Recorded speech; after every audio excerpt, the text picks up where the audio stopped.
One Sam stood on the front lines of the final army, the soldiers beside him shivering with fear. Their shoulders trembled, their teeth chattered. Sam closed his eyes and let out a sigh. He wanted to fight his nerves, be calm. It was tough to stay composed in the face of death.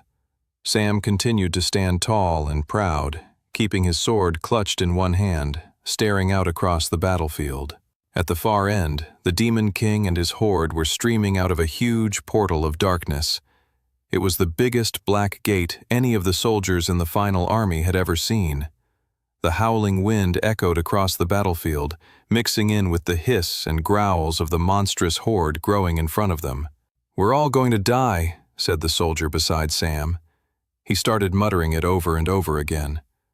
"We're all going to die.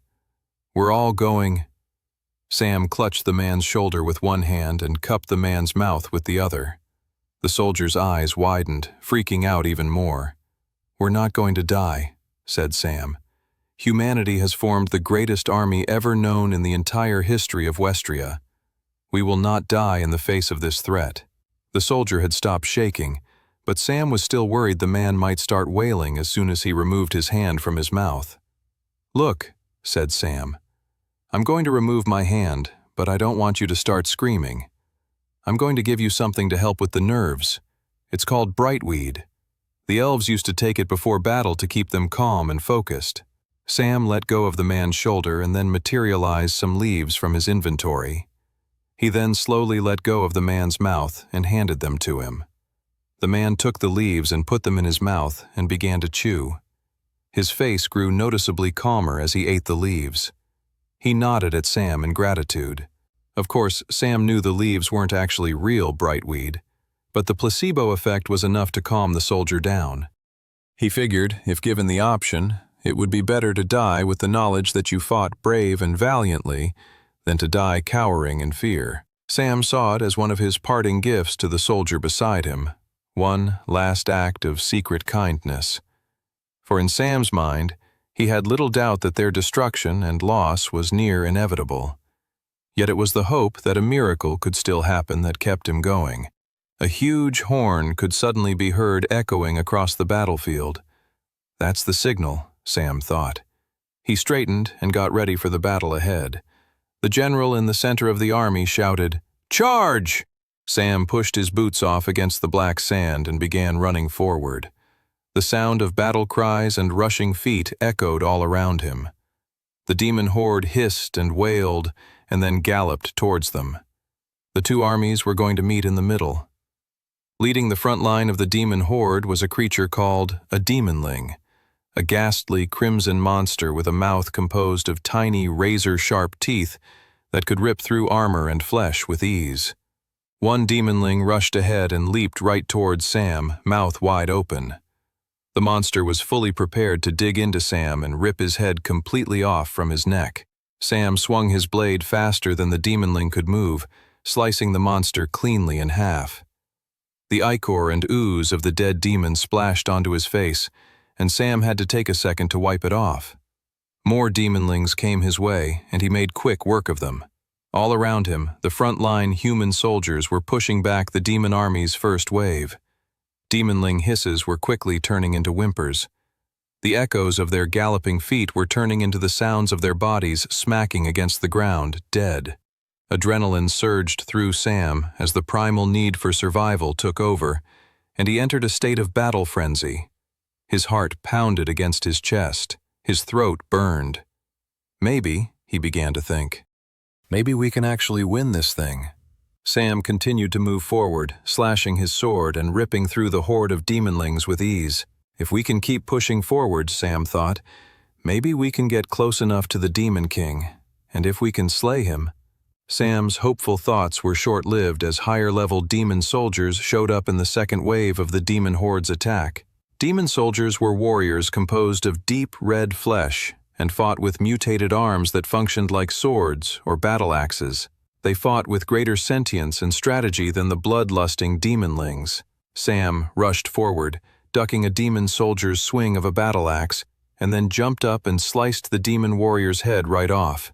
He wasted no time, heading towards his next enemy. There was no time to pause, No time to assess which way the battle was going. Any hesitation meant instant death. He could hear in the background the groans and screams of his fellow human soldiers. Unlike the demonlings, the demon soldiers were definitely putting up a stronger fight against them. Sam sliced through another group of demon soldiers, only to find a massive shadow looming over him. He looked up. His eyes widened. It was a demon giant, a colossal monster, with massive fists and arms with sharp, protruding bones. Sam jumped backwards away from it. The demon giant swung its arms, killing a dozen human soldiers with utter ease. First from the sheer strength and power of its blow, and if that weren't enough to kill the human warriors in front of it, the sharp bones along its arm finished the job, stabbing the humans all over. Sam gasped at the sight of the sheer destruction. The demon giant wasn't even one of the Demon King's strongest soldiers, and yet they were taking out some of humanity's best. Sam took a step backwards, only to knock into something. He realized, before even looking up, that he'd been so awe-stricken by the demon giant that he'd lost focus. And losing focus meant... Suddenly, looming over him was another demon giant. Sam had no time to react.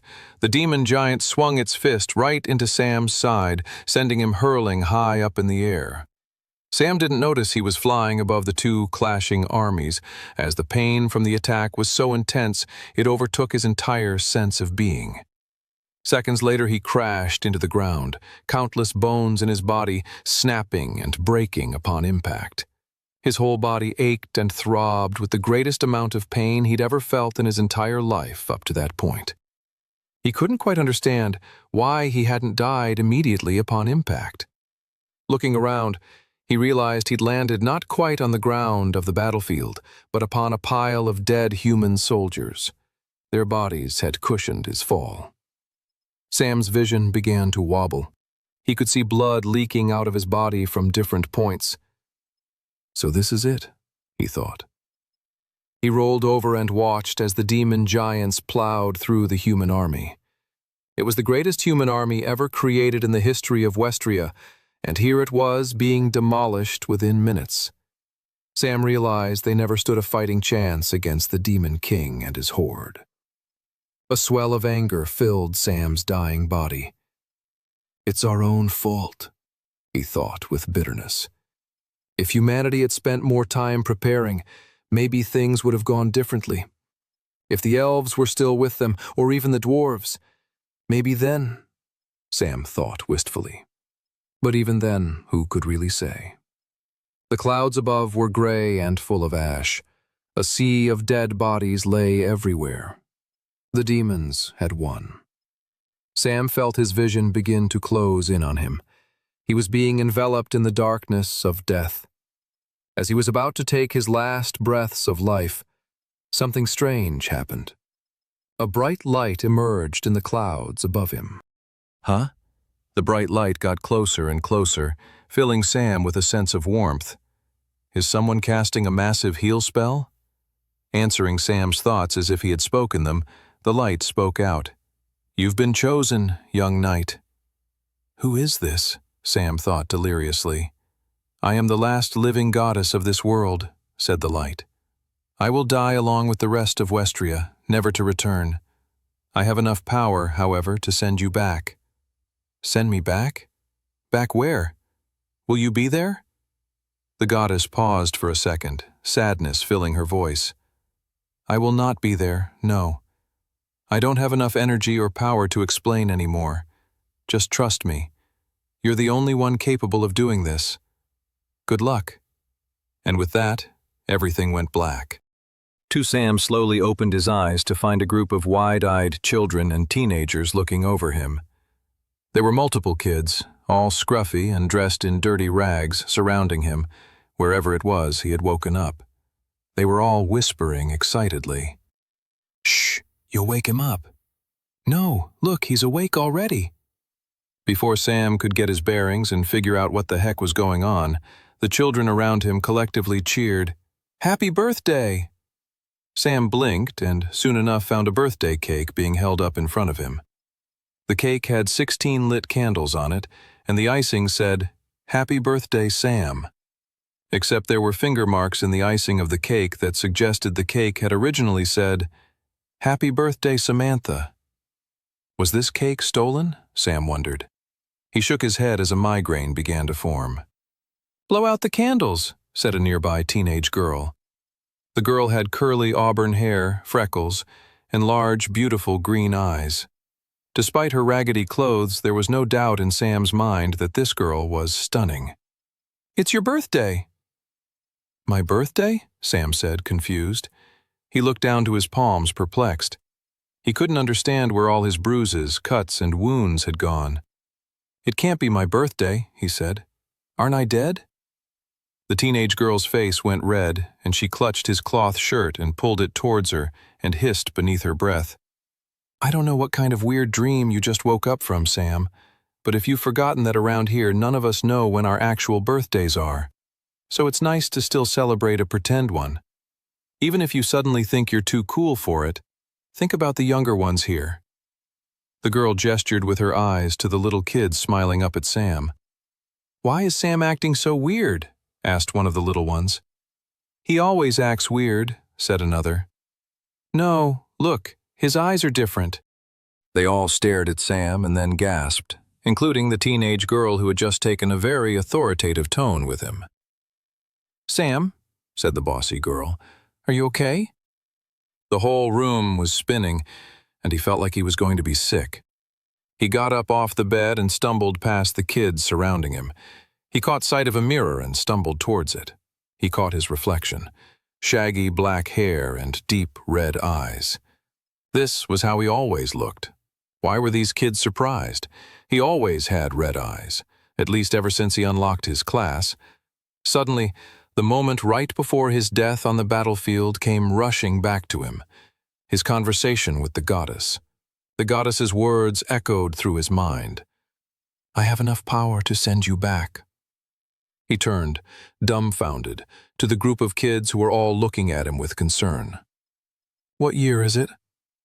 Most of the scraggly kids around him had no idea, but a slightly older teenage boy with round features and short brown hair said, According to the Royal Westrian calendar, the year is 1766.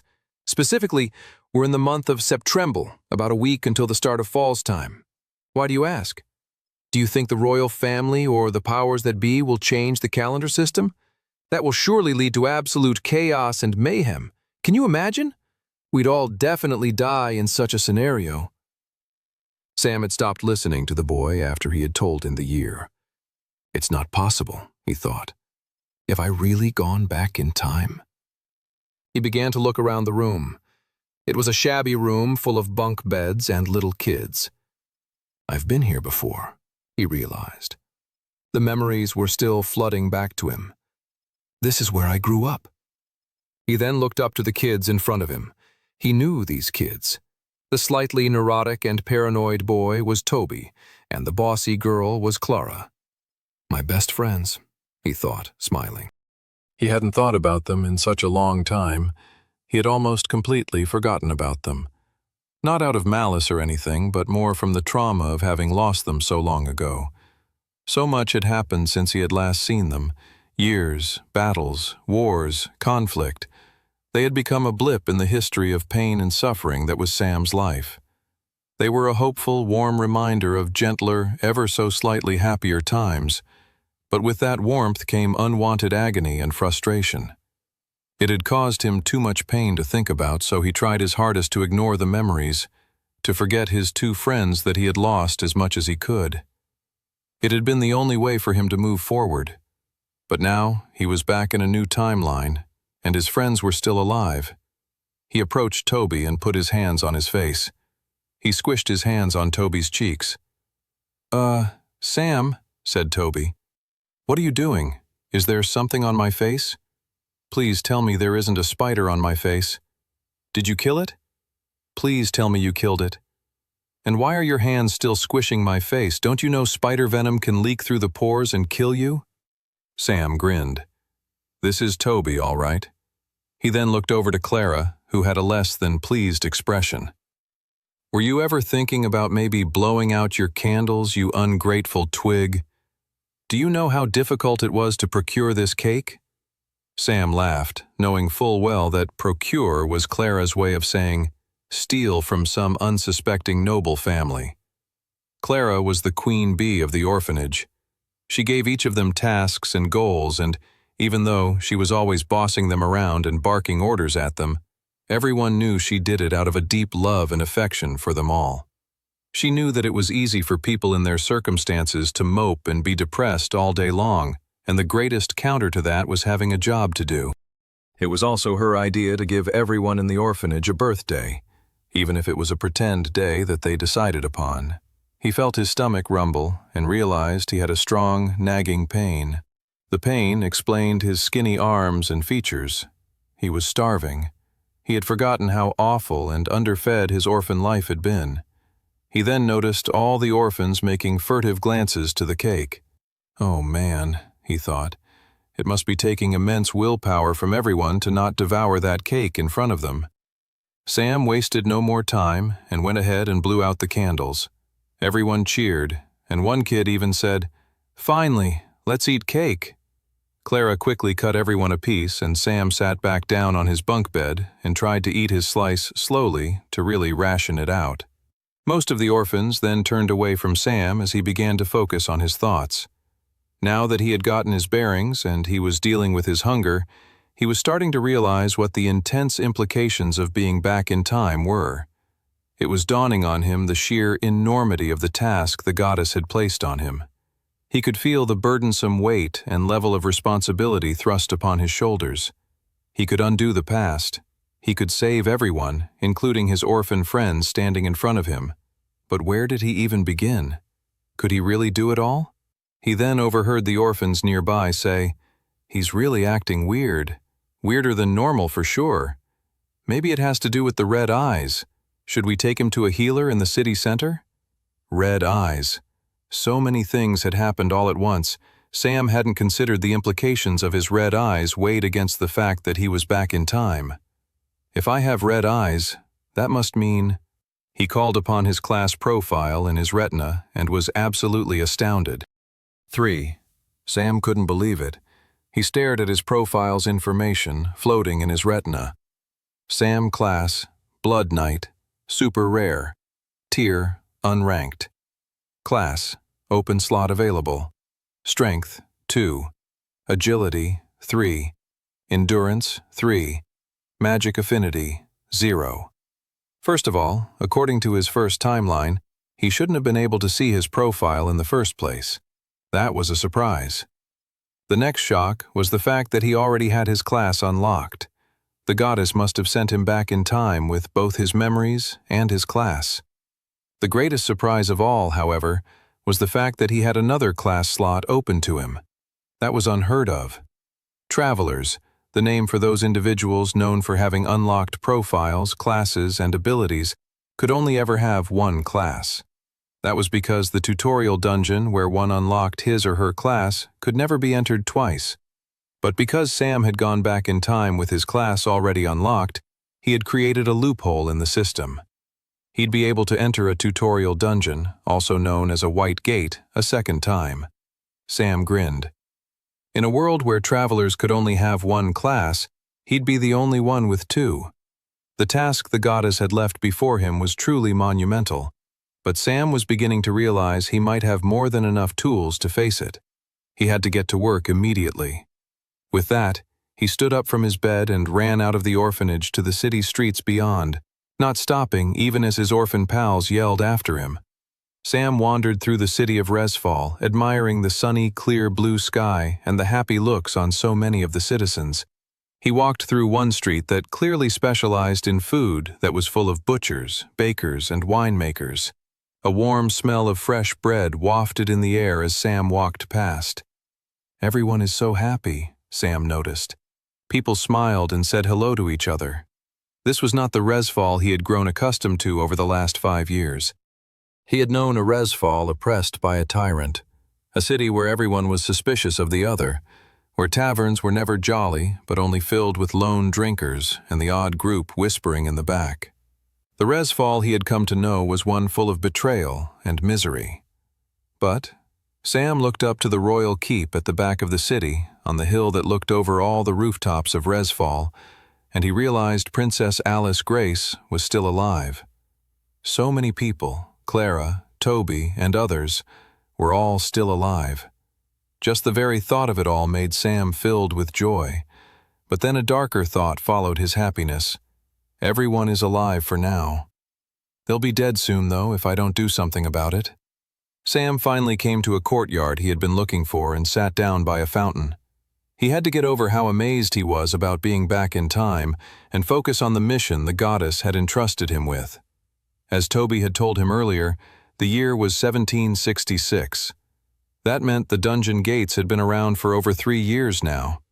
No historian in his previous timeline had ever been able to pinpoint exactly when the first dungeon gate appeared, but everyone could agree that they first started popping up in the year 1763.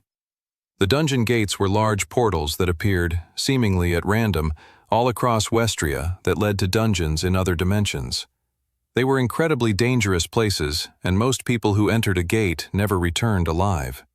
For those few who were able to return, they were able to bring back everything they acquired from within, including power, equipment, wealth, and magic. Those lucky few came to be known as travelers.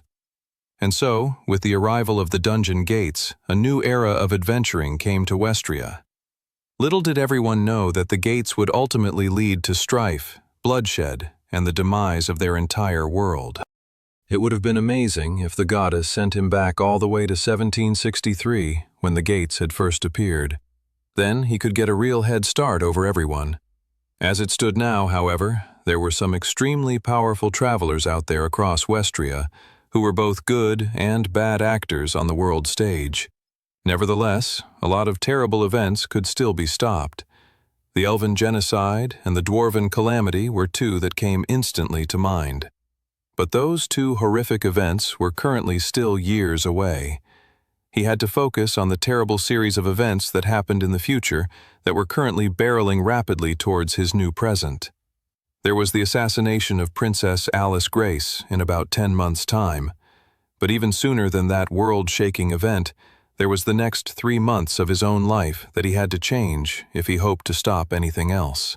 If today was his 16th birthday, that meant it was the 23rd of September, meaning he had roughly 5 weeks before the beginning of Novriel when he and his orphan pals were all forced into a white gate where none of them but him had survived. Just thinking about that time in his life made Sam seethe with anger. We never should have been thrown in that white gate in the first place, he thought. He considered what the best strategy going forward was. He couldn't go to the authorities and warn them about what happened to him and his friends in his original timeline, because no one would ever believe him.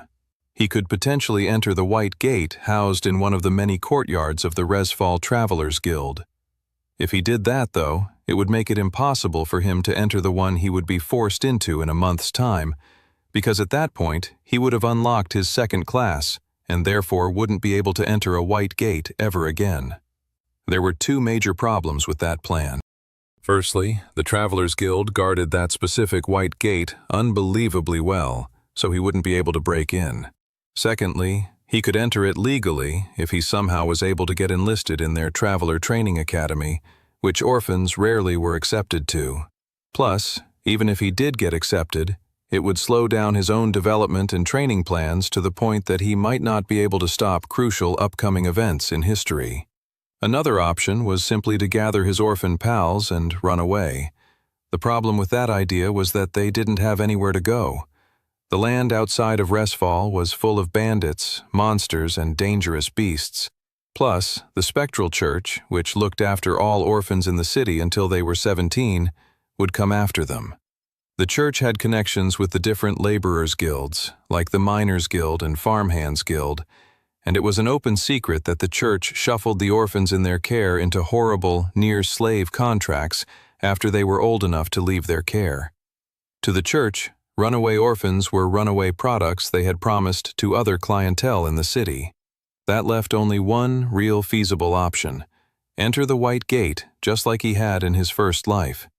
Except this time, he would be ready for it, and he would make sure the other orphans were too. He had 5 weeks to train both himself and the others for the task. But before he started training, he needed a few basic supplies, and to get a few basic supplies, he needed to get some money. He checked his pockets and he only had a few measly copper coins. For an orphan, money was always in short supply, but luckily for Sam, he was rich in ideas. 4. In a dark corner of Resfall was a drinking establishment that went by the name O'Leary's. It was a sleepy, indiscriminate pub that on first glance might strike a passerby as a bit drab and gloomy, but otherwise would provoke no further reaction. Unbeknownst to those more virtuous citizens of Resfall was that beneath O'Leary's pub was an illegal fighting arena and gambling den, and unlike the bar that sat above it, it was very popular. The grumpy man behind the bar, however, slammed the door shut right before Sam could enter. "Aren't you a little too young to be coming to a place like this? Isn't a potential upset customer a threat to the smooth running of an illegal establishment as the one housed downstairs?" The barman let out a sigh and said, "Fair enough, lad. Just don't come complaining to me when you lose all your money or get tossed in the ring and die. If I'm dead, how would I even be able to complain to you? I don't want your ghost haunting my dreams, okay, smart guy? Now beat it." Sam opened the door and headed down a dark, dingy stairwell. He could hear the sounds of shouts and cheers as he went down the steps, followed by the sounds of punches and kicks landing on bare flesh. He eventually arrived in a smoky basement crowded with people surrounding a caged ring where 2 men were currently fighting one another. The 2 fighters were trading blows. Their eyes were puffy and blood was dripping from both of their noses. Despite their injuries, they kept fighting. The winner would only be called when the other was knocked out, or one of them forfeited from the pain. Underground arena fighting was popular throughout all of Resfall, with the more elite fights between powerful travelers actually being royally sanctioned and mainstream with the public. Fights between powerful travelers could fill whole stadiums. But Sam had to take advantage of the closest and most active gambling den at that exact moment, and one that would have no scruples of letting a 16-year-old orphan placing bets. Sam approached a portly half-dwarf sitting on a bar stool at the back and offered the man some money on the fight. The half-dwarf made a face at the boy and then ultimately shrugged. "Coin is coin. If you want to throw it away, well, that's why we're here." Reginald's face was right up against the cage of the fighting arena below O'Leary's pub. He liked to see the fighters up close, hear their shallow breaths, see the sweat forming on their bodies, and watch the blood glisten on their battered faces. The only time he didn't have his face plastered against the arena cage was if he was leaning back to take a sip of his ale, or if he was going to place another bet. The 2 fighters in the ring had been battering at each other for a while now. They were going blow for blow. One powerful punch would be enough to finish the fight. "Come on!" Reginald yelled. He needed his fighter to win. He had put a lot of coin into this fight. The fighters were groaning and swaying now. It was almost over. It was just a matter of who had enough strength to finish it. Finally, the knockout blow came and Reginald's face widened against the cage in horror. He watched the fighter he'd placed a significant amount of money on collapse onto the floor of the arena. Reginald's shoulders slumped. How did this happen? He knew there was only one solution to his problem. He needed to double down on his next bet. He looked over his shoulder and saw the half-dwarf bookie paying out coin to a newcomer he'd never seen at the underground arena before. It was some kid with shaggy black hair and weird red eyes. "What does that kid know that I don't?" Reginald grumbled. Reginald downed his ale and then went to the bar to order another drink and place another bet. "I'll make my money back for sure," he said to himself. As the day went on, Reginald grew more and more depressed. His bets kept losing, while that damn new kid kept cleaning up. Finally, it was the last match before the afternoon break, and the final match was going to be a big one. Felix Firepunch versus Dangerous Darren. Without question, Felix Firepunch was the better fighter and clear favorite to win. Dangerous Darren didn't stand a chance. Reginald went over to the bookie and put a huge amount of coin on Felix Firepunch. This match and this bet were going to be the saving grace to Reginald's miserable day of losing. After he'd placed his bet, He couldn't help but overhear the young black-haired kid place all of his winnings on dangerous Darren. Reginald gasped and turned around to look at the kid. Is this kid some kind of moron? He laughed to himself. Let the kid throw away all his money. See if I care. With his bet placed and a new drink in hand, Reginald returned to his spot right at the front of the arena to watch the match. He felt his heart flutter with excitement. It would be good to make all the money back that he'd lost today. Part of him could already feel the relief it would bring him. The yearning for the relief almost felt better than the relief itself. Isn't that always the way? Reginald thought contemplatively. The dream of something good is always more delightful than actual reality, isn't it? Soon, the match between Felix Firepunch and Dangerous Darren began. The two fighters circled one another. "Go Felix!" shouted Reginald. But from the start of the match, something was off. Felix Firepunch wasn't moving with his normal, agile gait. He seemed sluggish and out of it. No, it was worse. The man is drunk. Dangerous Darren seemed to realize this just at the same time as Reginald and made his move. Darren rushed in with so much speed and force Felix didn't see it coming. Darren knocked the man to the ground and started pummeling his face again and again until the arena referee had to pull him back. Felix Firepunch was unconscious and knocked out in the ring. The favorite to win had just lost. Every person in the arena was shocked and beginning to feel the horrific feeling that came with losing a lot of money in a bet. The only person smiling in the entire bar was the teenage boy at the back, the one with the shaggy black hair and crimson-red eyes. Sam grinned as the half-dwarf paid him out. "Don't look so smug, lad," said the bookie. "You win today, you lose for the rest of your life. You shouldn't be here chasing this feeling anyway." Sam couldn't help but think the bookie's advice was actually quite sound and, in some ways, kind. "Ah," grumbled the half-dwarf. "If you got the itch for betting, there's nothing I can say that's going to stop you. Enjoy your winnings." Sam took the large sack of gold coins and put them in his pocket and headed out of the dingy establishment. He had remembered in his previous timeline that Felix Firepunch's loss had been a huge upset throughout the entire city. It had caused an evening of uproarious drinking and wallowing throughout all of Resfall. What no one knew at the time was that Felix Firepunch's wife had left him for a younger, handsomer, and wealthier man the night before, and so Felix had shown up at O'Leary's underground arena, sleepless and drunk, and with zero ability to fight. Sam had taken full advantage of that knowledge and walked away with more coin to his name than he could have ever imagined, especially at this particular time in his life. With his new sack of coins, he could now pick himself up a decent set of rudimentary gear. 5.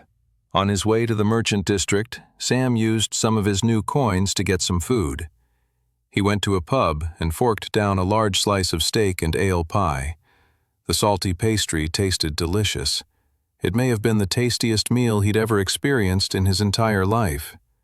He had forgotten the constant gnawing hunger he had felt in his younger days. Was it because he'd been fed more in the years to come, or was it that he had experienced even greater traumas in his future? Sam didn't want to dwell on it. He had tasks to get to. He paid for his pie and continued on his way to the merchant district. As he left the establishment, he overheard a fanatical woman wailing from the pub's kitchen.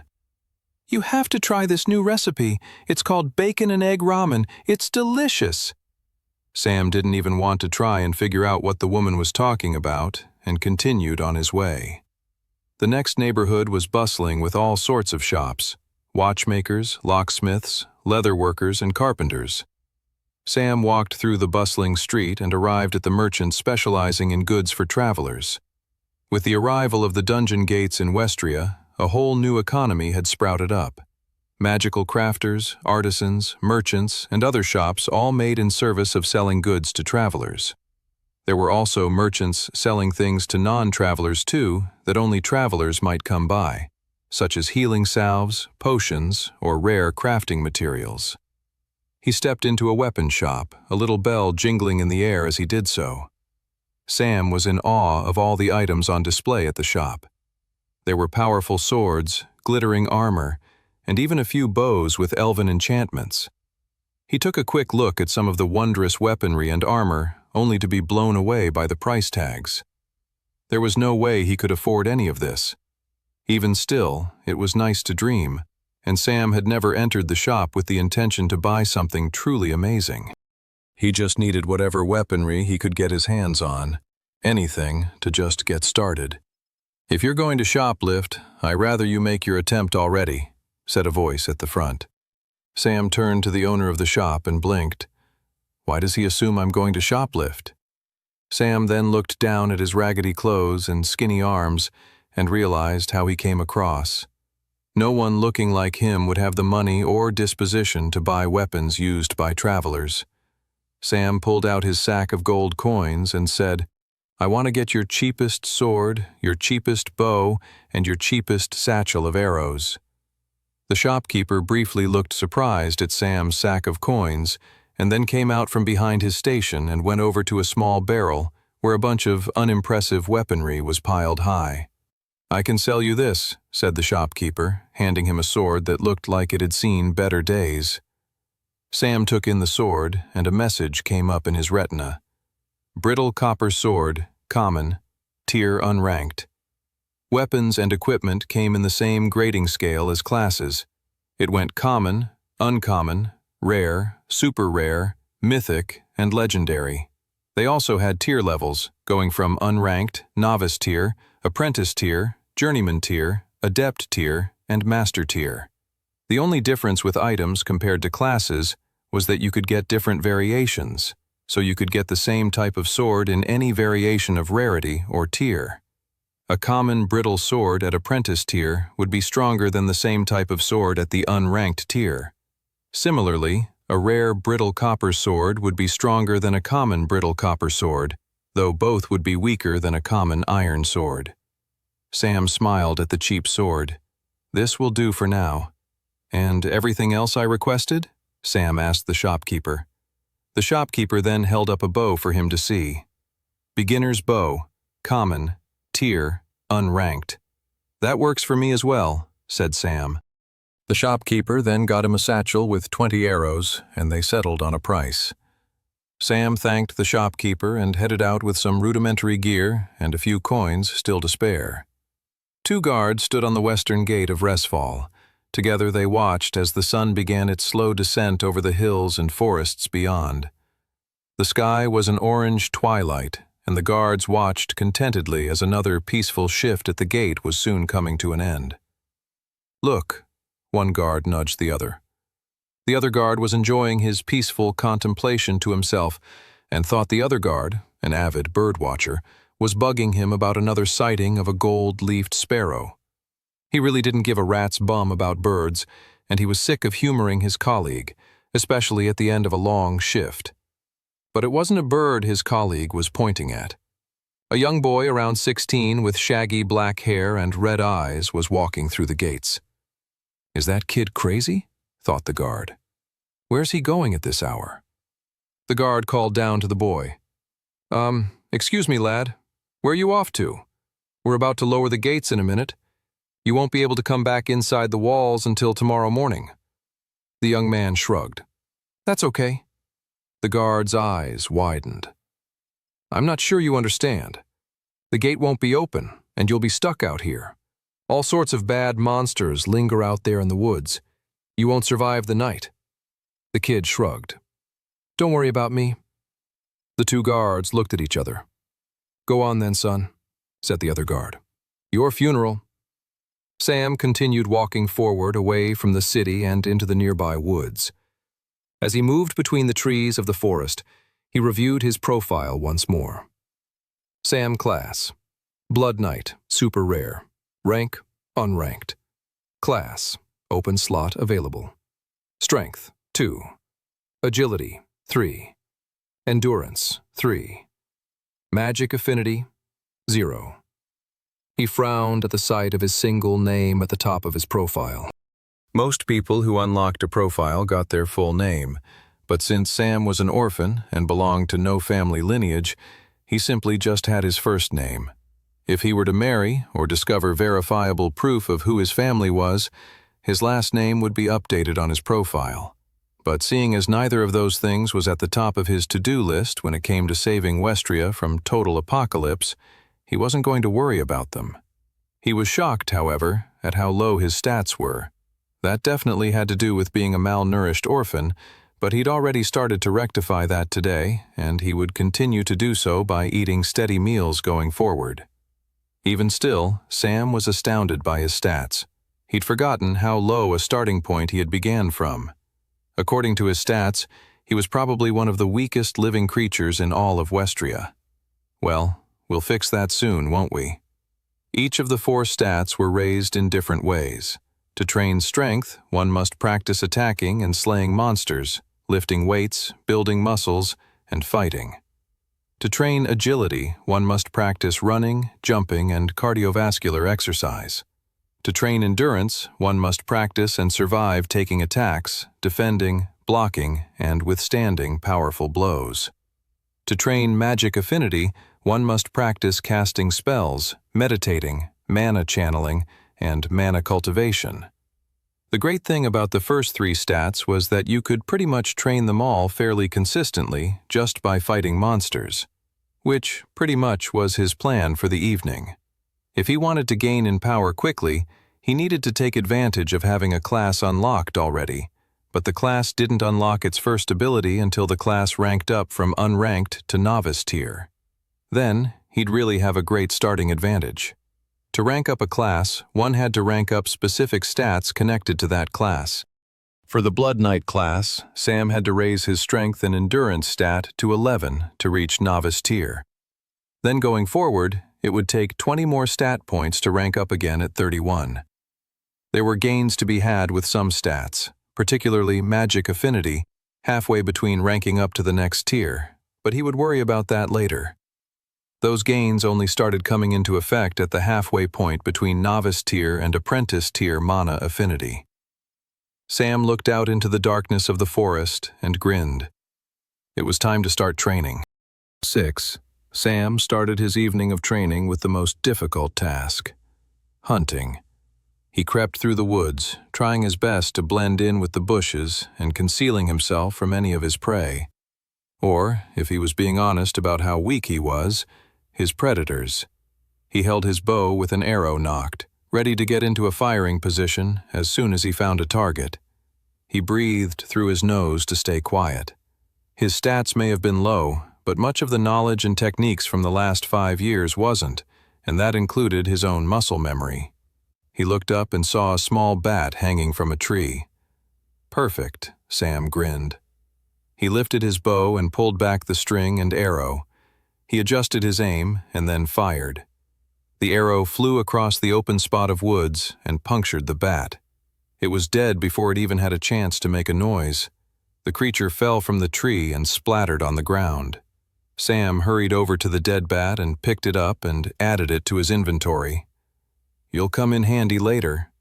He was so happy he had retained his inventory ability from his previous timeline, but even if he hadn't, it wouldn't have been too hard to reacquire. A class could only be unlocked by going through a tutorial of a white gate, or on some rare occasions, absorbing an ultra-rare item known as a class stone. The ability to see one's profile and gain an inventory, however, could be unlocked simply by entering any type of dungeon gate. Loads of merchants did exactly this, stepping through the lowest level dungeon gates, only to exit immediately after and never venture into a dangerous dungeon ever again, simply for the power of the inventory. You couldn't blame them. The power to store any items or belongings in an immaterial space that could be then conjured into your hands at will was truly an astounding power all on its own. Sam grinned at his empty hand where the dead bat had previously been, before he had stored it away in his inventory. With one bat killed, he continued to stalk through the woods, hunting down any small beasts that he could handle. After killing over 20 bats, Sam began a different stage of his evening's training. First, he gathered rocks and sticks and created a fire. He then began materializing the dead bats and poking sticks through them and letting them grill near the fire. He left his bats to grill for a long time while focusing on other things. After killing the 20 bats, he'd managed to raise each of the top 3 stats by 1, while magic affinity lagged behind at 0. It was time to start rectifying that discrepancy. Most humans were not born with mana coursing through their veins, but the sheer act of unlocking a profile and a class created an untapped presence of mana in one's body. It was just a matter of tapping into it. Sam sat cross-legged and focused in on himself. He mindfully thought about all the parts of his body from his toes to the top of his head. Next, he began to think about his body beneath his skin, the blood cells and organs all working in tandem to keep him alive. Then, focusing right in center of his stomach, just below his chest, he zeroed in on a tiny little white orb of energy floating there. There was no way to notice this orb of energy if you didn't know to look for it. It was so minuscule. It would just stay there dormant if you didn't go looking for it. Sam sat there meditating for 20 minutes, nourishing the tiny white orb just with his attention to it, and it slowly grew a little bit until some of its energy began to leak away from the orb and out towards the rest of his body. Sam grinned. He called up his profile once more, and he was very pleased to see his magic affinity stat had gone from 0 to 1. In his previous timeline, it had taken him weeks after unlocking his class and surviving the White Gate to raise his magic affinity stat that much. It was incredible how much faster his power gains were already. He returned his focus on nurturing the tiny bit of mana inside of him when he heard a rustling nearby. He opened his eyes and saw that a trio of wolves were eyeing him up and the feast of barbecue bats he had been cooking for himself. Sam's eyes widened and his heartbeat quickened. He stood up slow and calmly.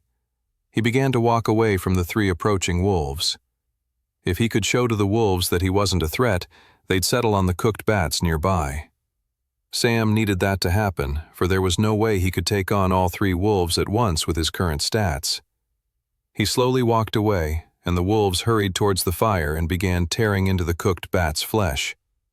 Sam sighed with relief when this happened, but within seconds of each of the wolves chomping into the dead bats, they looked back up with dripping blood from their teeth, eyeing Sam hungrily. He materialized his sword from his inventory into his grip. There was no way he could outrun the wolves if they were going to come after him.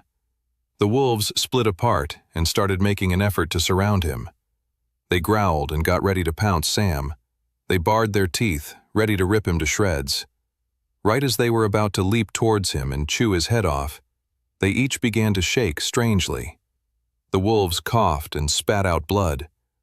Next, they collapsed on the ground. Sam smirked at the sight of the dying wolves. They had fallen for his trap. The blood of the bats he had hunted was venomous to a large percentage of the predators in the forest just west of Resfall. He walked up to each one of the struggling wolves and lifted up his brittle copper sword and ended each of their lives. The following morning, the 2 guards for the day shift swapped with the night shift guards and took their positions at the western gate of Resfall. "Hey, did you read that book on bird watching that I lent you?" asked one guard. The other guard bristled at the question. "I obviously haven't read that book and don't plan on doing so," thought the guard irritably to himself. "Why does this guy put us both through this torture? Hey, do you see that?" Ugh, here we go again. But it wasn't a bird. Emerging from the forest was the shaggy, black-haired kid who'd gone out there the night before. "I thought that kid would be dead for sure," said the guard. But clearly that wasn't the case. The kid's clothing was even more ragged than it had been before. He was covered in cuts, bruises, and dirt. And yet, the kid was alive. And even more impressive, he seemed to have a smile on his face.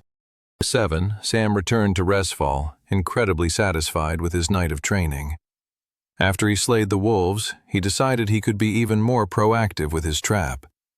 He drenched his arrows with the blood of the forest bats, and then went through the forest hunting wolves. By the time morning came, Sam had increased all 3 of his top stats to 6. He had even managed to raise his magic affinity 1 more stat to 2. He looked over his profile happily. Sam class, Blood Knight, super rare, rank, unranked. Class, open slot available. Strength, 6. Agility, 6. Endurance, 6. Magic Affinity, 2. Even he was impressed with his gains from one night of training. He figured the combination of eating more, feeding the mana core in his chest, the general muscle memory and knowledge from his previous life, and plus all the beasts he'd slain last night, had led to speedier stat gains than a normal human would typically experience. Fine by me, Sam grinned. He didn't think he could do an exact repeat of what he had done the previous night and still see as good stat gains as he had just experienced. He would need to change up his strategy for sure. He headed to the market district and sold the wolf pelts and meat to gain some more coins, and instantly went to the nearest pub and ordered as big a breakfast as he could get. He was famished. After breakfast, he headed back to the merchant's quarter once more, and went ahead and used the majority of his coins to buy an item called a healing salve. "Kid, I don't understand why you want this," said the merchant. "The item has a one-time use, and you're clearly not a traveler. If you think you need one of these for some crazy scheme, I imagine you'll not live beyond it, even with this healing salve." Sam was polite to the man, but politely ignored the merchant's advice and made the exchange. With that done, he was ready to start training again, though he figured he should give his body a rest first. He headed back to the orphanage, which was now empty, though a piece of paper had been left on his bed. It said, "Are you alive? Clara." He went to a nearby desk and picked up a feather and ink and wrote down, "Yes," underneath it. He then placed the note on Clara's bed before heading back to his own bunk to catch some much-needed shut-eye. Sam woke up a few hours later, feeling refreshed. He was surprised to see that none of the other kids had returned to the orphanage. He figured Clara had probably organized some kind of pickpocket heist, or they'd been shuffled along to a mandatory service at the spectral church. Either way, they weren't around, and Sam figured it was for the better. He still wasn't sure how or what he was going to say to Clara and Toby about the fact that he was no longer the Sam they knew and cared for, but a Sam from 5 years in the future. Oh, and the apocalypse was coming, and they'd both be dead in a couple of months. Sam shook his head just thinking about it. He'd tell them more soon, but there were a few things he still needed to take care of first. Sam got up and left the orphanage behind once more in pursuit of his training. The next few days, Sam spent all his time in the woods, hunting wolves and bats, and any other wild beast he thought he could take on to raise his stats. He made sure to take breaks and focus on nurturing the mana core inside of him, and using that to raise his magic affinity stat. The mana core was instrumental to his early training. Only peak athletes and human warriors reached beyond stat 10, and that took months, if not years, of training to get there. Since Sam was already beginning to fortify parts of his inner body with mana, it just made all of his other training exponentially faster. Normally, people didn't cultivate the mana inside of them until after they survived the White Gate, and normally had stats beyond 10. What Sam was realizing was that cultivating so early was allowing for early stat gains that were unheard of before. When he wasn't hunting or cultivating, he'd make sure to take quick breaks to rest and cook some of the wild wolf meat. Finally, Sam got to a point where he had gotten his top 3 stats to 9 and magic affinity to 6. He was finding even with all his cultivation, it was taking longer and longer to raise those stats. He was going to have to start taking on stronger beasts soon, but he really didn't want to do that until he unlocked his first class ability. He was ready to finally push himself to the brink. An hour later, he was back out in the woods, hunting around for wild beasts to fight. He eventually stumbled upon another trio of wolves. These wolves looked stronger and deadlier than the previous ones Sam had fought. The beasts snarled at him and quickly began to circle around him. Sam held out his arms. "Come and get me, pups." The wolves took the invitation and leaped towards Sam with their fangs out. The first hit came in the shoulder, with one wolf digging its sharp teeth into Sam's flesh. He heard a ripping noise as it dug out part of Sam's shoulder and ripped it off. The other wolf dug into his left calf, while the other went for his stomach. Sam's vision went blurry, and he fell onto the ground. The wolves started tearing into him. He could feel himself getting closer and closer to death, and all the while Sam was counting down. 3, 2, 1. He materialized his copper sword in his hand and stabbed one of the wolves instantly. Before the other wolves knew what was happening, Sam stabbed them as well. What the wolves didn't know was that Sam had coated his sword with the blood of the bats he had slain the night before. The bats whose blood was poisonous to the wolves. The beasts wailed with pain. Their bodies trembled, and they soon collapsed on the ground, dead. Sam didn't have a moment of relief, because he was quickly approaching death himself. He was bleeding from multiple parts of his body and was going to go unconscious in seconds if he didn't do something quick. He materialized the healing salve he had bought earlier and began to rub it all over his injured body. The ointment began to clear away his wounds, repairing his flesh in a matter of seconds. He didn't have enough ointment to fully heal all his cuts and bruises, but he was able to heal the lethal wounds that were about to kill him. He crawled over to a tree and leaned his head back. He checked to see if his training strategy had worked. He grinned when he looked at his stats. Due to putting himself into so close of a near-death experience, both his strength and endurance stats had gone up to 11. His first Blood Knight ability would now unlock. 8. An official scout of the Resfall Travelers Guild rode on horseback through the forest pathway. His blue cloak, with a white insignia of 2 swords crossed, was a clear marker of his deep affiliation with the guild. He was on his regular shift, sweeping across the nearby farmlands just outside the walls of Resfall.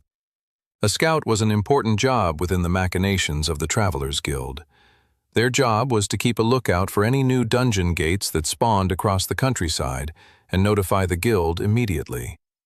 If the boss monster in the final room of a dungeon gate wasn't destroyed within 30 days, the monsters inside the gate would be able to exit and enter Westria and start attacking civilians.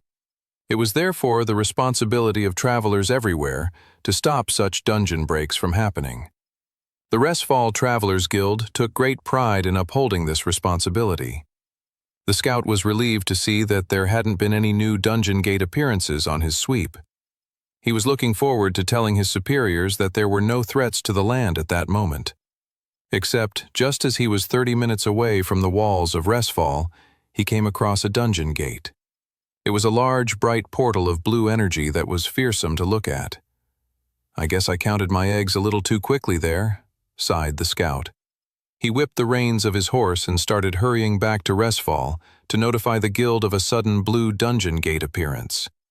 The scout didn't notice, but as he was riding away, a young man with black, shaggy hair and red eyes emerged from the shadows of the trees nearby.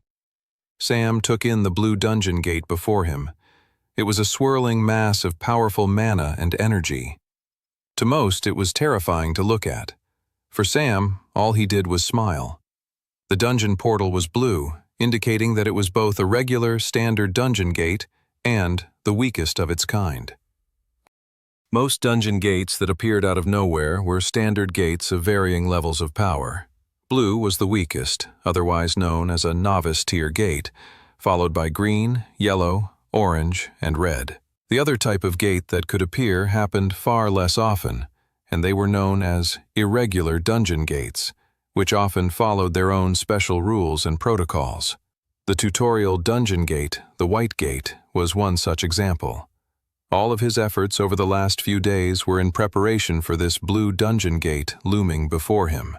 He recalled hearing about the appearance of this gate in his first timeline and how it had been a low priority for the Travelers Guild for a couple of days, as it wasn't worth anyone's time to come out and take out a gate that was so low level and offered very little rewards.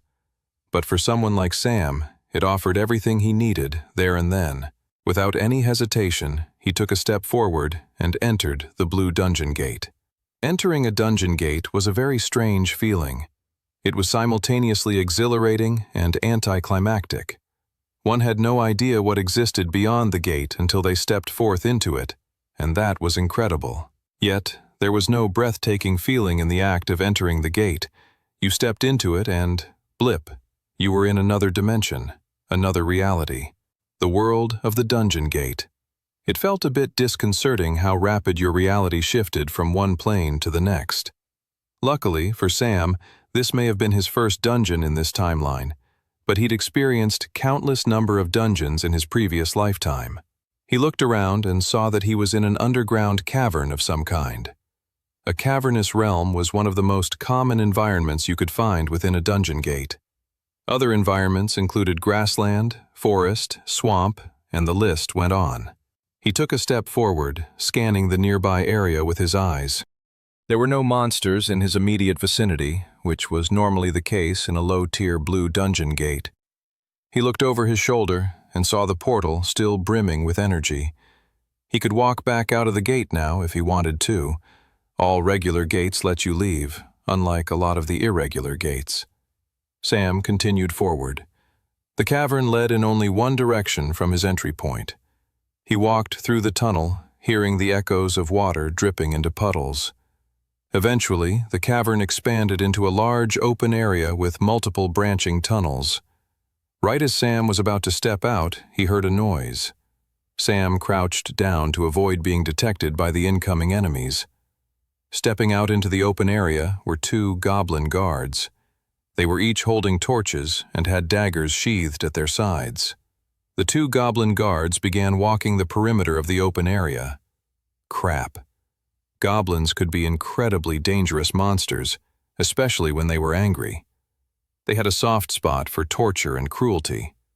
Sam began to slowly back-crawl further up the tunnel he came from. He didn't want to get into a head-to-head fight with these monsters if he didn't have to. Further away and cloaked in nearby shadows, Sam materialized his bow and arrow and got ready for the incoming guards. The two goblins passed and Sam released his arrow. It went right through the skull of one of the goblins, knocking the creature's corpse over. The other goblin screamed and began running away. Sam rushed after the goblin guard while dematerializing his bow in his inventory and replacing it with his brittle copper sword in his grip. Sam knew he couldn't let the goblin guard get away. If he did, the guard would alert all the other goblins in the dungeon, and they would swarm him in a deadly group that would greatly outnumber him. Sam caught up with the goblin, punching it in the back of the head. The goblin fell over, only to roll around with its dagger unsheathed and narrow eyes full of rage. Sam kicked the monster's arm away with his boot and then finished it off with a plunging sword blow to the chest. When the life faded from the goblin's eyes and it had let out its last breath, it began to disintegrate into a strange, silvery puddle. Sam's favorite part about dungeons and fighting monsters was about to happen. The loot. 9. When dungeon monsters died, they didn't remain as corpses. They disintegrated into a silver puddle that then transformed and left behind whatever loot the monster randomly dropped. In the case of the goblins Sam had just defeated, they both left behind a few coins, a dagger each, and a mana stone. He picked up a dagger and inspected it in his profile. Copper dagger, common, tier, apprentice. Nice, thought Sam. The other dagger was of the same quality and tier type. They were both probably stronger than his brittle copper sword. He sheathed both to the side of his waist for easy access. It was good to have multiple weapons when necessary, but he was keen to find himself a better sword than the one he currently had, as that was the weapon type he was most proficient with. Still, he couldn't complain about the daggers. Next, he looked over the mana stones left behind.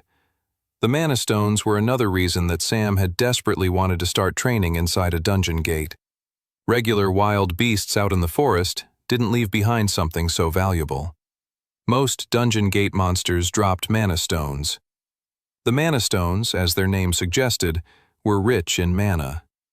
With special techniques, the mana could be drained into a traveler's body to improve his or her magic affinity. With some skill, you could even drain the mana to help with the development of another specific stat attribute. The mana stones were both blue, to indicate they were the lowest tier type of mana stone. Sam sat down on the ground to drain them immediately. He sat cross-legged and held the mana stone in his grip and closed his eyes. The white core of mana in his chest had grown larger over the last few days of training and had begun to spread out throughout his body. Focusing in on the mana in his fingertips, he created a bridge of mana with the stone, and using his own mana, gently pulled on the energy from within the stone and drew it deeper inside of himself. He felt a rush of energy and power surge through him as he did so. A lot of the energy from the stone faded away after a few seconds inside Sam's body, but some of it stayed and fed into the white core at the center of his chest. This was all part of the mana cultivation process.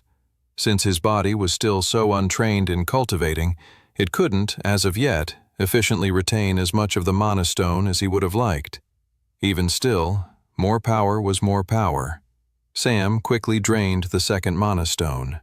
He smiled when he saw that his magic affinity stat had gone up by 1 point to 7. He then got back up and surveyed the open area of the cavern. There were 4 different tunnels going in different directions. Sam's plan was to explore all 4 of them. Rarely does a traveler get the opportunity to solo clear a dungeon, and Sam wanted to milk the opportunity for all it was worth. He randomly chose a path and headed down it. He found a trio of goblins sitting around a bonfire. From the shadows, he used his bow and arrow to take out one of them. He then rushed forward with his daggers and took on the other 2. The goblins readied themselves to fight, but it didn't matter if they may have been technically a little bit stronger than Sam statistically. Sam had years of blade fighting under his belt, muscle memory, knowledge of patterns, and the like. He dodged the first goblin's thrust with ease and retaliated with a dagger slice to its neck. He grabbed the dying goblin by the chest and used his body to throw him into the other one and knock them into the fire. They disintegrated into mana stones, coins, and both left behind a dagger each.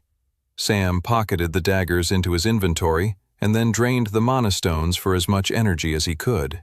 He was disappointed when his magic affinity stat didn't raise another point, but it was wrong to expect that after having been raised so recently. He picked up one of the goblin torches and carried it with him back to the open area.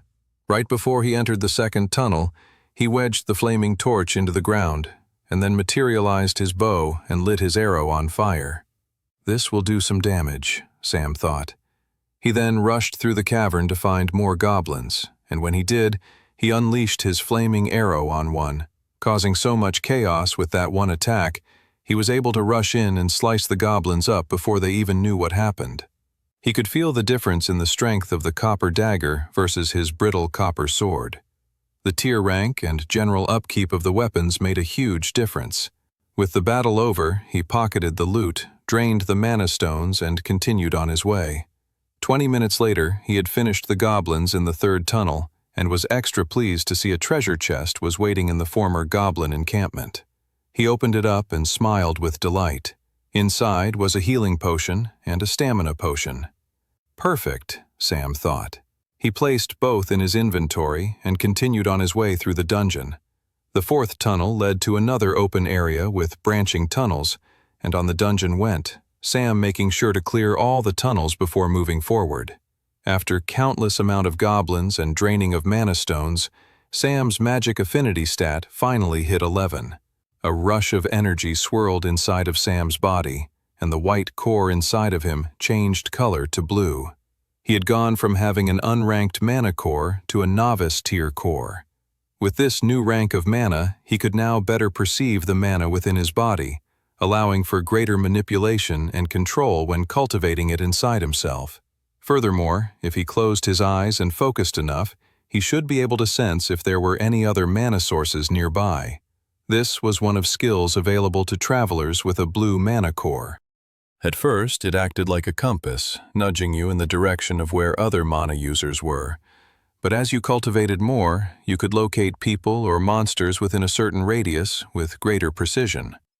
He could sense mana coming northward in the dungeon, and he moved down the path. Sam's sense of the foreign mana grew as he got closer. It was definitely a significant amount of mana, and Sam then realized what he was approaching. It was none other than the boss room. Sam headed down the passageway, feeling the pulse of mana get more and more intense as he went down the tunnel. After a few more minutes, he eventually saw the path widen out. In the center of the room was the boss monster.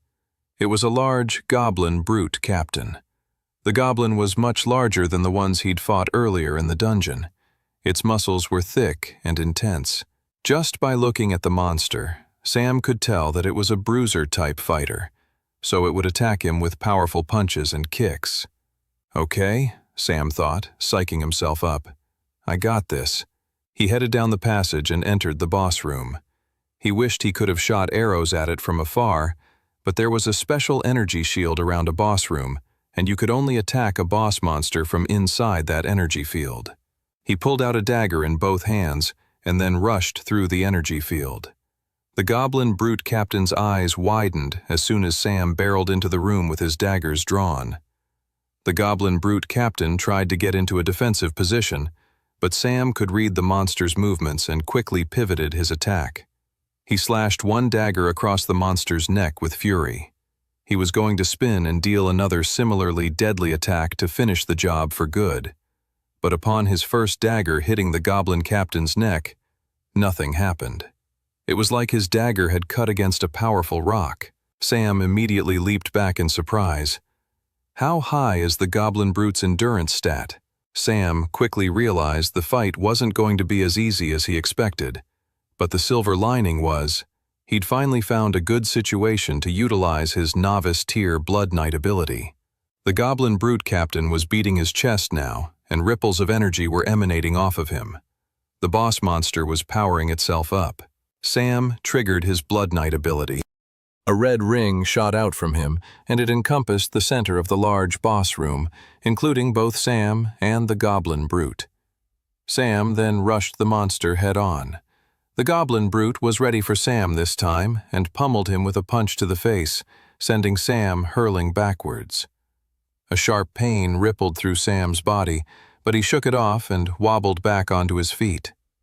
Over the course of his previous lifetime, he'd suffered way worse. An attack like that one was nothing to him. Sam rushed the goblin again, only to get pummeled once more. The goblin brute captain was smiling at his easy triumphs over Sam, not questioning the strangeness of his enemy's behavior. Sam continued this for 10 more minutes, taking countless punches to his face and chest. His face was puffed and swollen, and he was bleeding from his nose and mouth, but even still, Sam got back up again. The goblin brute captain was becoming visibly annoyed now that Sam wasn't giving up. The monster rushed Sam, and the young warrior realized it was time to go back on the offensive. Sam yelled and rushed the monster head-on with both his daggers. The goblin brute threw such a powerful punch, but when it missed Sam, the monster's arm crashed into the floor of the cave, creating a rocky crater. Sam was behind the monster now, unleashing slice after slice on the monster's back, draining the monster of blood until it completely collapsed on the ground. Sam stood there, catching his breath. He watched the red ring of his Blood Knight ability begin to flicker away, now that the goblin brute captain was defeated. That was the power of his newly unlocked Blood Knight ability. Pain Ring. Within the circle of the Pain Ring, the more a Blood Knight is hurt, the more damage the Blood Knight can deal back. So that was why Sam had forced himself to take all those punches and hits from the brute captain. He was building up the power of his own strikes. Unlike the first time he hit the monster and could barely penetrate the creature's skin, after accumulating more strength from the Pain Ring, he was able to deliver a truly monstrous series of attacks with his 2 daggers. Sam's vision blurred, and he materialized the healing potion he'd found earlier and chugged it. The aches, pains, bruises, and swelling all quickly disappeared when he finished the potion. He wiped sweat off his brow and looked down to the destroyed dungeon monster, disintegrating down into its loot drop. The monster left behind a large blue monster stone, more coins, and, to Sam's wide-eyed glee, a sword. He picked up the sword and smiled. Iron sword, common, tier journeyman. This was a significant find. An iron sword was far from the best sword in the world, but it was a great find for someone with a novice tier class. In terms of equipment, it would put him far ahead of most people at the same tier as him, maybe excluding a few nobles who had the finances for the very best and rarest equipment. Sam could tell just by looking at the sword, from its sharpness to its weight, that it was better than your average iron sword. It deserved its journeyman tier title. This was the exact weapon Sam was hoping to find. He placed all the items in his inventory and looked over his stats with satisfaction. Sam class, Blood Knight, super rare. Rank, novice tier. Ability, Pain Ring, novice tier, level 1. Mark part of the battlefield as yours. Within that circle, the more you are hurt, the more powerful your attacks. Class, open slot available. Strength, 11. Agility, 10. Endurance, 11. Magic affinity, 11. For someone who began the week as a starving, malnourished orphan, Sam couldn't help but marvel at the truly incredible gains he had made in such a remarkable amount of time. 11. With the help of some other orphans, Clara pushed multiple tables together in the orphanage to create a proper dinner table. They then got to work on setting the table in preparation for their own little harvest festival feast. "What are we having for dinner, Clara?" asked one of the little ones. Clara barely registered the younger kid's questions. Her mind was preoccupied on her friend Sam. He'd been acting incredibly weird for the last week. He had always been a bit of a lone wolf, but never to the point that he would disappear for such long periods of time and not tell anyone where he was going. Clara couldn't help but think there must be something incredibly wrong going on. But why wouldn't Sam share it with her or Toby? Thankfully, she knew he wasn't dead, as he'd written back to her note. But still, she wanted answers. The next time she saw him, she was definitely going to bring it up.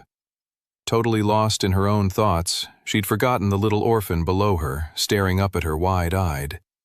Clara narrowed her eyes and said, "Nothing for you, if you don't make your bed and help out more." The little kid immediately stood up with fearful attention and ran away to finish his chores. Clara smiled at the little boy. At that exact moment, Toby barged in with another group of orphans holding a large, beautifully glazed turkey. "We didn't even have to steal it," said Toby. "A noblewoman was about to have it thrown out due to a fly landing on it. I mean, I can definitely see her perspective. Who knows what diseases a fly might be carrying, but nevertheless, a whole turkey." Everybody cheered at the sight of it. Even Clara grinned happily despite all the things weighing on her mind. Regardless of whatever is happening with Sam, Clara thought, tonight's going to be a great harvest time meal. I just hope he'll show up to enjoy it with us. Sam took a quick moment to catch his breath after gathering up all the loot, and then began to make his way out of the dungeon. Now that the dungeon boss was destroyed, the gate would disappear within a few hours. If you were still inside a gate when that happened, you were destroyed along with it.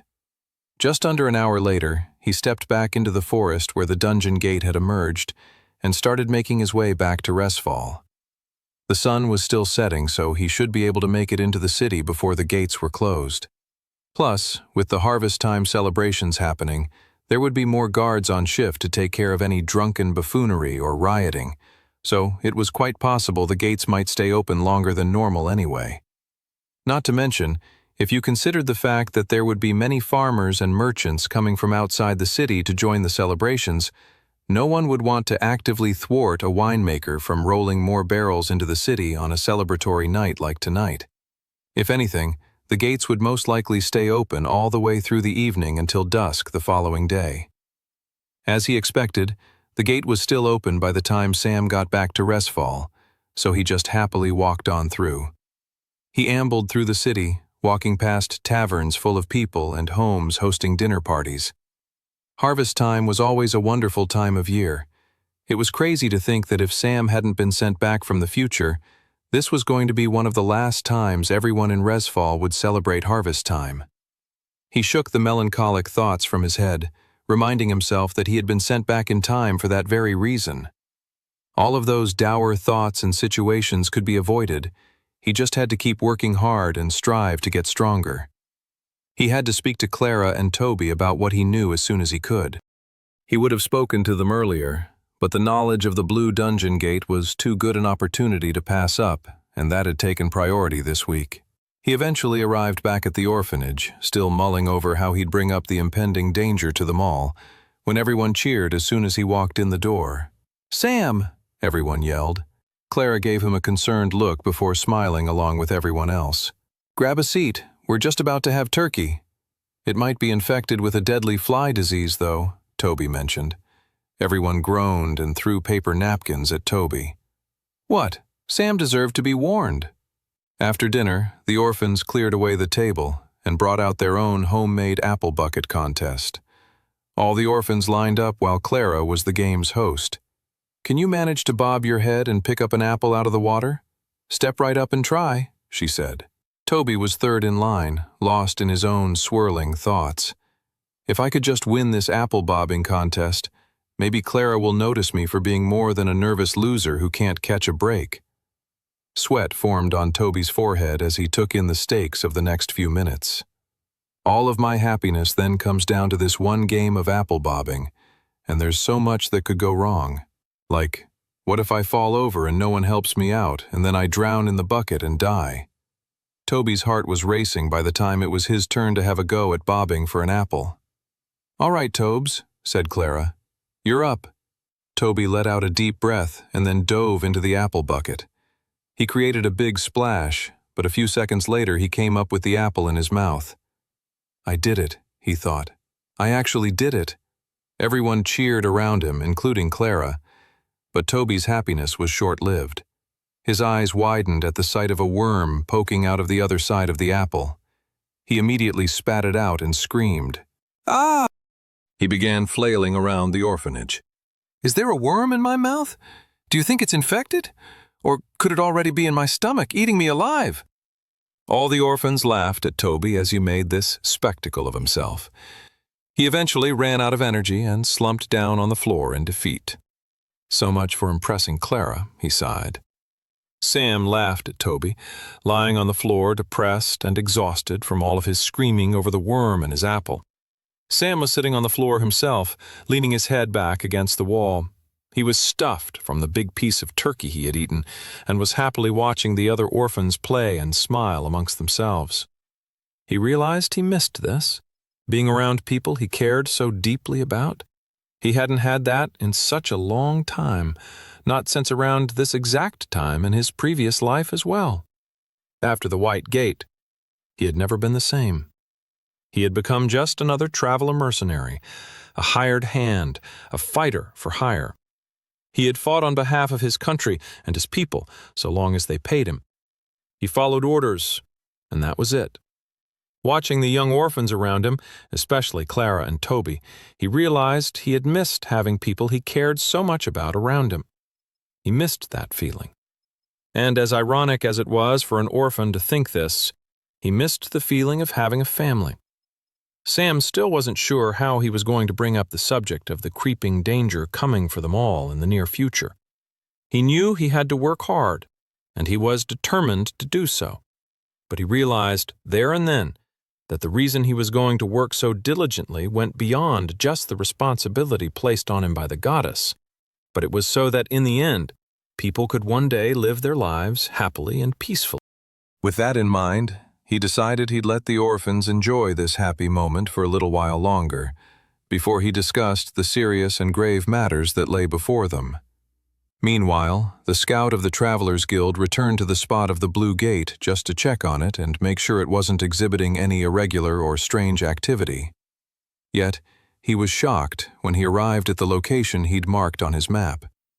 The Blue Dungeon Gate was nowhere in sight. "How is this possible?" the scout said out loud to no one but himself. No squads had been assigned to the gate yet. Could there maybe be a non-guild affiliated traveler or group of travelers taking on dungeon gates on their own? The scout thought back to some words he had exchanged with the guards at the wall. They mentioned seeing a young man fighting wild beasts in the forest. There was no way that kid could have taken this gate on by himself. If he had, though, it would make him a young fighter of incredible potential. He turned around on his horse and started heading back to Resfall. He would have to inform the guild to keep an eye out for a young traveler of immense talent. 12. The party in the orphanage had begun to wind down.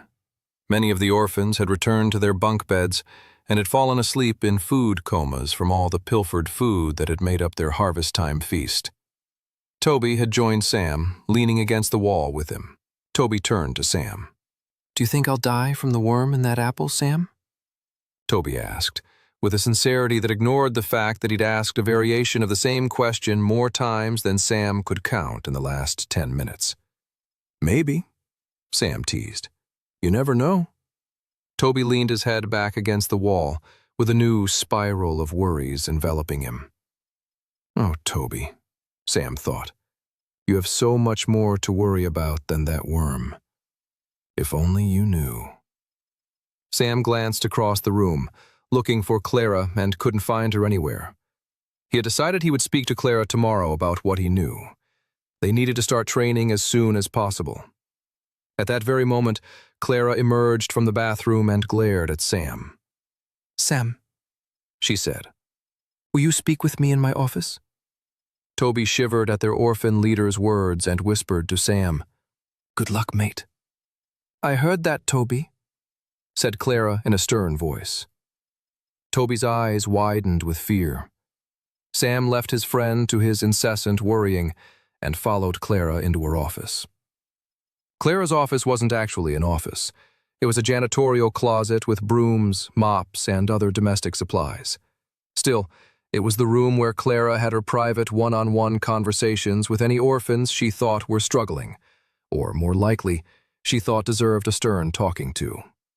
Clara closed the door behind her and looked at Sam with a serious glare in her eyes.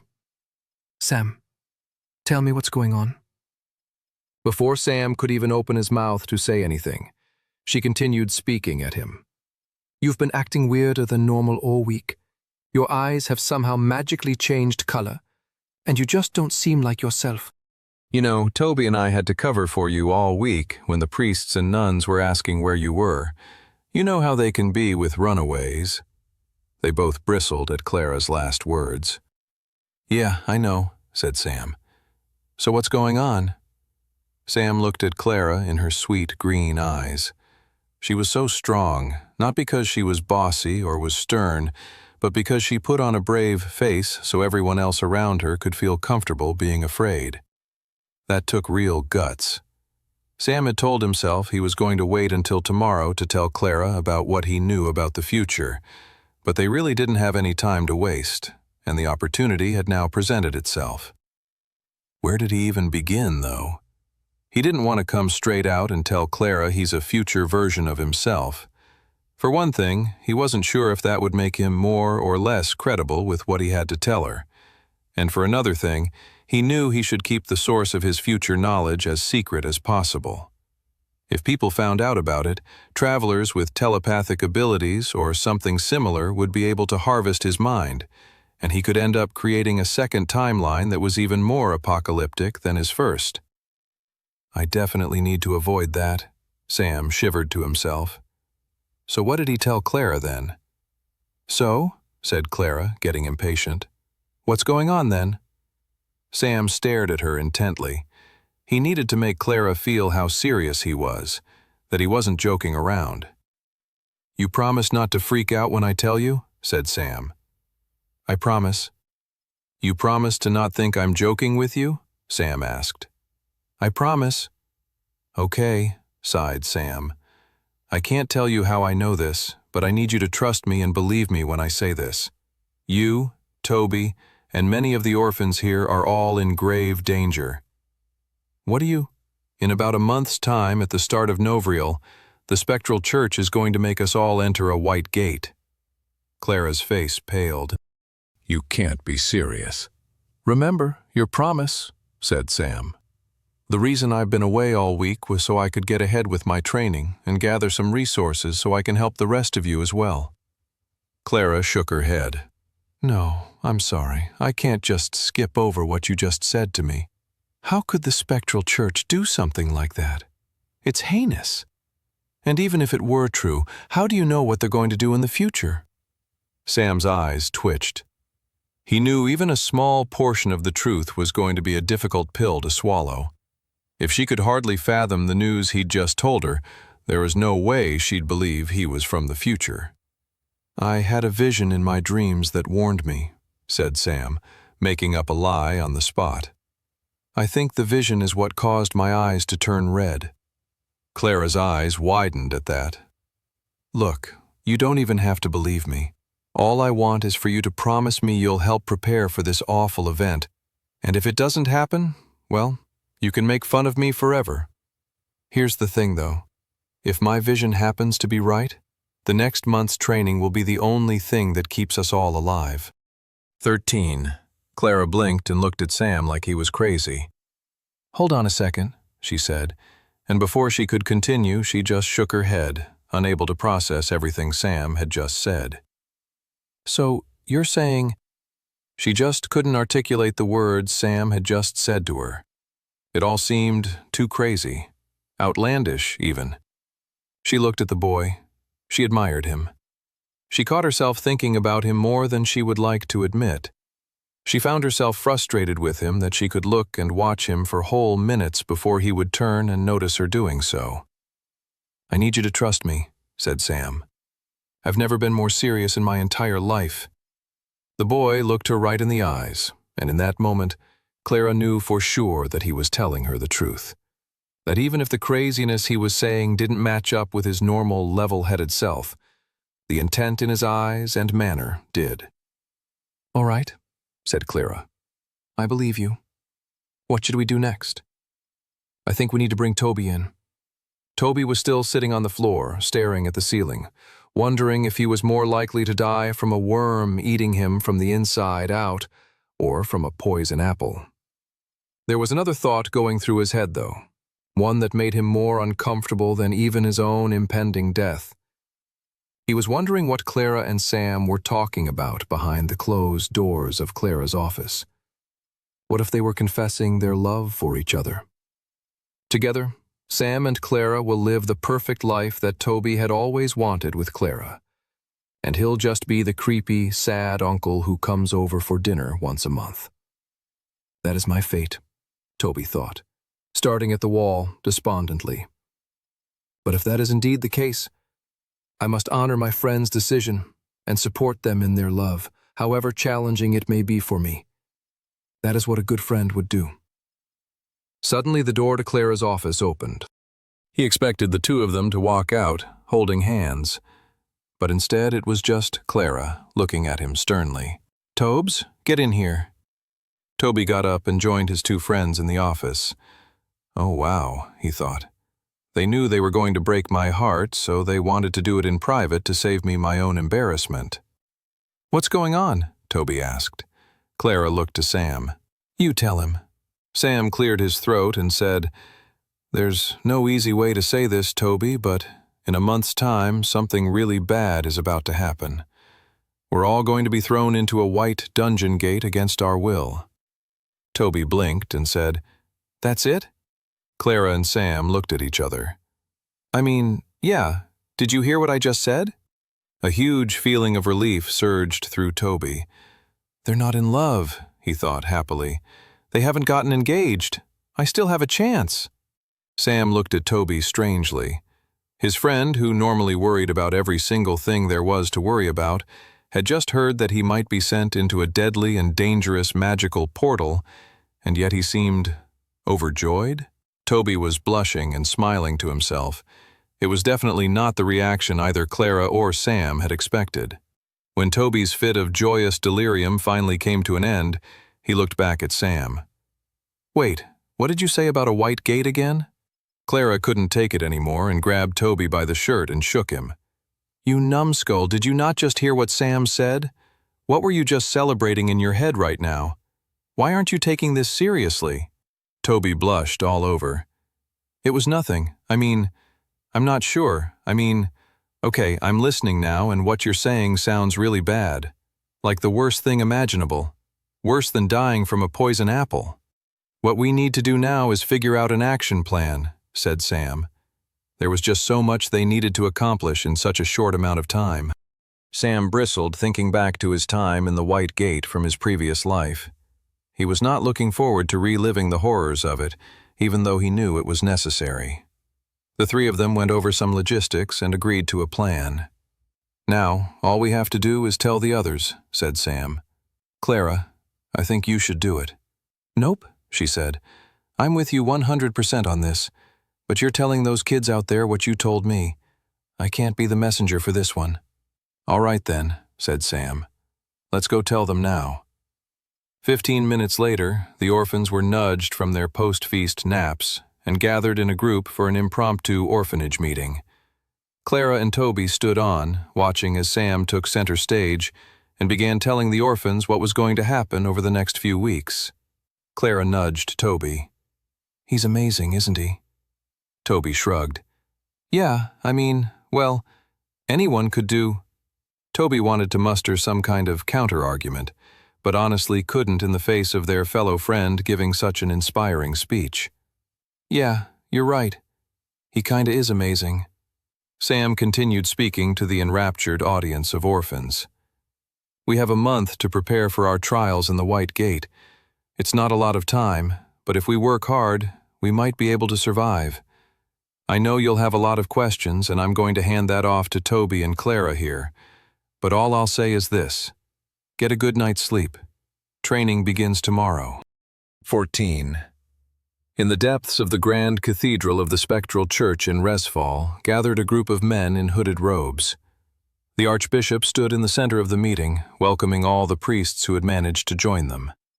Archbishop Balin was a very powerful man. He had learned the ways of the travelers and dungeon gates and had unlocked a powerful class of his own. He kept much of his training secret, even from many within the church, though occasionally the Archbishop would snap his fingers and a flicker of bright green and nightmarish mana would emanate around his fingers. Only for a brief second, just enough time to strike terror in all of those who worked under him. Only the most trusted and highly valued priests were welcomed into this secret order that was gathering that evening. Father Irwin always reminded himself of that. He was special. He was good. He was one of the best. If only those annoying brats at the orphanage he looked after would stop getting into so much trouble, he might be able to get promoted further. It was that irritable trio of Sam, Clara, and Toby. Oh, how he quietly despised those three little wretches. The Archbishop began the meeting. "Today we will be discussing what we shall do next with our experiments with the White Gate. Our knowledge of its power is only growing deeper, but we must keep experimenting." "Great Archbishop Balin, what do you propose our next move shall be?" asked Father Irwin eagerly. "Well," the morning after Sam had told the orphans about the incoming danger of the White Gate, he led the orphans out just beyond the walls of the city to begin their training. Clara had paid off the guards with some of her pickpocketing money, so the guards wouldn't make a fuss about a bunch of orphans running around outside the city walls. It could get people talking, and the last thing they wanted was to bring attention to themselves. The one advantage the orphans had in this whole scenario was that the Spectral Church didn't know that they actually knew what was coming. Once they were gathered in the woods nearby, Sam materialized a large, heavy bag from his inventory. He turned the bag over and dumped out all the contents onto the ground. All the orphans gasped in amazement. Daggers, copper swords, and shields all piled out onto the ground. A lot of it was loot he'd got from the goblins in the Blue Dungeon Gate, but some of it was from selling off that loot and exchanging it for other things. It was far from the best equipment, most likely closer to the worst equipment, but it was certainly a step up from what they had going into the White Gate in Sam's previous lifetime, which had been absolutely nothing but raggedy clothes and empty hands. "What are you all staring at me for?" said Sam, grinning. "Go pick up your new equipment.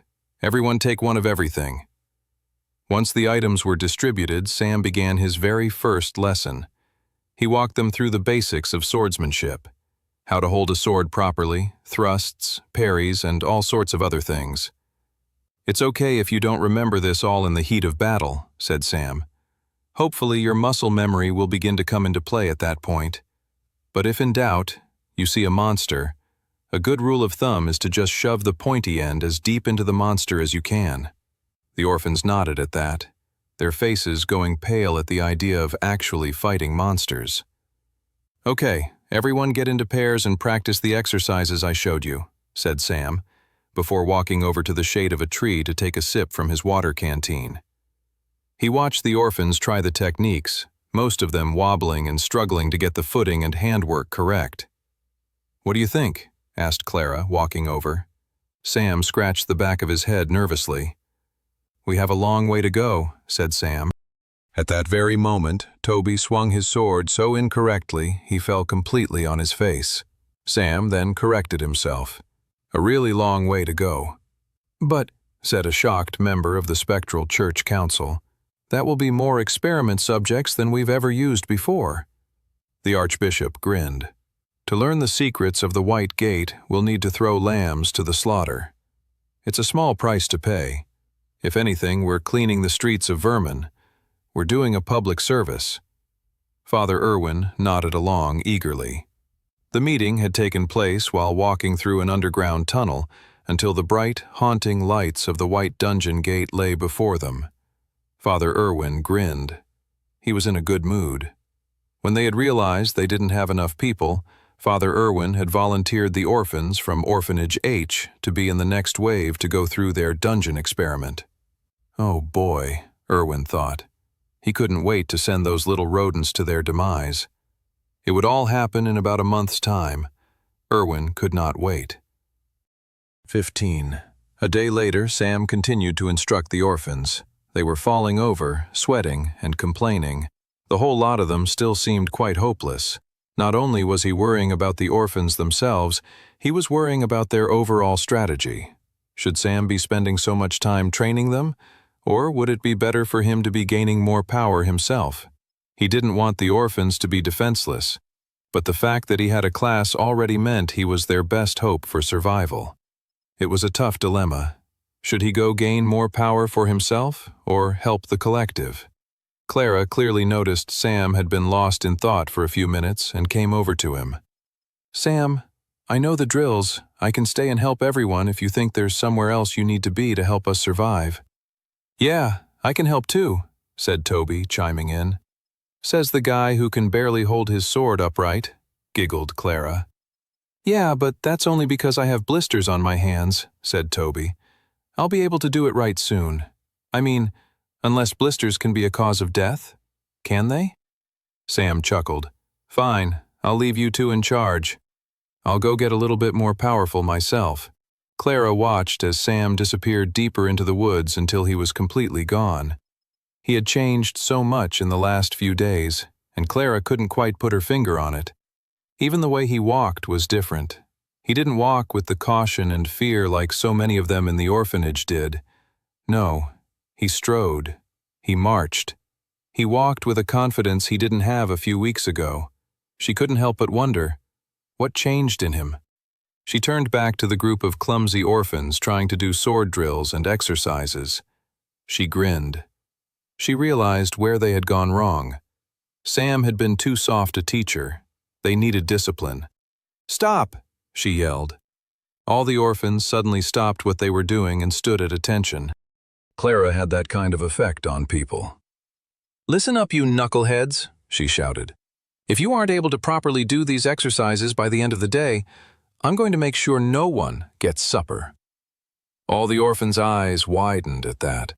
There was suddenly a new sense of zeal among the group of kids. "All right," said Clara. "Are we ready to really start training?" Sam ran through the woods, eyes focused on avoiding the trees in front of him. He swerved past obstacles, jumped over thick roots in the ground, and pushed himself to the limit. Take every opportunity to train, Sam told himself over and over again. He was focusing the mana in his body closer towards his feet to help push him to improve his agility stat faster. He eventually arrived in front of a glowing blue gate. "Just where I'd thought you'd be," Sam grinned.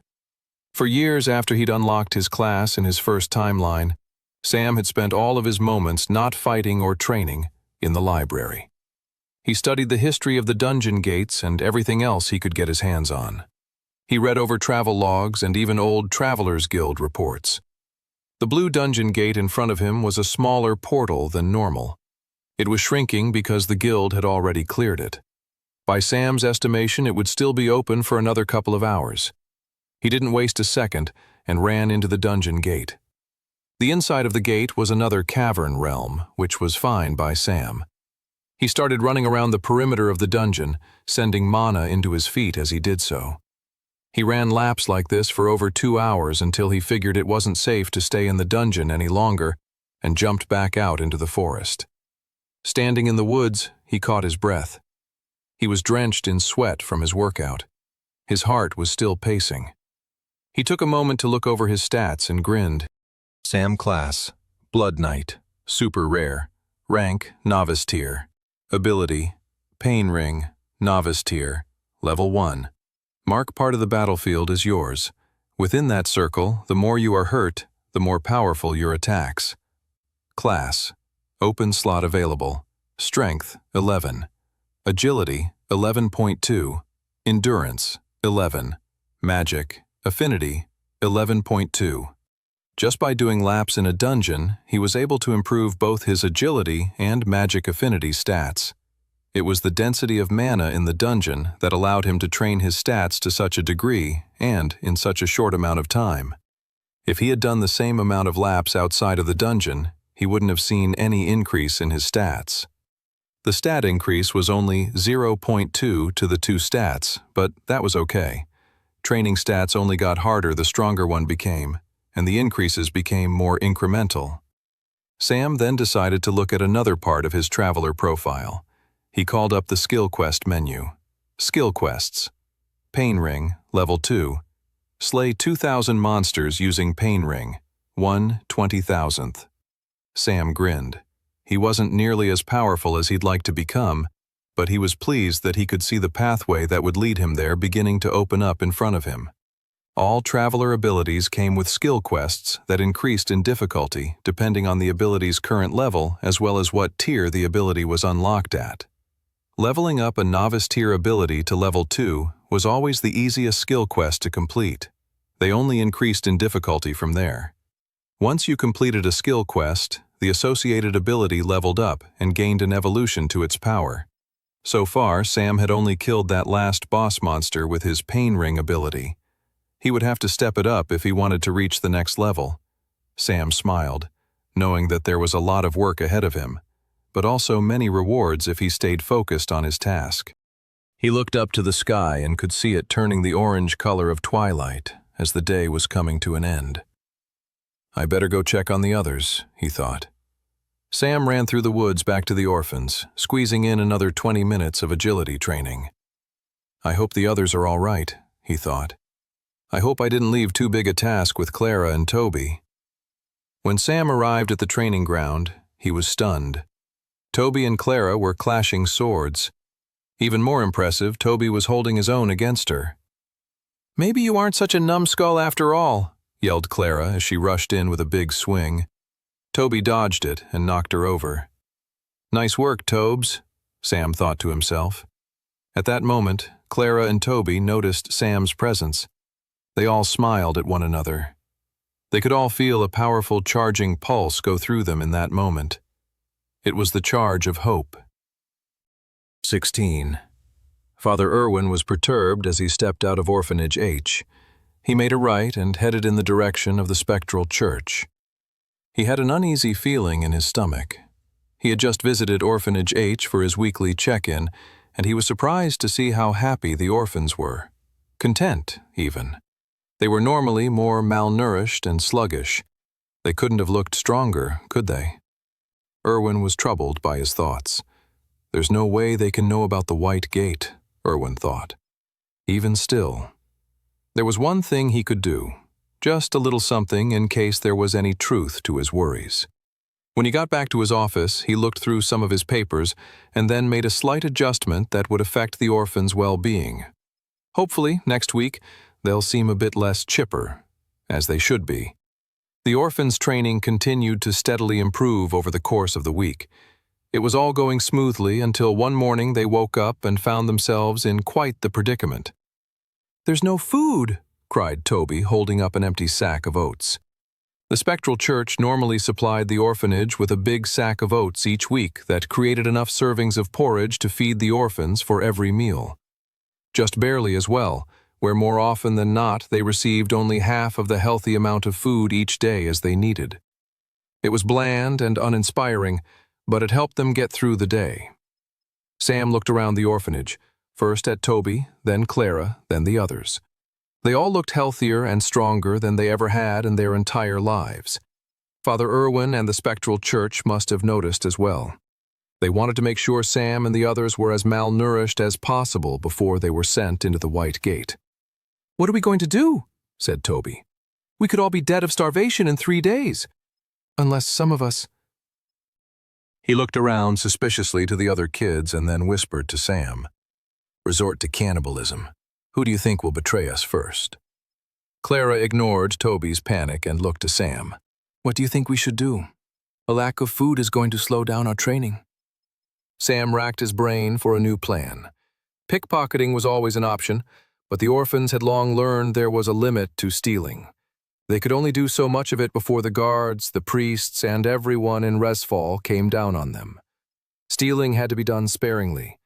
They couldn't thieve their way through all of their meals. It just wasn't possible. "I think I've got it," said Sam. "Here's the plan. The people who need the most training will keep training. While you two oversee that, I'm going to go find us some food." Without any food for breakfast, Toby and Clara led the orphans out to their training ground in the woods. The first half of the day went all right. Everyone was a bit slow, but they still had energy from their restful night's sleep and the food they had eaten the day before. But when the afternoon came and they had eaten nothing for lunch, the group of children began to get weary. Looking around with dismay, Clara turned to Toby. "Some of the plants out here must be edible." "Sure," said Toby, "but just as many of them are probably poisonous too. Sam told us to not worry. He was going to find us food."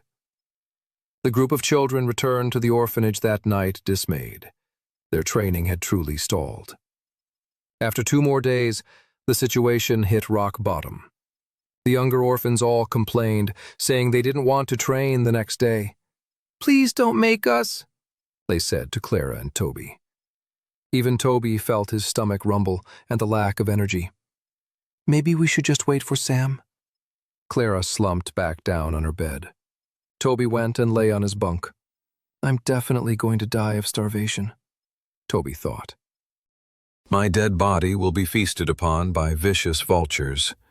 How ironic that my dead and starved body will be the food for another creature," he sighed to himself. Toby looked over to Clara. He could see the agony she was going through. She wasn't barking orders at the orphans like she normally did. She didn't have the energy, nor the heart, to yell at the extremely underfed kids in front of her. "Where's Sam?" asked Clara, looking to Toby. "We haven't seen him for 3 days. If things keep going at this rate, we'll die before we even get thrown into the White Gate." The situation went from horrific to much worse when one of the younger boys fainted. Clara and Toby ran over to him. "Somebody get him a glass of water," Clara shouted. She looked down at the boy. "Come on, you can survive this. Sam is going to be back any minute." "Is he, though?" shouted a different boy. Clara looked at the boy, horrified. "What do you mean? Of course he is." "Then why hasn't he come back yet? I don't believe he is coming back. He's left us here to starve." Toby, a seasoned paranoiac, had briefly contemplated the same notion that the angry boy was suggesting, but he trusted Sam too much to doubt him for more than a second. "Sam will come back," said Toby. "I know he will." The angry boy shook his head. "He hasn't been the same. He's different. He doesn't care about us anymore." The door suddenly swung open and Sam stepped into the room. Everyone looked up at the black-haired boy, stunned. He was holding onto a rope leash, leading into the dormitory the strangest creature Toby had ever laid eyes on. It was a cow with a beautiful golden horn sticking out of the center of its head. It was the cross between a cow and a unicorn. A unicow. Said Clara. "What the heck is that?" All the orphans stared at Sam with confusion. The black-haired boy smirked. "It's breakfast, lunch, and dinner."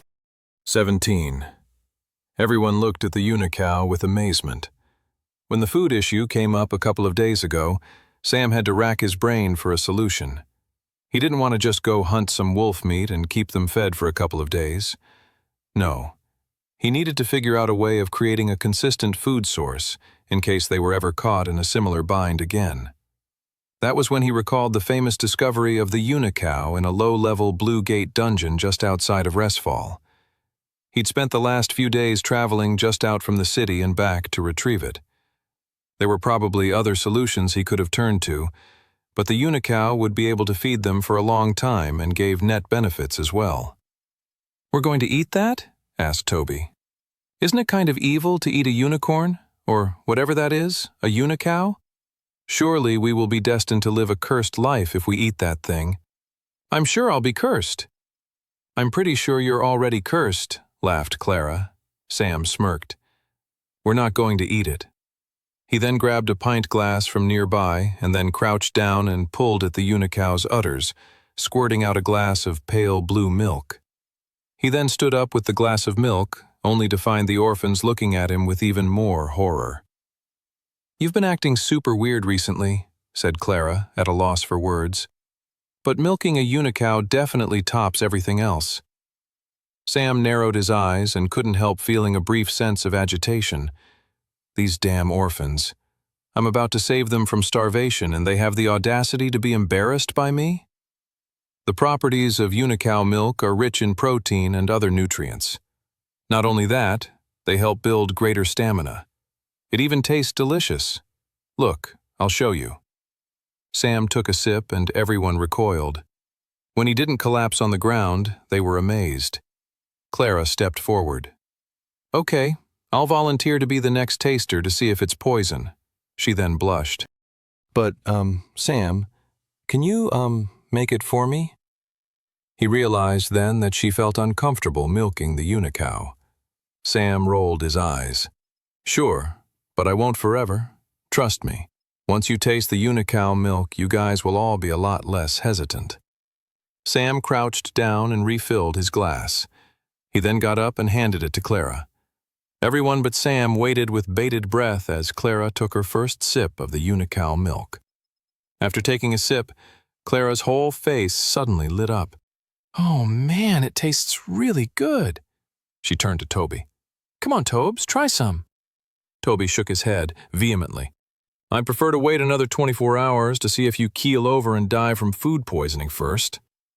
You're going to die from starvation before then. So stop being such a picky eater and huge wimp and do what I freaking tell you to do," barked Clara. "Yes, ma'am," said Toby, suddenly standing straight and at attention. Toby visibly shook and grabbed the pint, and, despite appearing as if every fiber of his being was telling him not to do it, he took a sip. After a few seconds, he blinked. "I'm not dead. Hey, I'm not dead, everyone. I drank the unicow milk and lived." After the first pint of unicow milk was passed around, Sam walked some of the others through how to milk the udders, and they started making a big bucket of it. Afterwards, Sam discussed it over with Clara and Toby. "A pint or two a day will keep us nourished. We won't need more than that, and the unicow can produce that for us with ease." "Do we need to keep it fed, though?" Toby asked. Sam shook his head. "It's a magic beast from a dungeon gate, so no." "That's amazing," said Toby. "I just assumed everything behind one of those things was designed to absolutely murder you and feast on your brains. Never in a million years did I think something so delicious would be hidden by those horrific gates." A little girl orphan came up to Sam and tugged on his shirt. "What's the unicow's name?" "That's a good question," said Sam. "I'm not sure. What do you guys think?" Clara crossed her arms and said, "I think we should call it Roxy." "Huh?" asked Toby. "Where did that name come from?" "With that horn, she looks totally wicked, like she could be the lead singer in a traveling minstrel band. You know those really cool ones that sometimes come to the Harvest Festival? Roxy feels like a name a woman like that might have." "I like it," said the little girl orphan.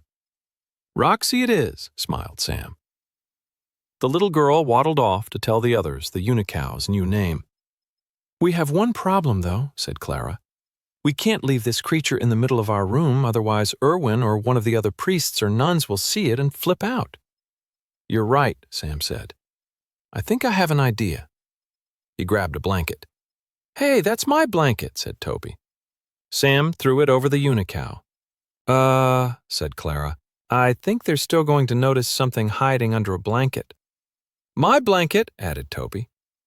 "You're not going to like this, Clara," said Sam. worried about the wrath he might face from the tempestuous girl. "Oh no, you can't be serious," said Clara as she realized where Sam was leading the unicow. And that was how Roxy, the magical unicow, moved into the orphanage's janitorial closet, formerly regarded as Clara's office. 18. With Roxy providing everyone with delicious nourishment, the orphans' training for the White Gate could finally resume. But as the days passed and Sam watched over the development of all of his orphan pals, he came to a realization. Most of them weren't going to be powerhouses inside the horrific dungeon gate. Even with the training, the bulk of the White Gate will involve Sam, protecting them and trying to escort them through it. The training had brought everyone's survivability up so that they wouldn't be helpless sitting ducks once inside the dungeon, but being able to defend themselves was a far cry from actually being able to fight their way through the tutorial dungeon. Sam's conclusion to this realization was that he shouldn't be the only proficient fighter going into the White Gate. It was abundantly clear that this wouldn't be possible for all the orphans, but if at least a few of them outside of himself could be strong, that would be great. That meant a select few needed a bit of extra special training. That was why, the following day, Sam left one of the older orphans in charge and took Clara and Toby into the woods.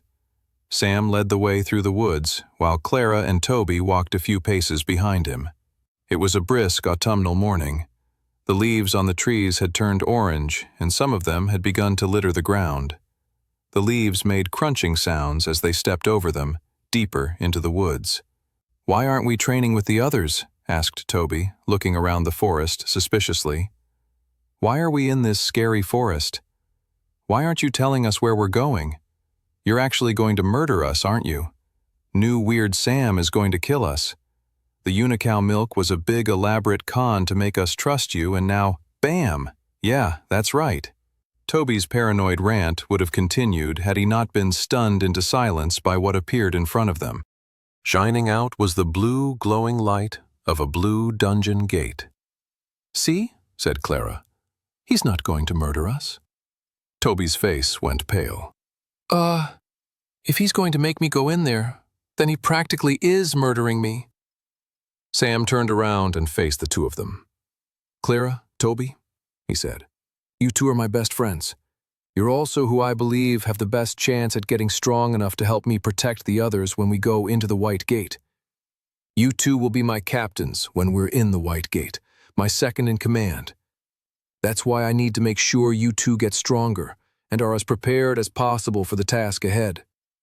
"And that preparation includes stepping inside a blue dungeon gate?" asked Clara, skepticism lacing her voice. Toby shook his head. "This is insane. I'm sorry, but I can't do this." Sam looked to Clara. "Clara, do you feel the same way?" "It seems a bit crazy, but so is bringing a magical unicow to our dormitory, and so much else that's happened over the last few weeks," she sighed.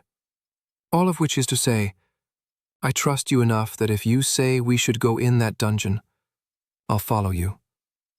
Sam then looked to Toby. "Clara's convinced. Why aren't you?" Toby crossed his arms and didn't say anything. "It's an order, Toby," said Clara. The boy shook his head. Clara gasped. "Are you actually going to defy me?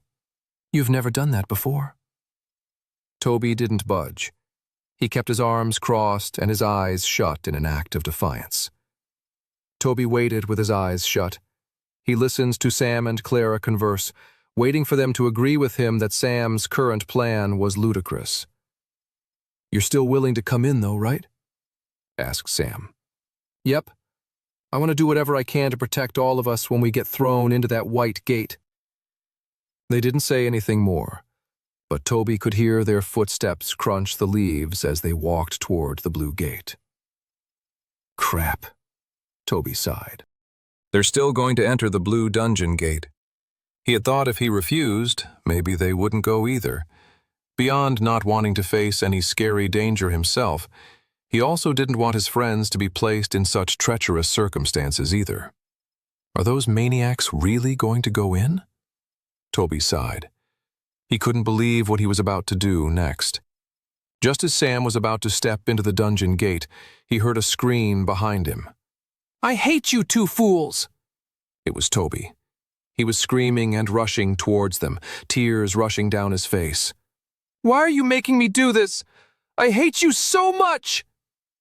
And with that, Toby, the most worried and fearful of the trio, was the first of them to leap bravely into the blue dungeon gate.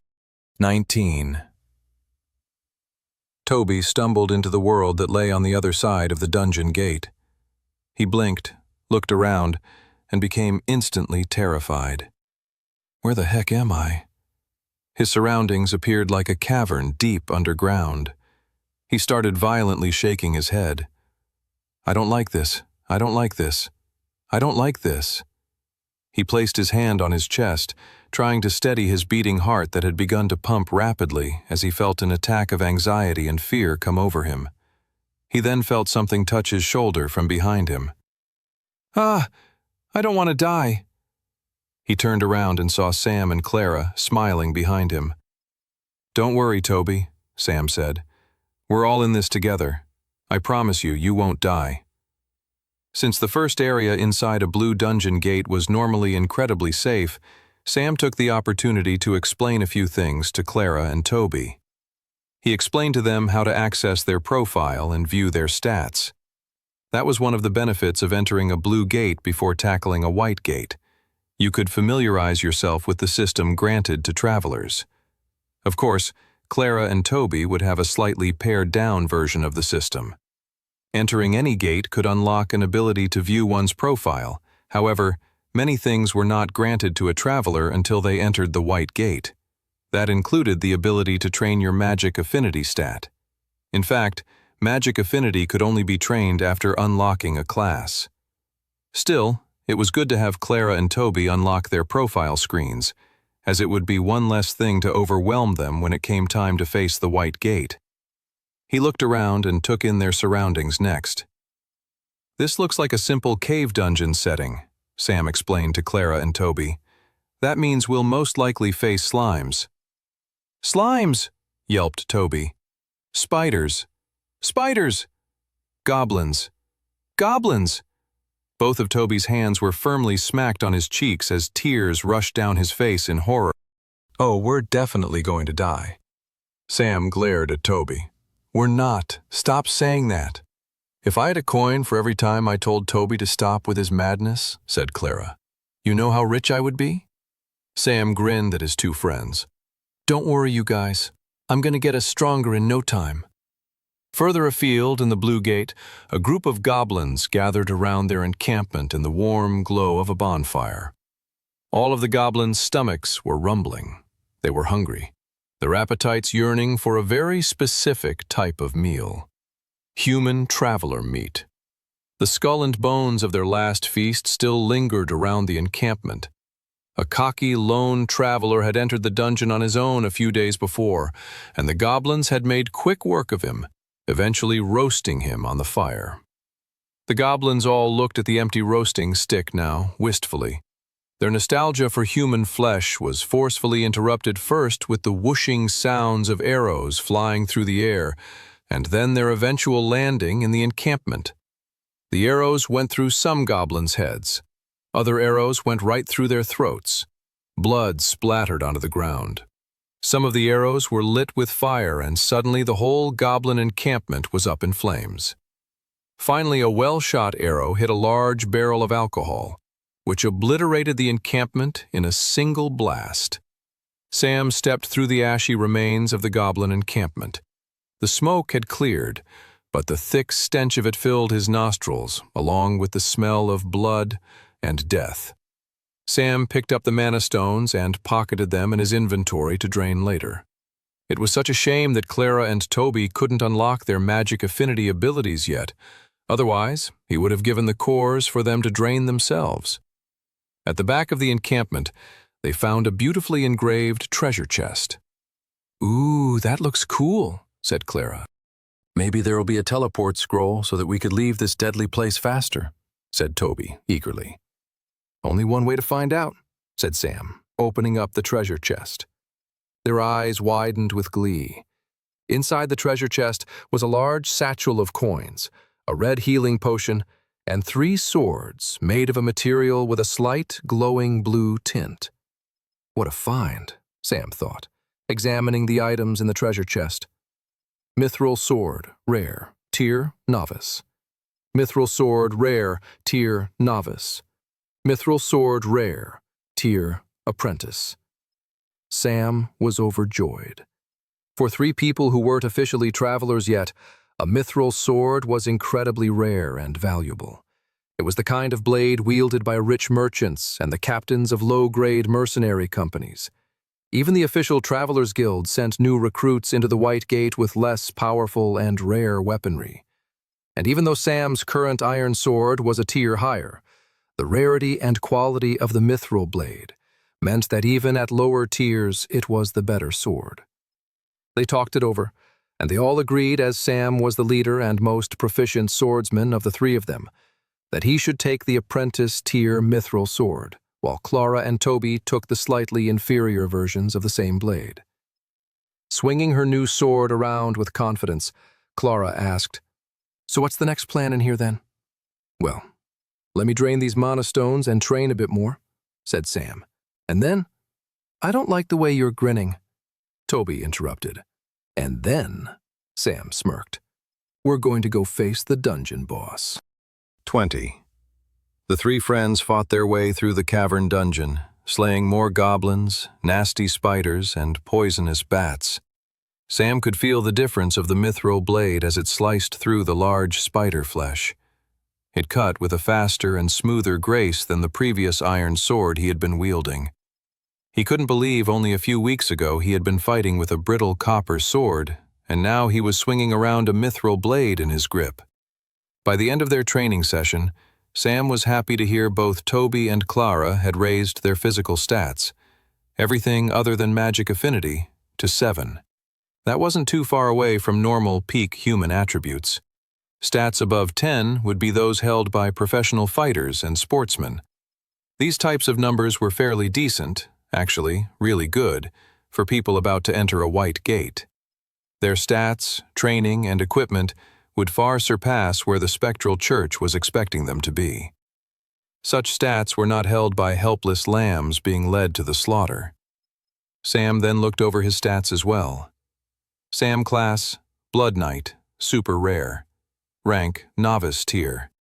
Ability, Pain Ring, Novice tier, level 1. Mark part of the battlefield is yours. Within that circle, the more you are hurt, the more powerful your attacks. Class, open slot available. Strength, 11.5. Agility, 11.7. Endurance, 11.4. Magic affinity, 11.7. He hadn't made as drastic gains as Clara or Toby, but that was to be expected as he was a bit further ahead than they were. The important thing was, all of his stats were on the rise, and even the smallest differences could mean a lot, especially at higher tiers later on. The good news was, with all of his stats over 10, it meant that whatever extra class he unlocked in the White Gate, he most likely should hit the requirements to unlock that class's novice tier ability straight away. Also, as he slowly moved all of his stats closer to 31, it meant he was getting close to unlocking apprentice tier level abilities as well. That was how it worked.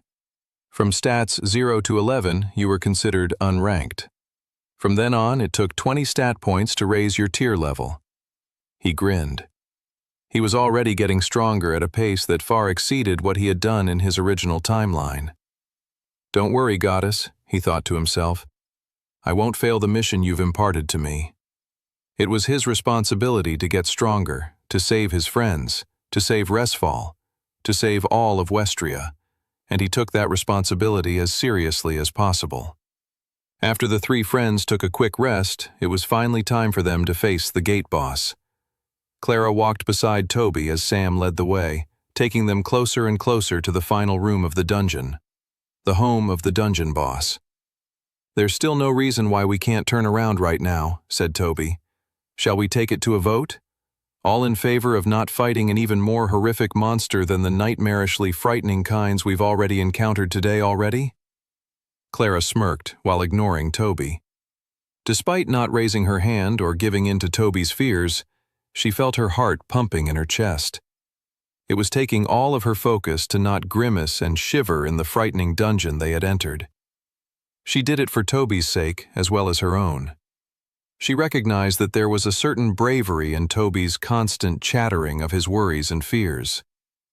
Some people, herself included, were too scared to admit that they were afraid sometimes.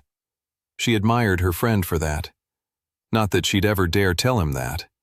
Plus, if she admitted she was scared, Toby might lose his head and force them to retreat, which wasn't what Sam wanted them to do. As they walked deeper into the dungeon towards the Finnel room, Clara stared at the back of Sam's head, watching the black tufts of his shaggy hair gently sway as they went further down the cavernous passage. As she had noticed before, even the way Sam now walked wasn't the same way he had walked 2 months ago. Sam, she wondered, what happened to you? Are you the same Sam we've grown up with all this time? The same Sam that I've... She shook her head. She didn't want to think about those things, not when they were so close to risking their lives. What are you thinking about? Asked Toby, turning towards her. Nothing, she said, blushing. Her face went stern. Stand up straighter, Toby. This is not a time for slouching. We need to be on guard at all times. Toby immediately straightened his shoulders. Yes, ma'am? She grinned and then gripped her mithril sword and felt a surge of confidence flow through her. They finally arrived at the entrance to the final dungeon room. Before entering, Sam explained the plan to them, and then they stepped into the final room to fight the gate boss. Slumbering in the center of the final room was a giant, three-eyed troll cuddling a massive club. Remember the plan, said Sam. Right then, before Clara could even blink, the boy rushed forward, leaping into the air with his sword and shouting, Let's do this! Sam landed, cutting the troll across its body and instantly waking it up. Clara was immediately concerned when she saw Sam's attack hardly cut through the monster's flesh at all. The monster clearly was of a much higher caliber than the creatures they had fought along the way to get there. Furthermore, a strange red ring shot out from around Sam, creating a large circle in the center of the boss room. What's that? Clara wondered. Is that the troll's ability? It couldn't be Sam, could it? When did he learn magic? That's incredible. The monster's eyes bulged, and it kicked Sam, flinging him across the room. Clara immediately wanted to run over to Sam and help him, but Toby grabbed her arm. I want to go over there too, said Toby. But we gotta follow Sam's plan.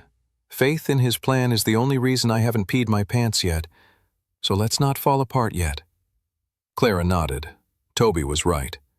Sam was already on his feet and charging at the troll once more.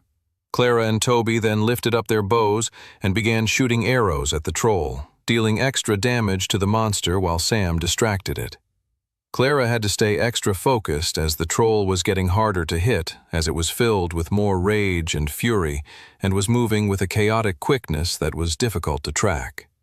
The most worrisome thing was the destructive beatdown Sam was taking. The troll had landed multiple powerful blows on Sam, and he looked incredibly worse for wear. The worst part was it didn't even seem like Sam was even trying to dodge the attacks. Toby fired off another arrow and said, Has Sam gone crazy? What's he doing? He's going to get himself killed. Clara kept firing arrows, but was feeling the tension too.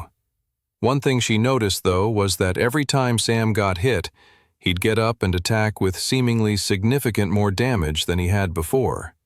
The cuts Sam was leaving on the troll were getting thicker and deeper. This only angered the troll more, and he attacked Sam with even greater fury. But then the troll managed to knock Sam right in the head with his club. The boy went flying backwards, smashing into the walls of the boss room. The troll then slowly turned towards Clara and Toby. They both looked to Sam, who was collapsed on the ground, unconscious. Said Toby. Why is Sam not getting up? That was definitely not part of the plan. The troll took a step towards Clara and Toby. It flared its nostrils. Its 3 red eyes looked at them with a yearning to kill. It was at least 10 times their size, even if its large club was bigger than either of them. Even with all of their training, it wouldn't take much for this troll to kill them. It started running towards them. "Ah, what are we going to do?" said Toby, dropping his bow and reaching for his sword. "Come on, Tobes," said Clara. "We either kill this thing or die trying." The troll was soon in striking distance. It lifted up its club and Clara and Toby jumped forward to attack. They had one shot at killing this thing before it killed them. Their mithril swords bounced off the troll's flesh, and both Clara and Toby stumbled backwards. The troll then loomed over them, even angrier than it was before. "Our swords didn't even penetrate its skin," Clara thought with amazement. It made the fact that Sam was able to cut through it an even more incredible feat. If Sam couldn't kill this thing, then they didn't stand a chance. Right at that moment when the troll was about to slam its club into Toby and completely obliterate him into a bloody pile of smashed-up flesh, something incredible happened. From behind the troll, a mithril blade shining with a beautiful blue hue came shooting down from above the monster's head, slicing through its body, cutting it completely in half. 21. Toby shivered and kept his eyes shut. He had accepted his death and was waiting for it to happen, waiting for the supposed light that appeared at the end of a long, dark tunnel. But nothing came. Still trembling, he opened his eyes and saw the three-eyed troll had been sliced in half, either side of its body falling over, its insides spilling out on the ground. The monster soon disintegrated into a mana stone, and Toby was still trying to get his bearings on the situation. "I guess I'm not dead," he sighed to himself, relieved. He looked at Sam and said, "What the heck just happened?" Sam sheathed his sword and explained, "Let's just say I have a special ability that gives me more power when I get hurt," Sam explained. "I let the troll hurt me so much until I was in quite a dangerous position, then used the healing potion to get back to full health, and then rushed the monster when he wasn't expecting it, allowing me and my trusty new rare mithril sword to get a critical hit." Both Clara and Toby gasped. "Amazing," they both said.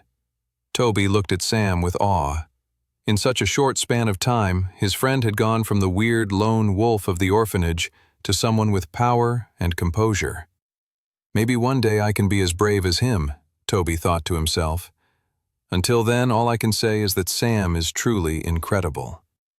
Sam stepped over and picked up the mana stone and hefty pouch of coins. He grinned at the weight of the coins.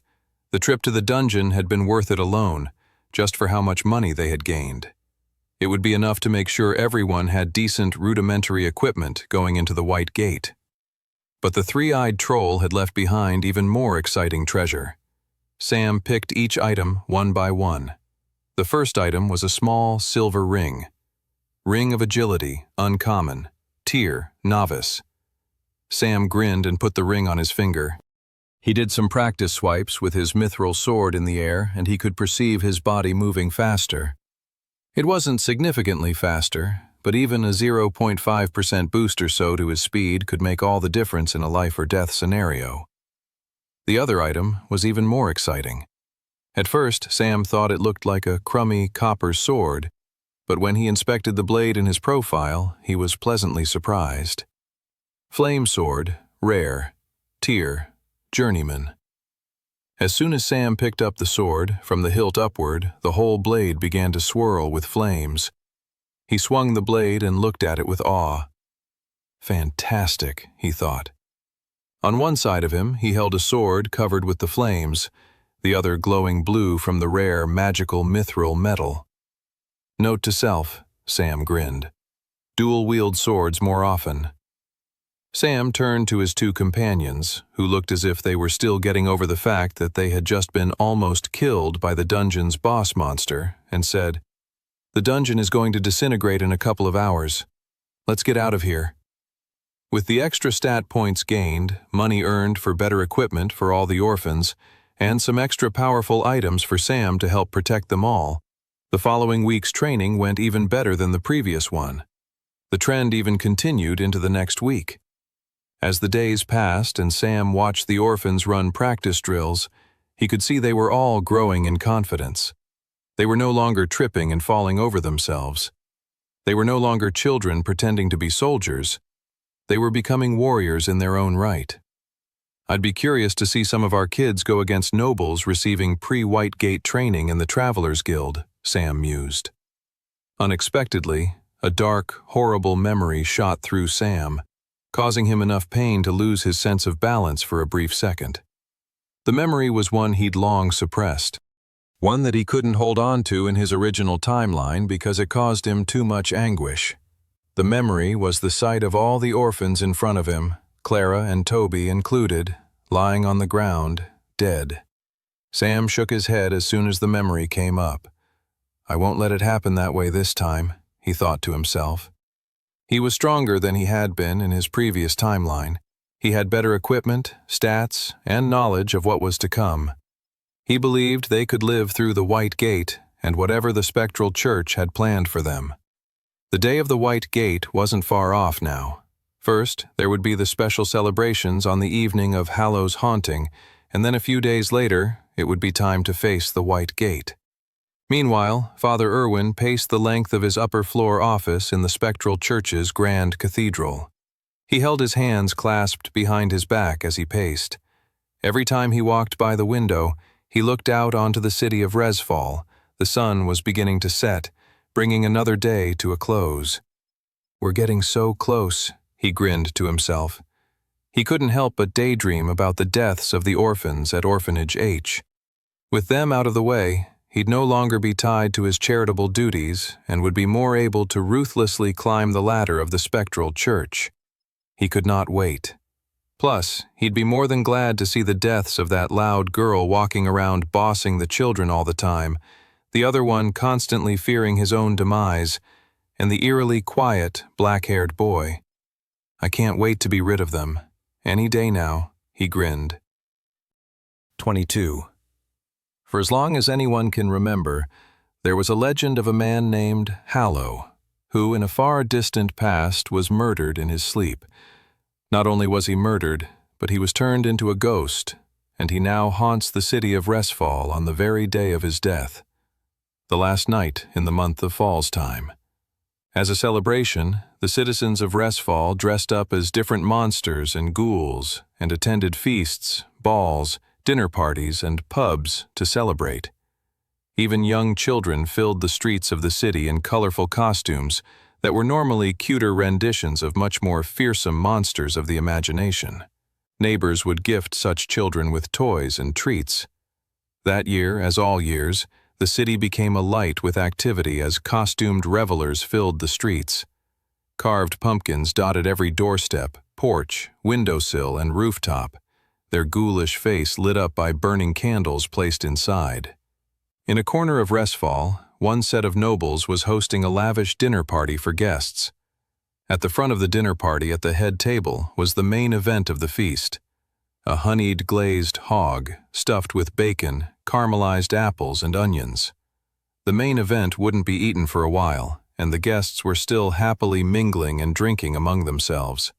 They didn't notice the cat-shaped shadows running across the windowsill outside. The nobles kept chatting, even though, without their noticing, the golden hog disappeared from their table. All of Orphanage H cheered their pints of unicow milk with delight as they feasted on the golden hog.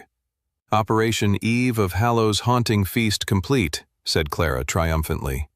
And what a smashing success! Well done, everyone! Clara had organized the heist to nab the golden hog, and it couldn't have gone more perfectly. All the orphans were dressed up as cats and other animals, except for Toby, who just kept a white blanket over his face. I can't take all the scary creatures you're pretending to be, said Toby. Tell me when it's over. Even Roxy was given an orange, pointy party hat to wear to join in festivities. Within a couple of hours, most of the orphans were lying in bed, exhausted and stuffed from all the fun and food. Sam sat on the floor and leaned against the wall, sipping on a pint of unicow milk. He smiled at all the orphans nearby. This never happened in his first life, this sense of determination, this fun. In his previous timeline, Hallow's haunting was just another day of undernourishment and sadness. All the training had raised the orphans' spirits. They were a different group from who they were in the previous timeline. Sam had given them all a goal to work towards. I hope I've not given them false hope, he thought. Clara and Toby came towards him and sat down on either side of him. Who are we sitting beside? Asked Toby, who still had a white sheet covering his face. Can you take that damn thing off? Said Clara, snatching the blanket and pulling it off of Toby. The boy looked momentarily shocked, but then relaxed when he saw everybody was asleep. Why are you hanging out all alone like a sad sap? Asked Clara, nudging Sam. You're reminding me of Tobes. Hey, said Toby. I was the life of the party. Clara rolled her eyes. Sure you were. Sam sighed and then shared what he was thinking with his friends. I'm just worried all this training will be for nothing, he said. That I might have given everyone false hope. Clara smiled and shook her head. Who cares? Over the last few weeks, I think I've been the happiest I've ever felt. If things go absolutely horrible in the next few days, if I don't return from the White Gate, I don't care. I've lived a happier and richer life in the last few weeks than I've had for most of my life. Agreed, said Toby. I've never faced so many fears or tasted as many delicious things like unicow milk or that golden hog we had this evening. Sam smiled and put his arms around his two friends. He was so happy to be back in a world where the people he loved and cared for were still alive. He'd fight to protect this timeline and everyone he held dear within it. I won't let you down, Sam thought. He was making a promise to his friends. He was making a promise to the world. But most of all, he was making a promise to himself. 23. A few nights later, all across the city of Resfall, priests of the spectral church moved stridently through the rainy streets, carrying magic lamps to light the way for them through the shadows. Prisoners were awoken from their dungeon cells, handcuffed and then escorted outside into the stormy, cobbled streets. None of the prisoners questioned what was happening to them or put up a fight. Father Irwin arrived at Orphanage H, snickering to himself, happy to soon see these orphans thrust into the White Gate and removed from this world entirely. He stepped into the large dormitory. Silent, he thought, for once. He started banging the walls and shouted, "Get up, you miserable wretches! Time for a little field trip!" He went up to one bed and dragged a little boy out onto the floor. "Come on now," he sneered. "Don't waste my time." In about 10 minutes, Father Irwin had all the orphans wide awake and in a nice, orderly line of pairs. They seemed less drowsy-eyed than he was expecting. None of them seemed to be yawning either. They couldn't have been awake before I arrived, could they? For a moment, he began to wonder something, and then shook his head in firm disbelief. There is no way in this world they could know I was coming tonight. He went ahead and shuffled them forward, not noticing the orphans winking at each other, signaling they were ready for the challenge ahead. The rain pounded hard on Sam's head as they stepped out into the rainy, nighttime streets of Resfall. They moved quickly through the dark, shadowy streets and alleys. "Faster, you little wretches," hissed Father Irwin. Sam was near the front of the pack of orphans being shepherded through the city. They had planned it that way, with Toby and Clara at the back, keeping an eye on everyone. He breathed in and out, trying to stay calm. He knew everything that was about to happen. All of their preparation over the last month and a half had been in service of this evening, of this moment. They turned a corner, and the dark silhouette of the spectral church's grand cathedral came into view. "Keep moving," sneered Father Irwin as they got closer and closer. Once they arrived at the grand cathedral, the doors were wide open, with 2 priests guarding the entrance. Both were wearing rain-soaked ponchos and had stoic faces staring out into the dead of night. They paid no heed to the children being led through the door. Sam bristled with anger as he considered them. They knew what was about to happen, but still, they did nothing. This whole enterprise of keeping the White Gate secret, of sending people in and experimenting on them, it was all a means to acquire more power for the spectral church, so that they could be the most powerful travelers in the city and become the true rulers of Resfall. And so even these guards wanted a piece of that power too, and were willing to turn a blind eye to what was happening in front of them. Sam and the other orphans stepped into the cathedral, entering a grandiose room with a high ceiling, pews, and a lectern. Father Irwin shepherded them to the side and led them into a separate room that had a spiraling staircase lit by hanging torches on the wall. Sam was impressed with the kids around him. They weren't shivering or crying or screaming to run away. They showed no fear about the horrific thing about to happen to them. Sometimes approaching something terrifying was even more frightening than actually facing the thing itself. Well done, everyone, Sam thought. They arrived at the bottom of the stairs where there were groups of older men and women in rags, all formed in a line. The little girl beside Sam grabbed his hand. "I'm scared, Sam," she whispered. Before Sam could say anything, Father Irwin hissed at them, "Be quiet, or you'll be beaten." Father Irwin stared at them sternly. There was venom and bloodlust in his eyes. Finally, when the priest looked elsewhere, Sam looked down to the girl and mouthed with his lips, "Don't worry. We'll be okay. I'll protect you." The fear didn't completely disappear from the little girl's face, but it dissipated slightly. It was the best Sam could hope for the time being.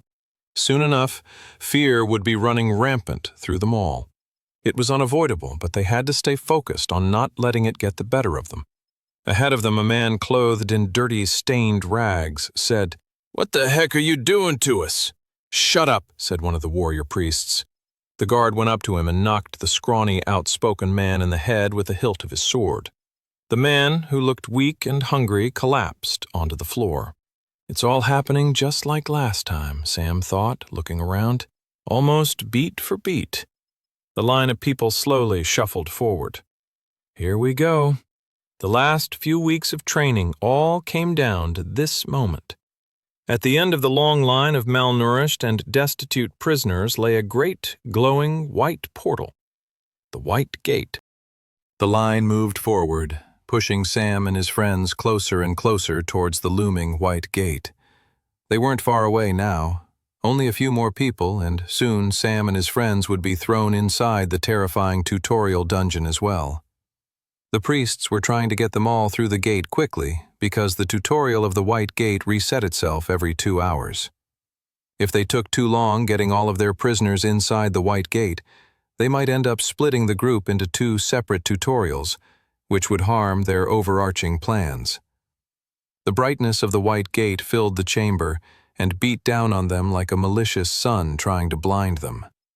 "Next!" yelled one of the priests. A woman in rags stepped up to the front of the gate. She stood still. "Step inside," said the priest calmly. The woman didn't do anything. "One more chance or we'll make—" At that, the woman decided to make an escape.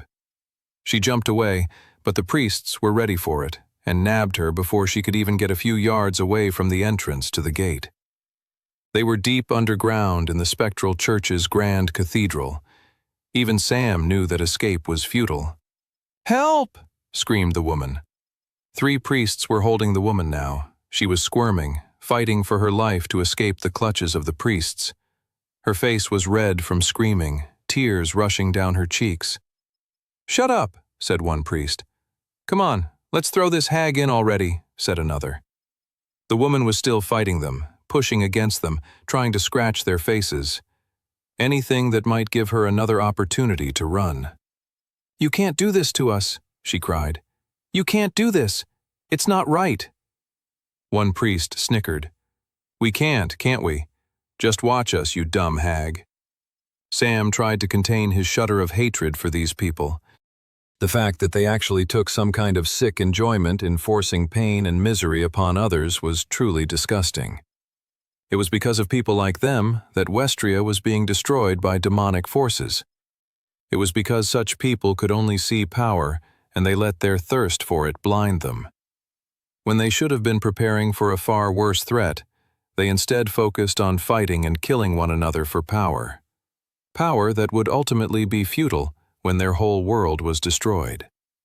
The priests then carried the woman, still squirming and crying, and tossed her into the White Gate, where her body completely disappeared into the other side. The priests took a moment to catch their breath, straighten out their ruffled robes, and then return to their positions, and the assembly line of death continued on its way. "Next!" Sam stepped forward. He gulped. His whole body tensed.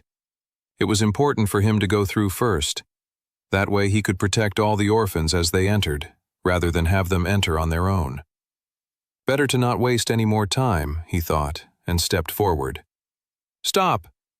Sam halted. What's happening? He thought. This didn't happen in the previous timeline. One priest walked up and snatched Sam by the rags. He then dragged him over to another priest. Sam made no effort to fight against the man. With his well-trained stats, he could easily push the man off him, but he didn't want to reveal that he was stronger than he looked. "This one looks funny," said the priest. "What do you reckon?" The two priests looked down at Sam. "His eyes are weird." Oh crap, Sam thought as he suddenly realized what was happening. The red eyes, the only physical sign that gave away that he had an unlocked class, weren't something he had in the previous timeline. His new eye color was significant enough to alter the events of how everything happened. Crap, Sam thought. If they didn't throw him in the White Gate, his friends would be left on their own and would most likely die in there. He needed to be there to protect and help them survive. He couldn't have gotten this close to changing the timeline only for it to alter in such a way that he ended up unable to stop anything. "Is he some kind of halfling?" murmured the priest. "Who knows? Do you think it will disrupt the experiment?" Sam's heart was pounding. Depending on what the priest said here, he'd potentially fight them and jump into the White Gate himself. That was a worst-case scenario, as it would cause a lot of problems later on. Mainly, if he fought the priests now and jumped into the White Gate against their will, it would mean they'd be waiting for him when he returned. That would screw up a lot of his planning. Still, he'd take that risk if he had to. "I think it should be fine," said the priest. "Throw him in. Let's get moving." Sam stayed as emotionless as possible. He didn't want to signal the priests in any way that he was relieved. He didn't want them to have any idea that he actually wanted to go into the White Gate. The priest snatched Sam by his rags and then dragged him up to the White Gate. "All right, you little wretch," said the priest. "Time for your slaughter." The man then kicked Sam in the back and sent him shooting through the portal into the dangerous world on the other side. Sam stumbled forward, reality instantaneously changing all around him. His back ached with a subtle pain from the priest kicking him, but he knew he didn't have the luxury to focus on it. He looked around, and the surroundings were familiar. A landscape that had haunted him in his nightmares for many years in his previous lifetime. The tutorial dungeon was a foggy, open plain where the grass was as black as charcoal. Broken statues and columns littered the surrounding landscape. The place was known as the Valley of Ruins. The people who had been thrown into the gate before him were all huddled nearby. They'd already appeared to have created small groups among themselves. A lot of them were looking around fearfully, unsure what to do next. They all looked at Sam, but when he took a step towards them, they all looked away. Sam and his friends were the only young people to be thrown into the gate. The nearby adults all knew the dangers that lay ahead of them all. They had already decided the kids would hold them back, make survival more difficult. Sam took a deep breath. He was angered by the selfishness of these people, but he remembered they were terrified for their lives. They weren't thinking straight. He couldn't hold this against them. Sam could potentially save them all if they chose to listen to him. "Hey!" Sam hollered. "Some bad stuff is going to happen really quickly, but once my friends get here, if you follow me, I can help us survive." A man in rags stepped forward and said, "Stay away from us, kid. We won't fall for your little trick. You're nothing but a street criminal, a rat in an alley. Don't think we don't know you won't betray us as soon as it's convenient for you." All the others stared at Sam with bitterness and discontent, and he knew that they all felt the same way. Sam bristled. These people were really making saving them a pain in the butt. Sam wasn't going to argue with them further as he knew some pretty critical moments were about to happen in the next 10 minutes or so. "Okay," he said, taking a step away from them. "You can still follow me if you want when things get crazy." "Just shut up, kid," hollered the man, and then the adults turned away from him. I tried my best, Sam thought. There'll be one more opportunity to help them, but I need to focus on other things now. I've given those grown-ups more time than they deserve." He turned back to the entrance of the White Gate. His orphan pals had begun to stream through. Sam materialized the equipment he had purchased with the money from the dungeon runs and started handing it to the orphans. Common bronze swords, bronze shields, a basic bow, a satchel of basic arrows, and a healing potion each. "Here you go," said Sam. "Don't worry, I know it's scary in here, but remember, we planned for this." One boy stuck his hand back through the White Gate, but nothing happened. Sam smiled and shook his head. "It's as I explained, we can't go back through there. The only way to get back to the world outside is to survive the challenges given to us by the dungeon." Unlike the standard dungeon he'd beaten over the last month and a half, a White Gate was known as an irregular gate. It followed its own set of rules different from the more common types of dungeon gates. One such difference in rules was that there was no way to leave the White Gate other than by surviving the challenges it thrust upon you. This was the main reason why White Gates were considered so dangerous. Finally, Clara and Toby arrived in the new realm, the last of his orphan regiment. "Good," said Sam, handing them their equipment. "We're all here." He had explained to them during their training session how the gate would work and what would happen to them as soon as they entered. So they all already theoretically understood that they would be unlocking profiles and inventory systems. Sam gave them a gentle nudge by telling them, "Anything you can't carry or don't want on your person, put away in your inventory." And they all seemed to figure it out. As Sam had explained to them earlier, it was merely a mental command that you'd eventually get used to. Simply think, materialize mithril sword, and it would appear in your hand. It was one of the simple trademark abilities that all travelers shared.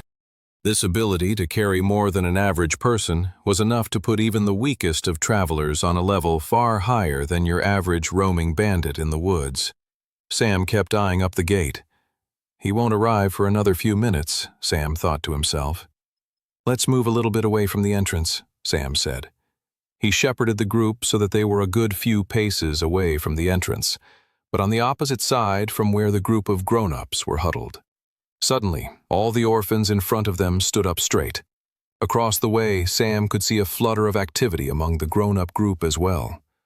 A message appeared in Sam's retina, as it had done for everyone else. "First trial. Survive the Valley of Ruins for 7 days." Sam shuddered. The trial prompts didn't offer any more information other than the goal to survive for a week.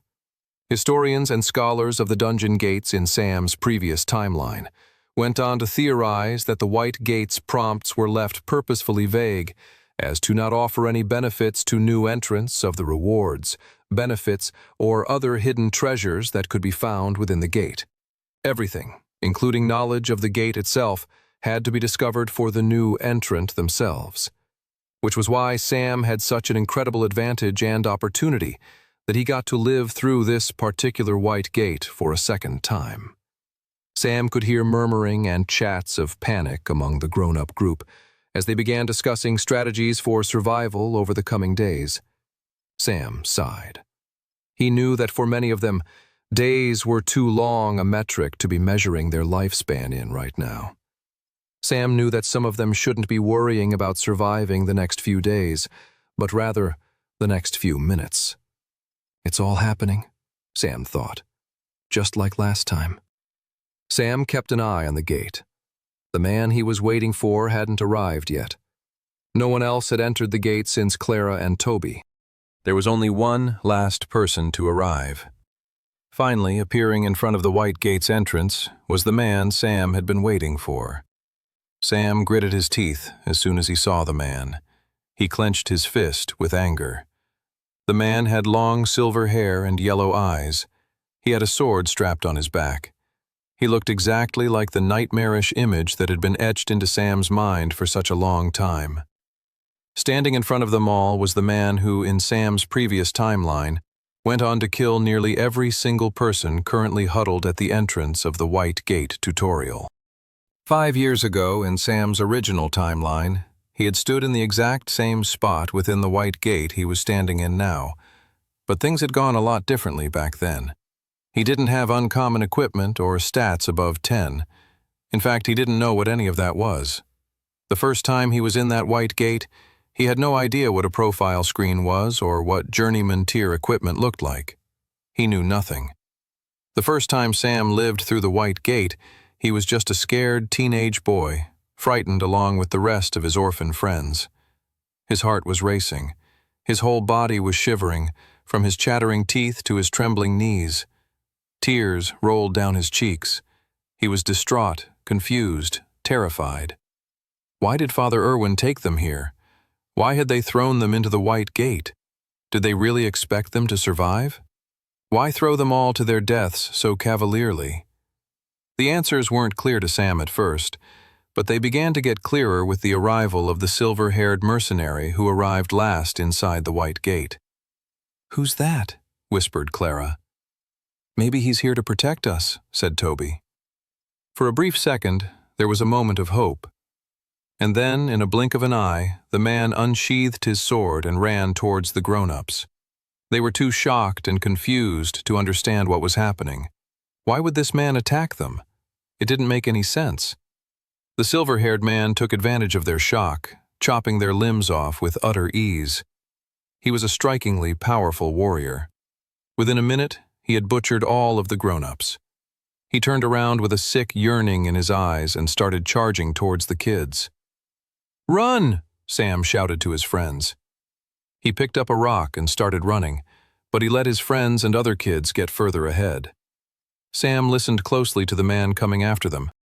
As his footsteps got closer, Sam stopped and turned around and flung the rock right into the man's face. "Ah!"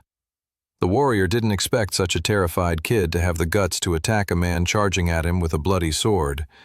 Well, the silver-haired underestimated Sam. Warrior had clearly known him. With the man distracted, Sam rushed him and tried to peel his fingers from his sword's grip. The man kicked Sam with enough strength to send the boy flying backwards. Sam hit the ground, expecting the warrior's sword to soon be plunged into his chest. But the silver-haired warrior had chosen to go after the other kids first. Sam picked himself up off the ground and felt his stomach lurch as he saw his friends running away, screaming, only to fall over, butchered by the mercenary's sword. His whole body trembled. He felt nauseous and sick. Sam watched as the mercenary stood amidst the rivers of blood and carnage he had created, and the man began to shake. Then the man's cackling laughter echoed across the dungeon realm. "That sack of garbage," Sam thought. "He's actually enjoying himself." Sam hid behind a statue and watched as the mercenary man eventually turned around and started looking for him. The man eventually gave up, muttering nearby, "The monsters will finish the job for me. I've done more than enough already." With that, the silver-haired mercenary began to traverse deeper into the Valley of Ruins, leaving Sam to his own devices. Within 10 minutes of arriving, the only living humans in the White Gates tutorial zone's first trial were the murderous man and Sam. A few minutes after the mercenary's departure, Sam realized he didn't have the luxury to be depressed, or scared, or frightened. He was alive. And so long as he was alive, he could still achieve the one and only thing he desperately wanted out of however little life he still had left to live. He wanted to kill the sick piece of trash warrior who had murdered all of his friends. The hatred and anger was so intense it fueled him out of his shock and trauma and pushed him to act. He began to follow the tracks the evil warrior left behind. Such a trail brought him to an encampment of murdered monsters that the evil warrior had just slaughtered. There in the encampment, Sam found his first sword and other equipment. He stalked the path of destruction the evil man walked, acquiring more items and knowledge along the way. He figured out how to access his profile, how to utilize his inventory, and so on. Sam managed to live and survive in the footsteps of the man he hunted. He was able to do so all the way to the very last trial. And at the very bitter end of the White Gates trial, Sam made his move. He rushed the unsuspecting warrior and stabbed the man in the back. He took advantage of the shock as the man keeled over on the ground. Sam ripped his blade out and stabbed the man again in the head. It was brutal and horrific, and it was all Sam wanted from his life at that point. He could die afterwards so long as he made this man pay. He honestly didn't care about anything after that. In Sam's new second timeline, he narrowed his eyes at the silver-haired man. Unlike in his previous timeline, Sam knew exactly why this man was here. He had learned the reason why soon after he had killed the man in his first timeline. The whole reason the Spectral Church had brought him and his orphan pals and all the destitute grown-ups to the White Gate was to see what type of classes might be unlocked at the end of the White Gate if you were to kill so many people while inside of it. The class that one unlocked after such a scenario was the one Sam currently had in his profile. Blood Knight. When Sam had stabbed the man in the back at the end of the trial, all of the man's kills transferred over to him in the Gate's calculation of potential classes he could unlock. "Who's that?" asked Clara, just as she had done in the original timeline. Unlike in the original timeline, though, Sam didn't waste a beat. In seconds, Sam was behind the man who had murdered every single person still standing at the dungeon's entrance. With zero hesitation, Sam ran a knife across the warrior's neck and slit the evil man's throat. 26. Clara felt her whole body go cold as she watched Sam kill the strange man with no hesitation whatsoever. Blood leaked out of the silver-haired man's throat, and he collapsed onto his knees. He reached up to his neck in shock, and then blood gurgled out of his mouth, staining his yellow teeth as he attempted to wail in pain. He was lying dead in a crimson puddle within seconds. "Sam," she thought, "what have you done?" In some ways, Clara felt like she wasn't just witnessing one murder, but two. First was the silver-haired man who Sam had killed, and the second was any semblance of the Sam she thought she knew. Toby and the other orphans had all gone pale and turned to her, hoping she might have the answers to what they were seeing in front of them. They all knew Sam had changed over the last few weeks, that he was different from who he had been before, but none of them had expected him to be such a ruthless, cold-blooded killer. Clara looked at Sam, the boy she called a friend, and tried to understand what was going through his mind. She could see that Sam looked down at the dead silver-haired man, this man they had seemingly never met before, with a level of seething hatred Clara had never witnessed on her friend's face, or anyone for that matter in her entire lifetime. How did Sam know this man? The black-haired boy looked down at the man with such a look of venom you would have thought the man had murdered Sam's entire family. What Clara didn't know was that for Sam, that was exactly how he felt. Sam's heart had been pounding in his chest up until the moment he killed the silver-haired man. Now, he felt a sense of relief, but he knew it wouldn't last long. It was only the first of many obstacles they'd have to face while in the White Gate. He bent down and added the man's broadsword to his inventory. It wasn't as good as any of his other weapons, but he could give it to one of the older orphans to wield, as it was better than the bronze sword he'd equipped them with. The man had a healing potion in his bag too, but he really didn't come with much else. The man was a skilled and powerful warrior and had entered the gate with confidence. Once Sam was done taking whatever was of value from the man, he turned to the group of adults who were looking at him with horror. "As I said before, I know a way for all of us to survive," said Sam. "Please, trust me." "Demon child!" one adult yelled. "Look at his eyes," said another. "Stay away from us. Don't come any closer to us." "We should kill him before he kills us," said another. Sam shook his head. He couldn't believe this was happening. "Please," he said. "This man here was going to kill all of us. I saved you. Please believe me. We don't have a lot of time. If we don't leave here soon, we're all going to die." The group of adults picked up some rocks. "Those kids have weapons," said the adults. "They'll use them against us. We need to kill them before they kill us." The grown-ups began to approach them with fear and violence in their eyes. This was the exact problem with how the dungeon gates operated. A plague that led to so much destruction all across Westria. They inspired fear, hatred, greed, and a thirst for violence and power. It was happening just on a smaller scale with these adults who were now coming for Sam and his friends. He racked his brain for some way to convince them otherwise, when out from the clouds the next threat suddenly arrived. A black raven appeared in the sky. Then two, then 3, then even more until the whole sky was filled with black ravens flying down towards them. They weren't ordinary ravens either. They were red-eyed death ravens. "Here they come," Sam sighed. Sam started running towards his friends. A flock of ravens descended much quicker than the rest of the deadly birds and went straight for Toby. Sam pushed himself and felt himself running faster with the aid of his new ring of agility, and made it just in time to slice the dangerous bird in half with his flame sword before it could take a bite out of his friend. He waved the fiery blade, and the descending flock of death ravens retreated. "Sam," said Toby, "you killed that man. You saved me." "We have a lot to discuss," said Sam, "but we can do it all later. We need to run.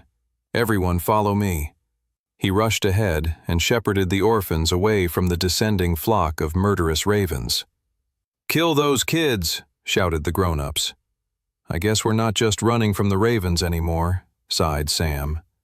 The death ravens had no preference, though, and began surrounding and tearing into the former prisoners and criminals that the spectral church had thrown into the White Gate alongside Sam and his friends. "Come on!" Sam shouted to his fellow orphans. The kids rushed forward across the grim, foggy landscape. Sam looked over his shoulder one last time. He shuddered as the grown-ups were torn apart one by one. "I couldn't save them," he thought. "Maybe they were destined for death in the end, no matter what?" Sam looked away and ran forward in the direction he sent the other kids, leaving the poor souls who couldn't escape to their bitter, unfortunate end. 27. After running for over 30 minutes, Sam and the others eventually found a hill with a cavern tucked away at the bottom. They had lost sight of the death ravens after 10 minutes, but it took another 10 to escape the sounds of their shrieks and the horrible sounds brought on by their carnage. Standing in front of the cave, Sam looked at his fellow orphans and said, "This cave will be our home base of operations for the rest of the week." The orphans, including Clara and Toby, all looked at him with pale, exhausted, and fearful faces.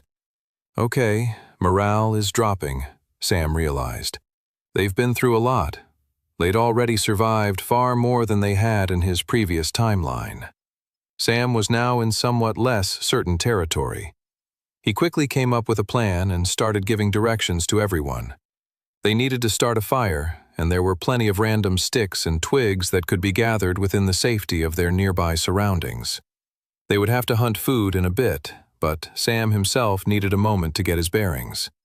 After assigning the tasks to everyone, he walked to the very back of the cave. He lit up the darkness with his flame sword, making sure there were no hidden creatures waiting to attack them. When the coast was clear, he finally leaned his head against the stone wall of the cavern and sighed. He slammed a fist on the wall in frustration. I couldn't save the others. He heard the sounds of the other orphans working behind him, and that helped dissipate his anger. I did save my friends, though, he thought with relief. He took solace in this, that he'd already changed his original timeline significantly. Of course, unless they all survived the trials of the White Gate, it wouldn't make much of a difference, so they still had their work cut out for them. Even beyond the White Gate, Sam was recognizing the enormity of the task the goddess had asked of him.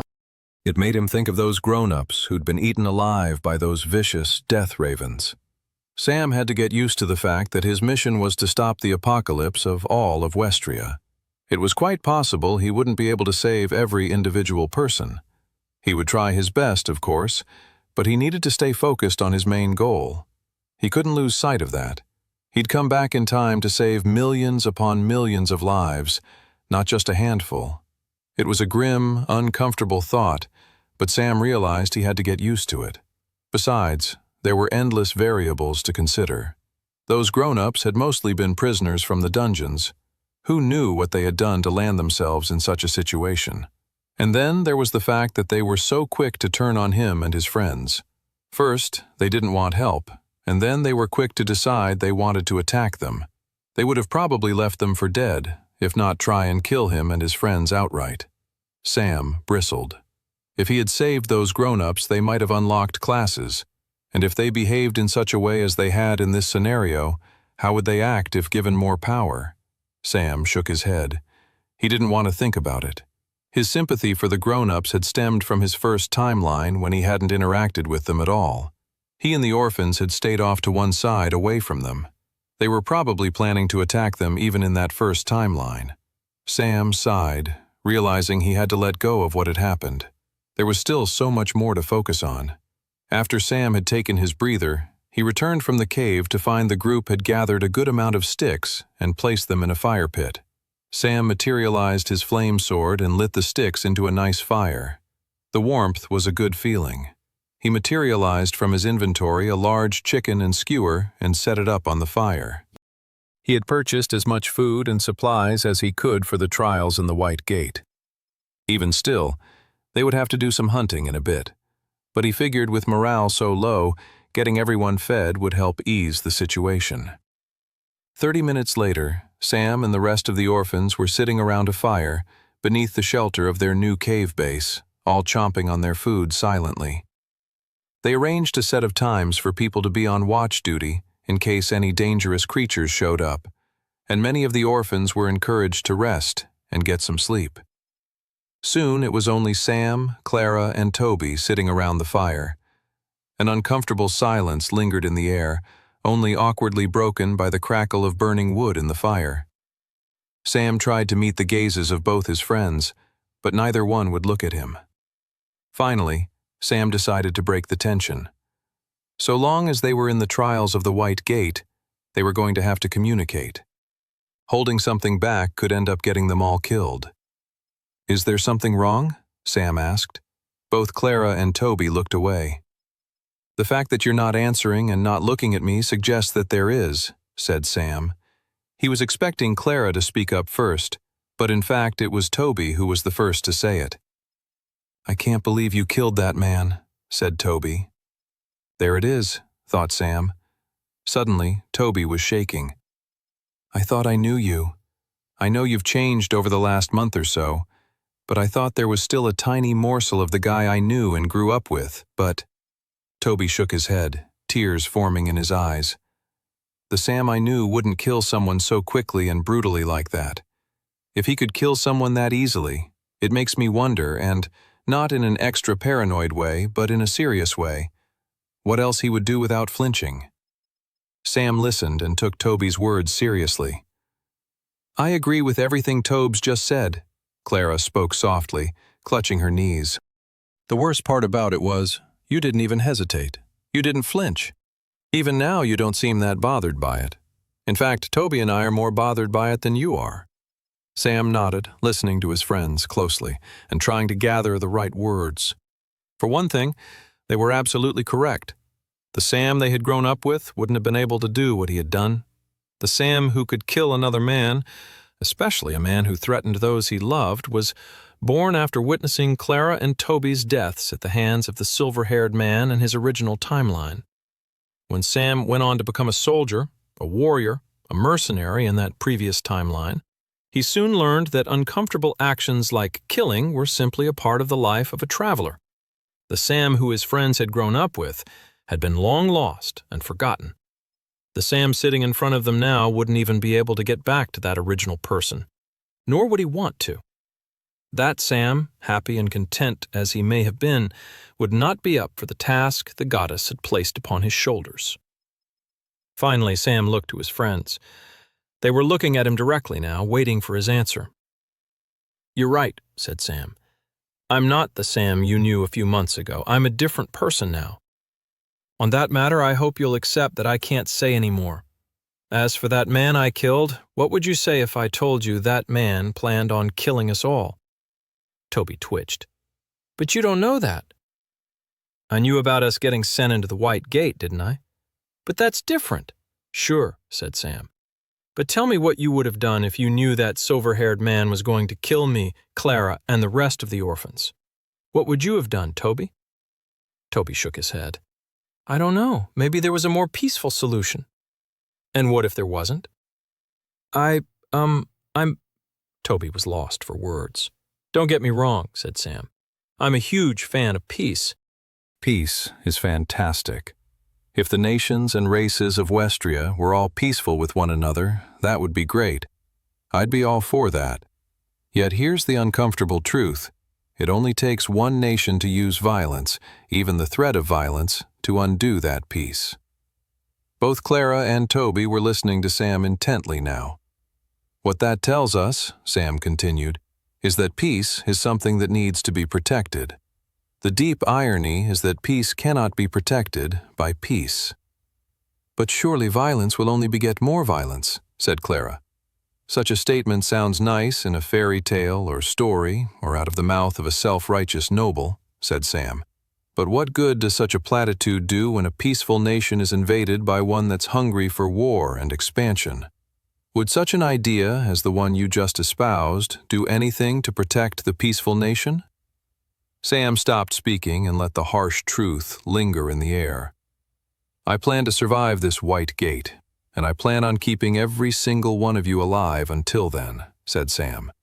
What you choose to do after that is up to you. But keep in mind, if we indeed survive, you'll unlock classes. You'll be travelers. The very thing we're discussing right now will be something you'll have to grapple with and accept if you choose to take the responsibility a traveler must carry. I don't know if I can, said Toby. You don't have to decide this instant, said Sam. But I'll say this. I've already come to terms with it. I accepted it a long time ago. Being a traveler, being a soldier, being a warrior who protects people brings many benefits. Adventure, treasure, power. But it also comes with its own sacrifices, responsibilities, and burdens. The greatest sacrifice is becoming a person you might never have wanted to become, someone you wouldn't wish to see anyone you care about become. Yet, it's precisely that sacrifice that allows others to live peacefully and innocently. The sacrifice you make saves others from having to make that very same sacrifice. And it's in that quiet space you can find solace in the darkest decisions one has to make in the quest to protect others. They sat there quietly after that.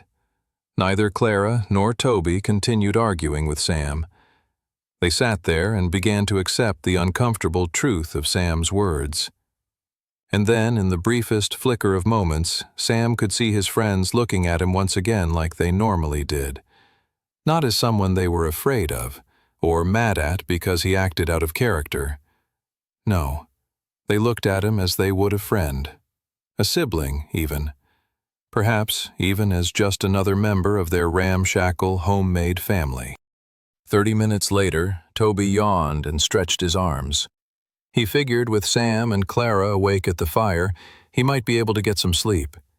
He was slightly concerned that his racing mind would keep him up, but he figured if there was any moment where he might get some shut-eye over the course of the White Gate trials, it would probably be right this instant. Right as he was about to suggest he might go take a nap in the cave, Sam said, "We need to go hunting." Toby's eyes twitched. "But didn't you bring supplies?" "Yeah, but what happens if we get separated?" said Sam. "We need to be prepared for anything." "Sam's right, Tobes," said Clara. "Let's go out and do some hunting." Sam started moving forward with Clara following behind. Toby looked over his shoulder. "Are we sure we can leave the others behind?" "Don't worry," said Sam. "We're not going far. They'll be in sight." Toby walked behind his two friends, and about 15 minutes later, they came across a pack of white-furred wolves. There were 4 of them, and they were all gathered around something. Toby wasn't sure what they were doing until he realized they were all feeding, chewing on the carcass of another dead creature. One wolf had to really shake its head and pull to remove the fatty piece of flesh from the dead body on the ground. Sam materialized both his fiery flame sword and the glowing blue mithril blade and charged at the deadly-looking wolves. The wolves pulled away from their current meal and barred their blood-soaked teeth at the incoming attacker. They growled and got ready to fight as Sam approached. Sam raised his blades, and 2 of the wolves leaped toward him, meeting his attack with an attack of their own. Sam quickly ducked and rolled on the ground, just barely dodging the incoming attack from the wolves, slicing both of his swords as he emerged from the roll. He felt the blade slice across the flesh of the wolves, and he heard the sputter of blood spray out from their stomachs before they collapsed on the ground behind him, dead. Toby would have been more impressed, except the two other wolves from the pack had ignored Sam and were charging directly at Clara and him. Sam's eyes widened as he saw what was happening. "Just as we trained you two," he shouted. Clara materialized her sword and rushed forward, meeting her attacker head-on. The other wolf did not stop its incoming assault on Toby, however. "What if it has rabies?" Toby cried. "It won't matter if you kill it," shouted Sam. The wolf leaped in the air. Toby materialized his sword at the last second and slashed upwards. Toby breathed hard and kept his eyes shut. His whole body shivered and trembled.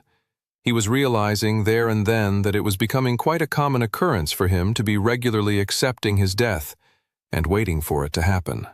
"It's all good, Tobes," said Sam. "Open your eyes." Toby gently opened his eyes. He was nervous about what he was maybe going to see. "You did good," said Sam. "You slayed the wolf." "Yeah, well done, Tobes," said Clara. "Your first monster kill of the White Gate." Toby blinked in shock. He was expecting loads of blood and carnage, but it looked as if the wolf had already disintegrated down into its loot drops. Left behind were a mana stone, gold coins, and little pieces of meat that could be cooked. "What's up with the meat?" Toby said. "That's the dungeon gate system for you," explained Sam.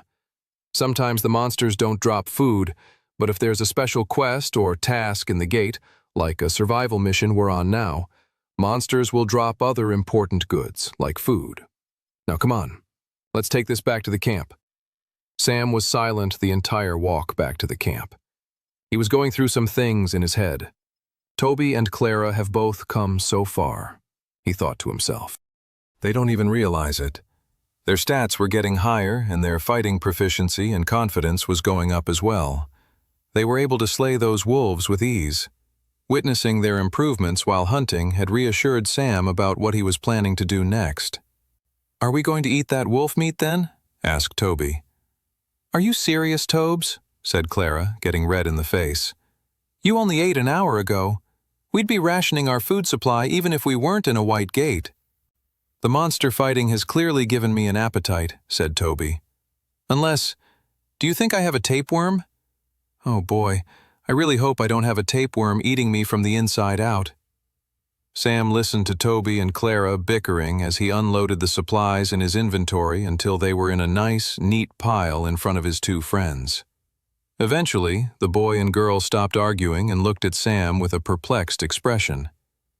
Why did you take all the supplies out of your inventory?" asked Toby. "What's going on, Sam?" said Clara with concern. "You guys both have inventories now," said Sam. "I recommend you divide up the supplies between the two of you." "Why the change-up?" asked Clara. "You're clearly the strongest of all of us. Shouldn't you be holding on to all the supplies?" Sam shook his head. "That logic makes sense, only if I'm staying at the camp." "No," said Toby, shaking his head. "I do not like where this is heading. I have faith in you both. You have supplies, you know how to hunt and kill monsters. If you stay here, you should be safe from all the monsters, and I know you can deal with the wolves." "Where are you going?" asked Clara. Sam grinned. He was not going to waste the opportunity he had been given. Very few people had the opportunity to enter a White Gate with the knowledge, skills, and weaponry he had at his disposal. He had a unique opportunity to discover more secrets and benefits of the White Gate than anybody else in history ever had. He planned on heading out into the wilds. 29. With his orphan pals safe in their cave shelter with enough food and weapons to defend themselves, Sam turned his focus to gaining more power. He traveled across the Valley of Ruins, fighting every monster he could find. As he traveled, he made sure to cultivate his internal mana core, sending mana to his feet and elsewhere in his body, making even his traveling across the grim landscape an efficient part of his training. He eventually came across a large, venomous spiderling, occupying a ruined building that was missing a roof. Cobwebs draped the broken and crumbled stone columns. Sam knew better than to walk into the trap the monster had set up for him. Instead, he materialized his flame sword and placed the fiery blade onto a single silvery wisp of cobweb. It only took a gentle touch of Sam's flame sword to ignite the entire cobweb fortress on fire. Hisses and screams emanated from inside the fiery ruins, and a massive spider suddenly crawled out rapidly from its hiding place. It charged towards Sam, shooting out thick tendrils of webbing. Sam sliced the webs with his flame sword, disintegrating them before they could harm him. He materialized his mithril sword in his other hand and ran towards the large spider. He charged forward, using his flame sword as a shield from any more projectile attacks from the spider, and when he reached the monster, he stabbed it hard and strong with his mithril blade. The glowing blue sword punctured a crucial artery, and the giant spider was dead within seconds. Sam stood over the spider's body as it disintegrated down into a mana stone, some coins, and also left behind a little vial of poison. Great loot drop, Sam grinned as he pocketed all the items into his inventory. He was very pleased with how his training was going so far. He had killed that big spider with ease. Not to mention, Clara and Toby had killed those white-furred wolves very competently as well. Clearly, their preparation and training in the weeks leading up to the White Gate was proving worthwhile. The monsters within the White Gate were designed to be fearsome, powerful, and dangerous. But they were truly meant to be opponents for those who had never entered a dungeon gate before and whose stats were below 10. All the training they had done and equipment they had been able to acquire put them all in a position to really overperform against the common monsters of the White Gate. Most people who entered the White Gate merely wanted to survive, whereas instead, Sam was now taking the chance to thrive and take advantage of everything the White Gate had to offer. With his most recent kill, he took a moment to rest. He made a quick fire and roasted some wolf meat from another pack of wolves he'd found and slayed. After eating, he laid out all of his acquired monster stones and drained them of their mana and added them to his own internal mana core. When he was done absorbing the mana, he reviewed his stats. Sam class, Blood Knight, super rare, rank, novice tier. Ability, Pain Ring, novice tier, level 1. Mark part of the battlefield as yours. Within that circle, the more you are hurt, the more powerful your attacks. Class, open slot available. Strength, 12.3. Agility, 12.1. Endurance, 11.9. Magic affinity, 12.2. He grinned. The improvements were small, but gradual gains would ultimately lead to incredible results as his stats climbed higher and higher. His strength stat had the greatest increase, moving a full 0.8 stats from 11.5 to 12.3. That was almost a full stat leap. Sam could feel the difference, just in the ease with which he held and swung his sword, and the amount of pressure and strength it required to puncture his blade through a monster's thickened skin. Sam chalked it up to the big strength increase, as that was the stat most often trained when fighting and killing monsters. He was pleased that both his agility and magic affinity stats had hit 12 and beyond, getting closer to that magic number of 31 where all stats needed to be to help contribute to unlocking new class-tier abilities. Endurance was lagging behind, but that was because the monsters he'd fought so far didn't really require him to use his Pain Ring ability. It was something to contemplate as he continued to train further. It might be worthwhile to take some hits purposefully, if only to help raise that stat. He didn't love that idea, though, as he didn't have an easy way of healing himself from his wounds. Yeah, he did have some healing potions, but only a finite amount of them, and he didn't want to recklessly waste them while training. He wanted to hold on to them for boss fights and emergencies. His endurance stat would still rise just by the very nature of him pushing himself and his other stats higher. And for the time being, he'd settle for that. Sam stood up, determining that his period of rest was now over. He narrowed his eyes and looked across the grim, gray landscape of the Valley of Ruins and marched forward on his training mission. Sam's eyes narrowed as he caught sight of a single death raven, the monster that had killed the majority of people who had entered the White Gate with them. Sam knew that if you saw one, there was likely to be many more, making them a great monster to slay and farm for loads of monster stones. He moved closer and eventually found a flock of at least 24 death ravens. He materialized his 2 blades and then rushed towards them to meet them head-on. As soon as he started sprinting towards the large flock of flesh-eating ravens, they all turned and squawked at him. The monsters did not flinch or fly away from the incoming attacker. No. There were so many more of them than him. They were confident in their sense that the human was the prey, and they were the predator. How wrong they were. With his increased stats, Sam moved faster than ever before, unleashing a large, spinning swing with his flame sword. The fiery blade was enough to create a ripple of chaos in the flock of deadly birds. Their feathers became alight with flames. The fire was contagious, as the crowded flock of birds couldn't help but accidentally let the fire touch the others. Within this anarchy, Sam continued his sword dance, slicing both his flame sword and glowing blue mithril blade, ripping the monstrous birds to shreds. Within less than a minute, Sam was surrounded by a collection of monster stones and loot drops. He had killed every single death raven, except for one that had managed to fly away and retreat. Exactly as I intended, Sam grinned. The retreating raven would lead him to the strongest boss monster in the first stage of the tutorial. 30 Sam followed the retreating death raven long and far across the white gate. He didn't focus on anything else. He gave up the opportunity to slay more monsters and raise his stats, staying singularly focused on stalking the death raven to its leader. Sam followed the lone death raven over a hill to a valley on the other side. The valley was empty, but for a large single tree in the center. The tree was thick and ancient, with large roots flowing in and out of the ground near the bottom. The tree's branches were like old fingers stretching out into the sky. None of the branches had any leaves, but the branches were holding something up. A nest. The lone death raven that Sam had been stalking all across the White Gate's tutorial zone flew across the valley and landed within the thick straw and sticks that composed the large nest at the top of the tree. Sam crouched down and observed the nest. As soon as the death raven had landed, it had gone out of sight. Sam wasn't sure how many ravens were living within the confines of that nest, but he could imagine quite a significant amount could probably fit in there together. Suddenly, there was a ruffle of movement from inside the nest. Perking its head up was an incredibly large and fearsome bird monster, the Death Raven Queen. Sam's eyes twitched at the sight of it right before he grinned to himself. Exactly the monster I was looking for.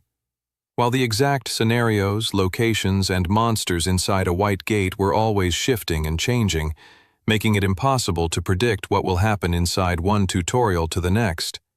Over the years of Sam's first timeline, scholars had begun to recognize key patterns and repetitions that came up again and again across the different tutorials. It didn't matter if one White Gate sent its new crop of beginner warriors to a fiery planet or a swamp full of poison frogs. Some events and creatures showed up no matter the circumstances. The Death Raven Queen was one such creature. It was one of the most powerful boss monsters that existed within the White Gate. As far as Sam knew, no one had ever managed to slay it. Many parties had even attempted to enter the White Gate with destroying the Death Raven Queen in mind. But without any class abilities, it was extremely difficult, and all known parties who tried this died in the process. It would be considered suicide for one traveler, let alone a 16-year-old orphan with no assistance from elsewhere, to be able to do it. But Sam liked his odds. He waited for the Death Raven Queen to stop moving around in the nest, returning to a resting position. Sam then crawled slowly across the valley until he was only a few yards away from the tree and the massive nest of death ravens. He had managed to get up close without alerting the horde of birds. Sam then materialized his bow and arrow, and then somewhat awkwardly materialized his flame sword, so he could light a set of 3 arrows. He then fired off the arrows right into the raven nest. Within seconds, the nest was ablaze. Squeals and screams of the death ravens burning alive echoed forth as a flood of ravens shot out from the nest and flew into the sky. The Death Raven Queen was the first to shoot out into the sky above. It then turned its head down and with an angry wrath started her descent towards Sam. Sam quickly dematerialized his bow and arrow back into his inventory and picked up his fiery flame sword from the ground and prepared himself to duke it out with the terrifying boss monster. Before the raven even landed, Sam triggered his pain ring ability, marking off a section of the battlefield where he'd increase his power for any of the damage he was about to take. He then looked up and stared at the Death Raven Queen, inviting the monstrous bird to attack him. The real skill and effort masked behind the Blood Knight class was the need for an unflinching ability to accept excruciating pain dead in the eye. Without that kind of mental fortitude, the Blood Knight's abilities were next to useless.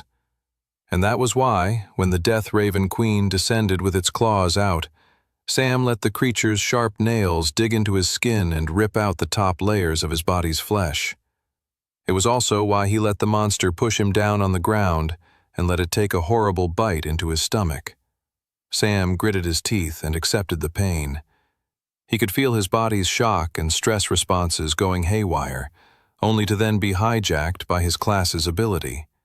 The pain suddenly morphed into something else, and he felt a strength and power fill up inside of him. Time to fight back, Sam thought. He lifted his legs and kicked the Death Raven Queen, sending it hurtling back up into the sky. After not fighting back for the first minute of their encounter, the bird hadn't expected Sam to kick it with such power and force. The bird came back down, and Sam quickly materialized his mithril sword in his other hand and made a quick retaliating slash at the boss monster. He managed a thin cut across its chest, but that was it. Sam then took on a fighting stance with both his swords as the Death Raven Queen's reinforcements had arrived. The surviving Death Ravens plunged towards him en masse. "Your funeral, fools," thought Sam. Sam had multiple gaping flesh wounds, and if he didn't do something about it, he would die in a matter of minutes. For any other traveler, this would mark them as weak and vulnerable. For Sam, however, it was only a boon. With his powerful flame sword and mithril blade, Sam cut through the Death Ravens with utter ease. Blood and black feathers littered the ground around him. A few ravens managed to break through his defensive sword swings, but he was surging with so much power, a mere elbow blow was enough to crush the small monster bird's skulls. With her reinforcements failing her, the Death Raven Queen came back to attack Sam with a newfound fury. Sam lifted both swords up to take it on. Before the boss monster landed its next attack, though, it suddenly jerked spasmodically and fell onto the ground. Finally, Sam thought to himself, the spider venom has gone through. Before starting the fight with the boss monster, Sam had coated his mithril sword with the spider venom he had acquired earlier. He wasn't sure if the venom would kill the boss monster, but it was an extra insurance policy if he needed it.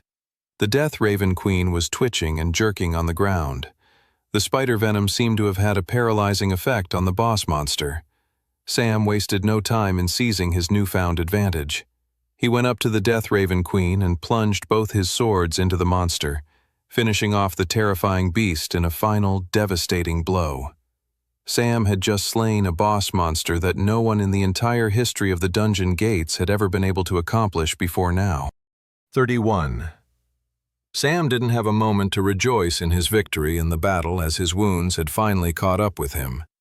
He collapsed onto the ground, his vision going blurry. He was mere seconds away from death. He materialized a health potion, and with his last remaining strength began to awkwardly pour the red liquid into his mouth. As his vision blurred around him, he could feel the wondrous red liquid flow through his body, patching his open wounds and bringing a renewal of life and energy into him.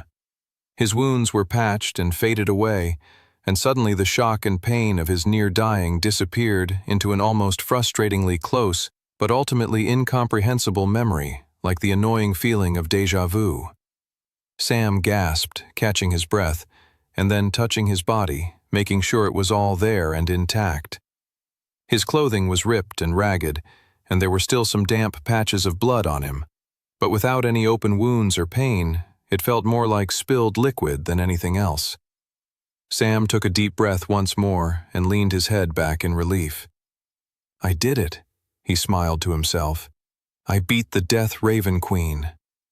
He looked over and saw that the body of the boss monster hadn't disintegrated into a mana stone, but rather a rare-looking treasure chest. A prompt suddenly appeared in his retina. Congratulations! You have completed a secret White Gate trial quest. Slay the Death Raven Queen. Reward: treasure chest. Sam's eyes widened at the prompt.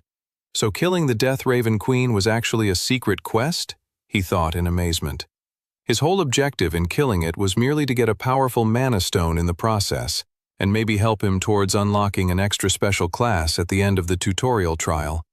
But this was just as good, if not better. The dungeon gates were incredible sources of raw power, and it was a great boon any time they generated or offered a reward to a traveler. Sam got up and, full of excitement, opened up the treasure chest. At first, his shoulders slumped with disappointment as the treasure chest was near empty, housing only 3 random scrolls at the bottom. He then picked one up, and his disappointment quickly evaporated. Holy crap, he thought. This is a soul-bound scroll. A soul-bound scroll was one of the rarest non-equipment items you could find inside a dungeon.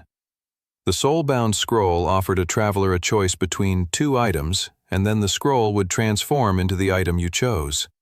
The scroll on its own was worth a significant amount of coin, and, if Sam wanted, he could fetch a huge price for these 3 scrolls at the market back in Resfall. But the opportunity here was far greater than making a large sum of gold. Whatever items he could gain from these scrolls would make him stronger in the long run, not to mention increase his survivability here in the White Gate and increase his chances of unlocking a powerful second class in the process. Sam knew what he had to do. He unfurled the soul-bound scroll and took in what items he'd have to decide between. The scroll read, "Pick one item. A. Bracers of Expansion. Increases the range of area of effect abilities by 50%. Or B. Ring of Defense. Increases one's defense and ability to withstand deadly attacks." Sam nodded and scratched his chin as he thought the decision over. Such scrolls usually made the decision difficult, but in this case, Sam felt pretty confident with what was the most optimal item choice. The Ring of Defense sounded cool, and Sam could see it having some value in certain situations. But being able to withstand powerful attacks actually worked against his Blood Knight's abilities. If the word had been endurance rather than defense, it might have made the decision more difficult, as endurance didn't necessarily mean greater ability to withstand attacks, but rather a stronger fortitude and ability to keep going despite how much damage you'd taken. It was a subtle but important difference. The Bracers of Expansion, on the other hand, sounded perfect. It would benefit him straight away, allowing him greater flexibility with his Pain Ring ability. If his ability were 50% more expansive, he could retreat and run around more without being so concerned about making sure he was in the area of effect when taking damage against his enemies. This was crucial because letting himself be hit outside of the Pain Ring was the kind of fatal error he could never afford to make. With his decision made, Sam looked at the scroll and consciously selected option A. As soon as he did so, the scroll burst into a cloud of smoke, and powerful silver bracers appeared on either side of Sam's wrists. Brilliant, he grinned. He quickly tested out the item, dematerializing it into his inventory, and then rematerializing them. Because the item was a soul-bound item, he could never sell it or gift the item to anyone else, which meant that when he rematerialized it, the bracers didn't simply emerge in his hands, but rather materialized where they were supposed to be on his wrists. Sam grinned and with greedy excitement picked up the second scroll from the treasure chest. What goodies will I get in this one? He unfurled the scroll and took in his second choice. Pick one item. A. Ring of Strength, +5 increase to strength attribute, or B. Ring of Numbing, reduce pain sensation by 40%. Sam looked the items over and contemplated his choice. This was a slightly more difficult choice than the first scroll.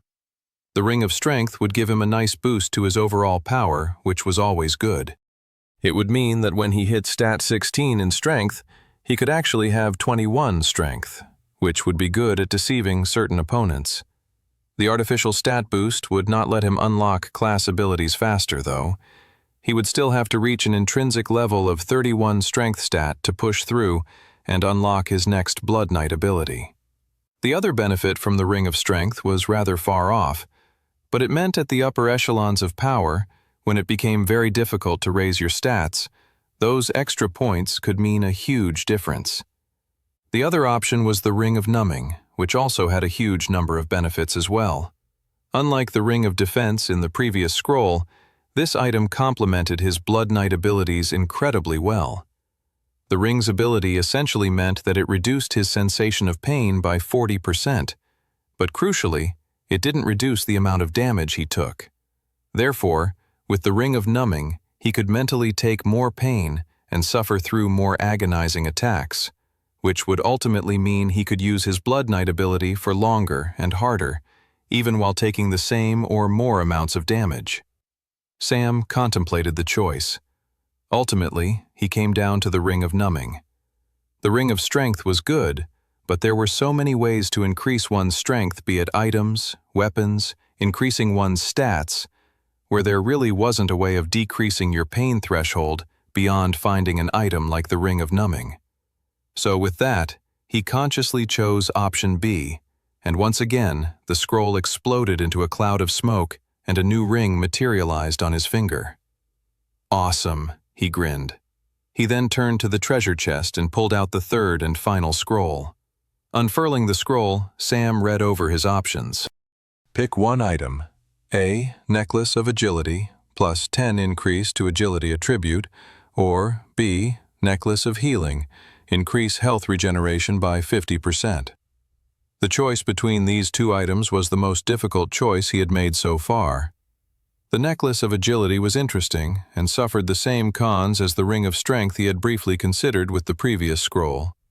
The only difference was plus 10 stat increase was much more significant than plus 5. The former stat increase meant that you'd always be operating with stats a full half tier above where you should be normally. That was an incredible boon, and agility was really crucial to his fighting style. However, the Ring of Agility suffered from similar cons to the Ring of Strength. There were plenty of other ways of improving one's agility, whereas an ability to improve one's health regeneration was a much rarer ability to acquire. In fact, as soon as Sam had seen the Necklace of Healing option, his heart had begun to race with excitement. It was the exact type of item he'd been wanting to acquire since he started his training in this new timeline. An item that improved his health regeneration would allow him to take damage in a fight, increase his power from his pain ring ability, while mitigating his own risk of dying as he healed himself instantly on the spot. He was pretty positive he wouldn't lose his bonus power and damage acquired by his pain ring ability simply from being healed mid-fight. The ability was simpler than that. He took damage, his power went up. Even if he was healed a little bit, that extra power from the initial damage remained so long as he stayed within the pain ring. All of which meant the Necklace of Healing could extend the amount of damage he took overall in a fight with much less risk while increasing his overall damage output. In short, the Necklace of Healing was a truly incredible find. Sam made his choice, and a beautiful and simple silver necklace formed around his neck. With the 3 new powerful items at his disposal, Sam spent the rest of the week training and slaying monsters, taking advantage of his new perks. He could take on a greater number of monsters by pulling them into his pain ring with the power of the bracers of expansion. Then he could take more damage due to the Ring of Numbing and increase his damage output, which he then increased even higher with the regenerative power of his Necklace of Healing. By the end of the trials week, Sam had increased all of his stats to 14 each. His plan had always been to maximize his gains while in the White Gate, and so far he was already exceeding his own expectations. He was feeling more and more confident for the next stage of the trial. Bring it on, he thought. He couldn't wait to leverage his advantages further and increase his gains even more. 32. Toby plunged his sword into a weakened wolf monster. The boy kept his eyes closed as he dealt the killing blow. He tried to ignore the uncomfortable sounds of flesh being ripped apart and the splashes of spurting blood raining down on the ground. By the time he opened his eyes, the wolf had disintegrated down to a mana stone and a few slabs of meat. He picked up the mana stone and looked at it cautiously. Sam had told them all to hold on to as many mana stones as they could find, that they would come in hand later on. He dematerialized the mana stone into his inventory, and then picked up the slabs of meat. A part of him, especially early on in the week, thought there was no way such random meat could be at all safe to eat, and that such food would lead to them all dying of food poisoning. But he'd since gotten over those reservations, or at least somewhat. Toby then turned around and started heading back to the camp. There were only a few more hours left in the first White Gate trial. He figured it would be good for everyone to eat something before wherever the White Gate sent them next. "Any sight of Sam?" Toby asked as he got back to the home base. Clara was overseeing a group of orphans doing an exercise obstacle course. "Give me 20 more push-ups," shouted Clara before turning to Toby. "No, and the trial is almost over," she said with concern. "You don't think he left us here?" said Toby, eyes widening with terror. "Or they could have died out there? I know he's different and stronger and whatever, but what if he encountered those flock of death ravens who killed all those grown-ups?" "No," said Clara, shaking her head. "He'll definitely come back." She quickly turned her head and barked at the exercising orphans. "Did I say you could stop? That's another 15 push-ups each." The orphans groaned and then continued to work. With the orphans' faces turned back to the ground and no longer facing her, Clara smiled at them, full of maternal love. She turned back to Toby. "Sam is coming back. If he died out there, I'll go find his body and kill him again myself." Toby's mind was overwhelmed with haunting images of Clara dragging Sam's dead corpse around when something appeared in the distance. A figure. Clothing torn and ragged, but significantly stronger looking. It was Sam. Toby's eyes widened with awe as he saw his friend had acquired new items. A silver necklace hanging from his neck, bracers on either arm, and a new ring on his hand. Everyone cheered, including the kids who were exercising. Clara whistled loudly. "That's another 10 push-ups for thinking you could stop." A few hours later, the group had packed up their camp and stood together, waiting for the first trial of the White Gate to come to an end. Sam looked at the group of orphans with pride. They were stronger and more confident than they had been at the start of the week. He could still see the fear in their eyes, the tremble in their legs, and the shivering of their teeth. But it was a different kind of fear than it was before. A softer kind of fear. It was no longer a fear of utter hopelessness, but rather a fear shared among young warriors ready to face a challenging and dangerous situation. Sam called that kind of fear bravery. The timer on the trial of the White Gate ticked down. They were seconds away now. "Don't worry, everyone," said Sam. "We got the—" Blip. In less than a second, the group was no longer standing in the ominous world of the Valley of the Ruins, but had seemingly teleported somewhere else. They were now standing in the front room of what appeared to be a fancy nobleman's mansion. Old gilded furniture and framed paintings of historical figures adorned the walls. Before any of them had time to truly take in the strange new room, a message appeared in their prompt. White Gate Trial, Stage 2, The Dungeon of Madness. Escape the dungeon within 72 hours. A large, high-pitched shriek went off, and everyone turned in shock. They all sighed with relief, though, when they realized the babyish yelp had emanated from none other than Toby, who was cowering in fear behind Clara. "Will you let go of me?" muttered Clara, trying to shake the paranoiac off her. "We're in somewhere called the Dungeon of Madness," Toby cried. "We're all going to lose our minds and kill each other." "You're right. I might actually kill you, Tobes," grumbled Clara. "You're freaking everyone else out." Toby stood up straight and looked at everyone suspiciously. "Which one of you has already turned evil?" He then paused. "What if I've gone crazy and don't even realize it?" "Don't worry, that already happened years ago," laughed Sam. A nervous chuckle spread across the group, and Toby calmed down enough for Sam to explain to them what they had to do next. "Just follow me," said Sam. "We'll get out of this creepy place soon enough." Sam led the way to the front of the room and entered a large dining room. The room seemed fairly innocuous until the last orphan stepped into the room and the door slammed shut on its own accord. Red glowing eyes formed in the furniture around them, and soon enough they had teeth and long saliva-drenched tongues. "Ah!" screamed Toby. "We're in a room full of mimics." "Weapons out, everyone," shouted Sam. The black-haired boy whipped out his fiery flame sword and started swinging at the furniture. He jumped around the room, utilizing acrobatic skills he'd learned in his past life, landing hits on each of the pieces of furniture. His goal was to set the mimics ablaze. He wanted the monsters to run around in a manic frenzy, too distracted to attack his friends. After hitting them all with the flame sword, he went right at them. If these monsters want to pretend they're furniture, then let's light 'em up.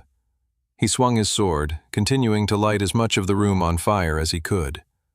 The mimics screamed in pain and horror as they were burnt alive. The whole room was covered in flames. Sam felt the heat push against his skin. "We escaped the monsters only to get burnt alive," said Toby, futilely yanking at the door they had come in through. Sam ignored the worried faces and headed over to a nearby wall and stabbed his blade into it. The sword went right through, creating a plaster hole. Sam knocked it all the way, revealing a secret passage that led downstairs. He looked back at the room ablaze and the fearful orphans. "Come on," he said. "Follow me." 33. Sam led the way down the secret spiral staircase. It got colder, darker, and quieter the further they went down. Sam held his flame sword above his head, using it as a torch to light the way forward. He could hear the fearful breaths of the kids behind him as they descended deeper into the unknown. Sam did not share this feeling, however. He'd gone down this passage in his previous life, and so far it was as he remembered it. At the bottom of the stairwell they stepped out into a sewer passageway. The stench of excrement immediately filled their nostrils, making many of the orphans gag. The stink was so intense, it almost felt palpable in the air, as if the smell could assault your taste buds as well as your nostrils. Sounds of water echoed across the underground tunnel from the gentle movement of the sewer water, moving towards its destination to the drips of a leak hidden further within the depths of the labyrinthine passage. Such noises were immediately displaced with the more alarming echo of something scurrying in the distance. There was a distinctively inhuman nature to whatever was moving in the unknown distance of the sewer passageway. The sounds got louder and louder until they could more than just hear the rapid footsteps, but the heavy breathing of a wild, carnivorous beast. Emerging around the corner of the sewer passage, the creature finally appeared. It was a scraggly rat monster that was roughly the same size of a large dog. The creature hissed as it got closer and leapt toward Sam, fangs and claws out. "Arg!" shouted Sam as he sliced his flame sword outward, cutting the rat monster in half. The monster's flesh and guts collapsed on the ground before disintegrating down to a mana stone. Sam picked it up and started walking further down the sewer passage. "I think I preferred the room full of homicidal furniture to this creepy place," sighed Clara. "I just hope we don't run into any more of those rat things," said Toby. "Don't worry," said Sam, and then he grinned somewhat menacingly. "We will."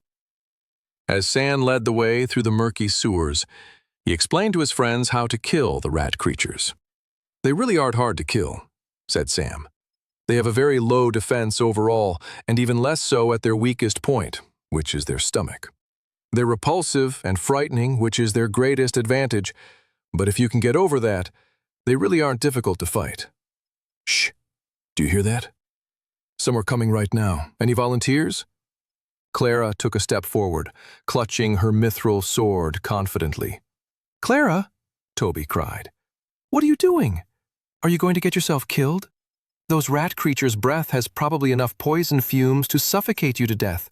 This is crazy." "Shut it, Toby," said Clara, her nerves fraying as she waited for the rat creatures to get closer. "You're going to have to learn how to fight these things as well. We can't rely on Sam for everything." The scurrying steps of the rats got closer and closer. The sounds of their dirty claws scratching against the cobblestone sewer floor got louder as they approached.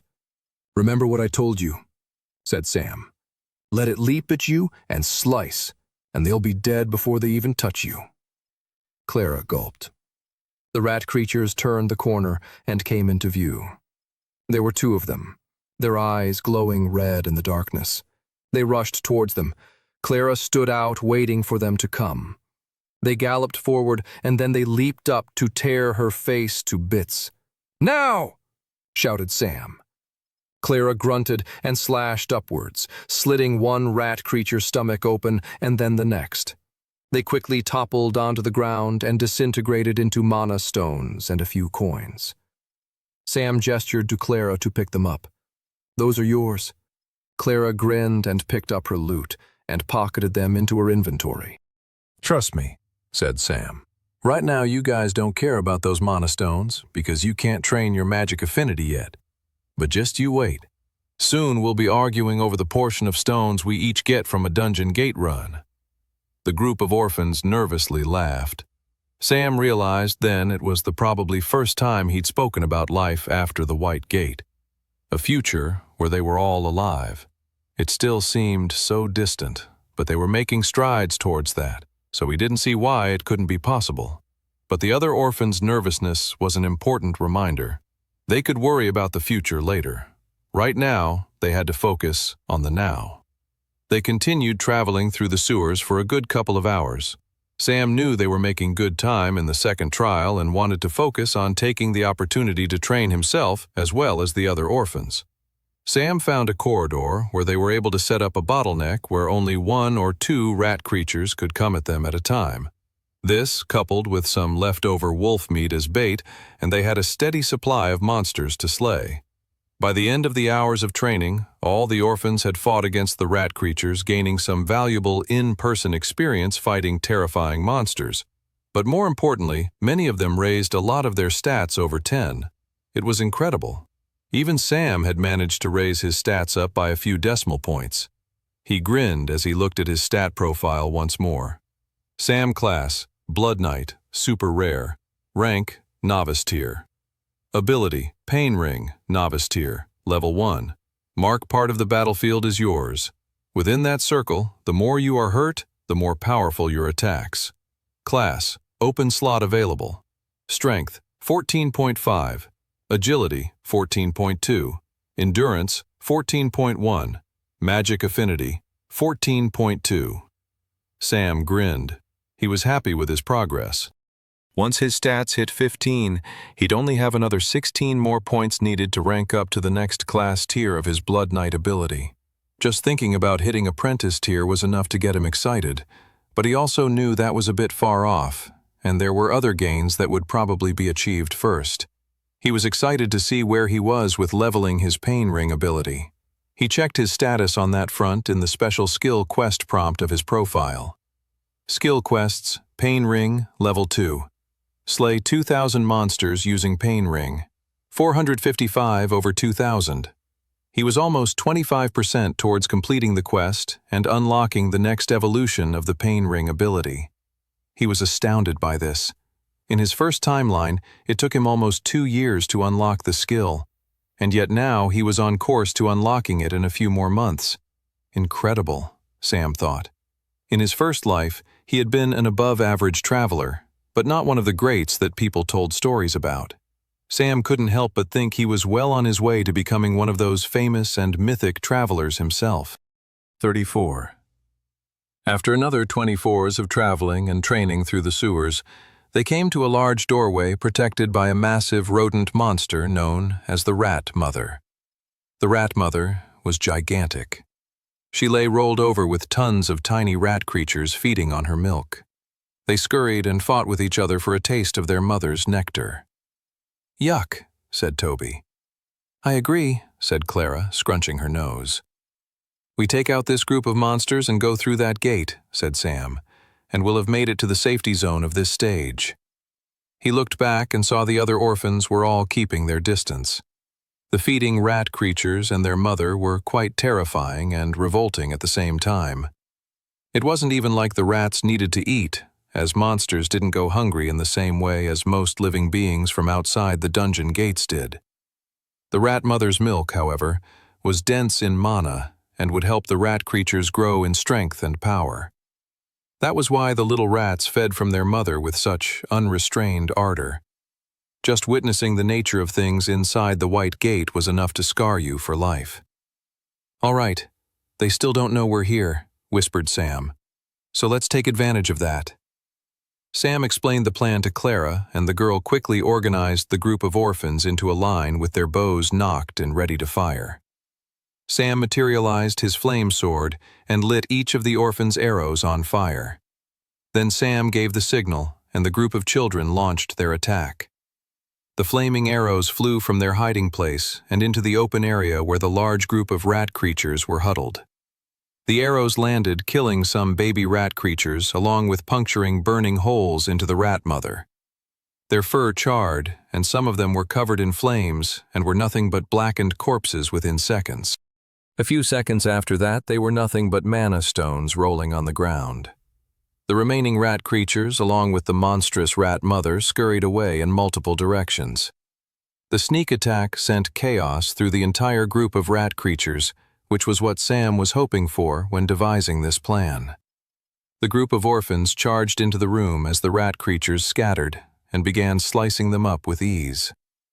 The greatest advantage the rat creature horde had over Sam and his group was their sheer numbers, but by creating chaos in their ranks, he was able to undo that handicap, putting them in a situation where Sam and his pals could quickly pick off the rat creatures one by one, rather than being overwhelmed by them all at once. The plan was working even better than Sam had expected. The damage from the flaming arrows was truly astounding, and demonstrated that all of his training for both himself and the others was truly paying off. In his first timeline, he remembered watching the silver-haired mercenary, who had killed all his friends, struggle to take down all those monsters on his own, and had to take great pains to deal devastating flesh wounds to the rat mother. The fact that even the weakest members of Sam's party were harming such a tough creature in the White Gate just showed how magnificent their stat gains had been. Even still, the fight wasn't finished. The group picked off many of the weaker rat creatures, but the rat mother was still alive, and she was not happy. The rat mother was hissing and swaying and hungering for the deaths of all of those who had caused the destruction of her offspring. She lifted up her clawed hand. One hit from her arm would be enough to kill any of the orphans.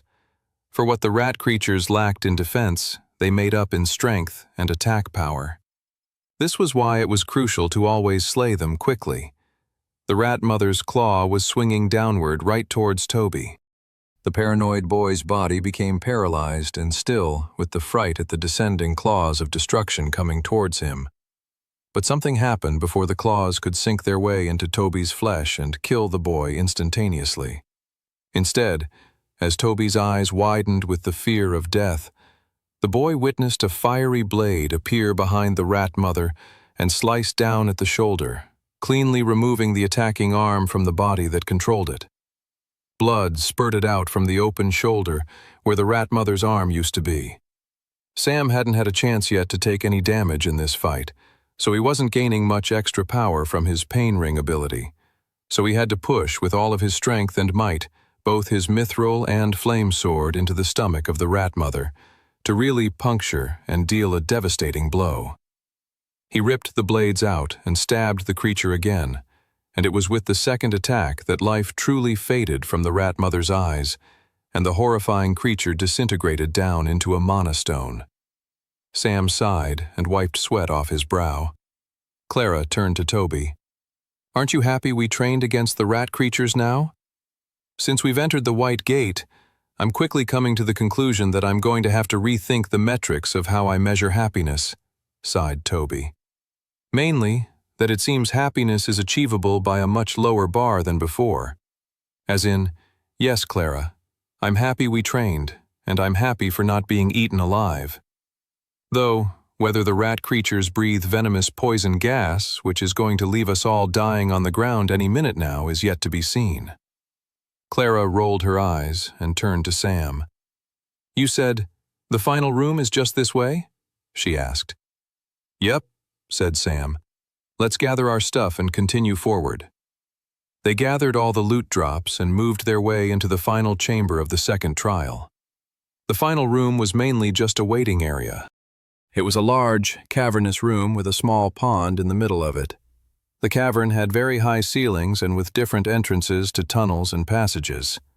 All different routes from within the second trial that led to this room. This was the safest room in the entire trial, and they could wait out their time here until the trial ended, and they were teleported to the third and final trial of the White Gate. They set up a base camp and quickly started a fire. "Everyone rest up," said Clara. "Wow," said Toby. "Even when you're telling people to relax, you're barking orders." "Do you want me to make you do push-ups?" grinned Clara. "I'll focus on your first order of relaxing, ma'am," said Toby. "Damn straight," she grinned. As the others relaxed, Sam paced the waiting area and contemplated the next steps to his plan. He was happy to see he'd gained 30 more kills to his Pain Ring skill quest after the fight with the Rat Mother and her brood. While he hadn't gotten a chance to really take advantage of the ability's actual benefits, it looked like, so long as he triggered it and was slaying monsters within the ability's area of effect, he was able to claim the kill towards the class quest. Sam then turned towards the pond in the center of the waiting room. This whole time he'd been in a rush to get to this pond. Back in his first timeline, he had heard about an experience a different set of travelers had faced while in the White Gate, and it involved there being a secret boss hidden at the bottom of a well. Every White Gate tutorial was slightly different, so he couldn't necessarily guarantee that it would be the case here.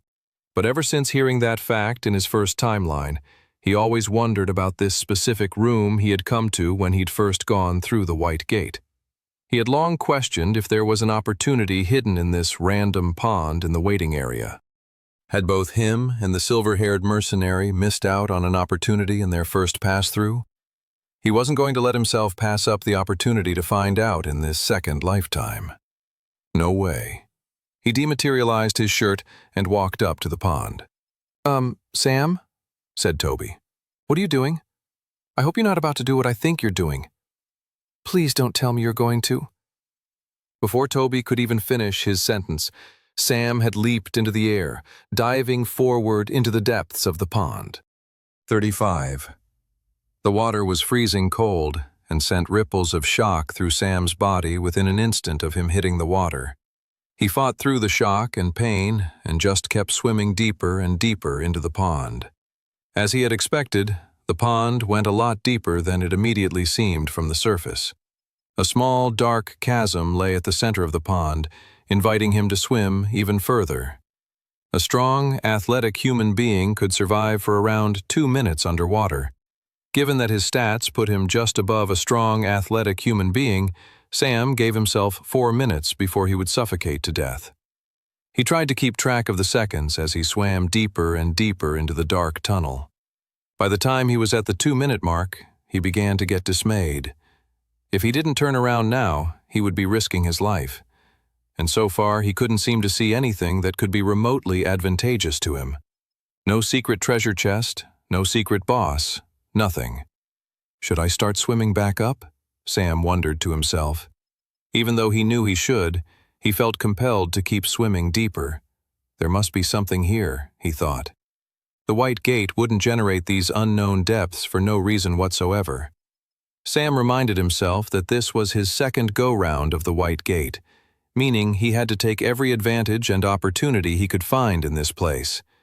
And that meant swimming deeper, even if it was a risk. As he swam deeper into the ice-cold chasm, he materialized his mithril blade. The glowing blue sword lit up the underwater tunnel and revealed a hole in the passage a few yards below him. His eyes widened, and he swam towards the hole. He felt his vision going blurry. He felt his body beginning to demand oxygen. He had 30 seconds left. He swam through the hole and saw that the hole then led upward and he could see light. 15 more seconds. Sam swam upwards faster and faster. 10 more seconds. He was so close to the surface, but every time he thought he was going to break through, there was still another few yards to swim upward. 5 seconds. Sam swam with all of his strength.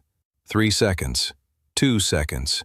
Sam's head splashed out of the water and instantly gasped for air. He was hyperventilating, his whole body violently sucking in air. He was in a strange tunnel and saw a patch of dry dirt and so he climbed out of the cold water and rolled on his back. Holy crap, he thought, his whole body still gasping for air. He felt his lungs burn with severe pain from so much time spent underwater. After catching his breath for a few more minutes, Sam got onto his feet and looked at the tunnel ahead of him. He grinned. He didn't know what awaited him at the end of the tunnel, but he knew that, as he had predicted, there was something secret down here, and whatever it was sure to bring him some great rewards. The walls of the tunnel were coated with a strange green moss and dried coral. I have to keep that in mind, Sam thought, looking around. If water filled in this tunnel, I'd be in a very difficult position to get back, especially if that remains the case the deeper I go down this passage. Sam decided that was a problem he could worry about later and continued bravely down the path. As he went down the long tunnel, he made sure to cultivate his mana core across his body. Just because he wasn't fighting any monster didn't mean he should waste the opportunity to raise his stats. Plus, cultivating one's core while walking was a meditative and rewarding practice on its own, making the tedium of walking down a long tunnel that much more enjoyable. He also was cultivating his mana so that he could keep his mana sense operating. He had a feeling he was on the verge of discovering a secret boss, much like the Death Raven Queen, and so wanted to be on the lookout for that. Plus, keeping his mana sense on protected him from any nasty and dangerous surprises. After 20 minutes of walking down the strange tunnel, his head throbbed with pain, and Sam collapsed on the ground. A huge migraine pounded against his forehead. His eyes twitched as he realized what was happening. His mana sense had detected something in the distance, something with a significantly higher amount of mana than him, that it literally caused him pain to have his senses interact with it. Holy crap, Sam thought, gasping from the shock at the piercing mind attack he'd just experienced. Getting his bearings, Sam started moving towards the powerful presence. Looks like I found the secret boss. Eventually, the strange underground tunnel opened into a large, circular chamber. As soon as Sam was even a few yards from entering the circular room, a figure from inside spoke with a sinister voice. "Who dares to disturb my presence?" The figure who spoke was crouching down, curled in a ball in the center of the room. Just hearing the creature speak was enough to put Sam on edge. He was already a bit nervous about taking this monster on from the sheer level of mana power it was exhibiting. The fact that it talked meant it was a far more intelligent boss monster than anything he'd faced so far in this second timeline. Also, any opportunity for a sneak attack was out the window. Even before the creature spoke, it must have recognized Sam's presence with its own mana sense. Sam began mentally preparing himself for a truly challenging battle.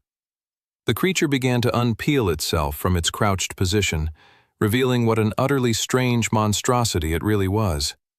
The secret boss monster had an almost humanoid shape with 2 legs and 2 arms, but beyond that it was inhuman-looking.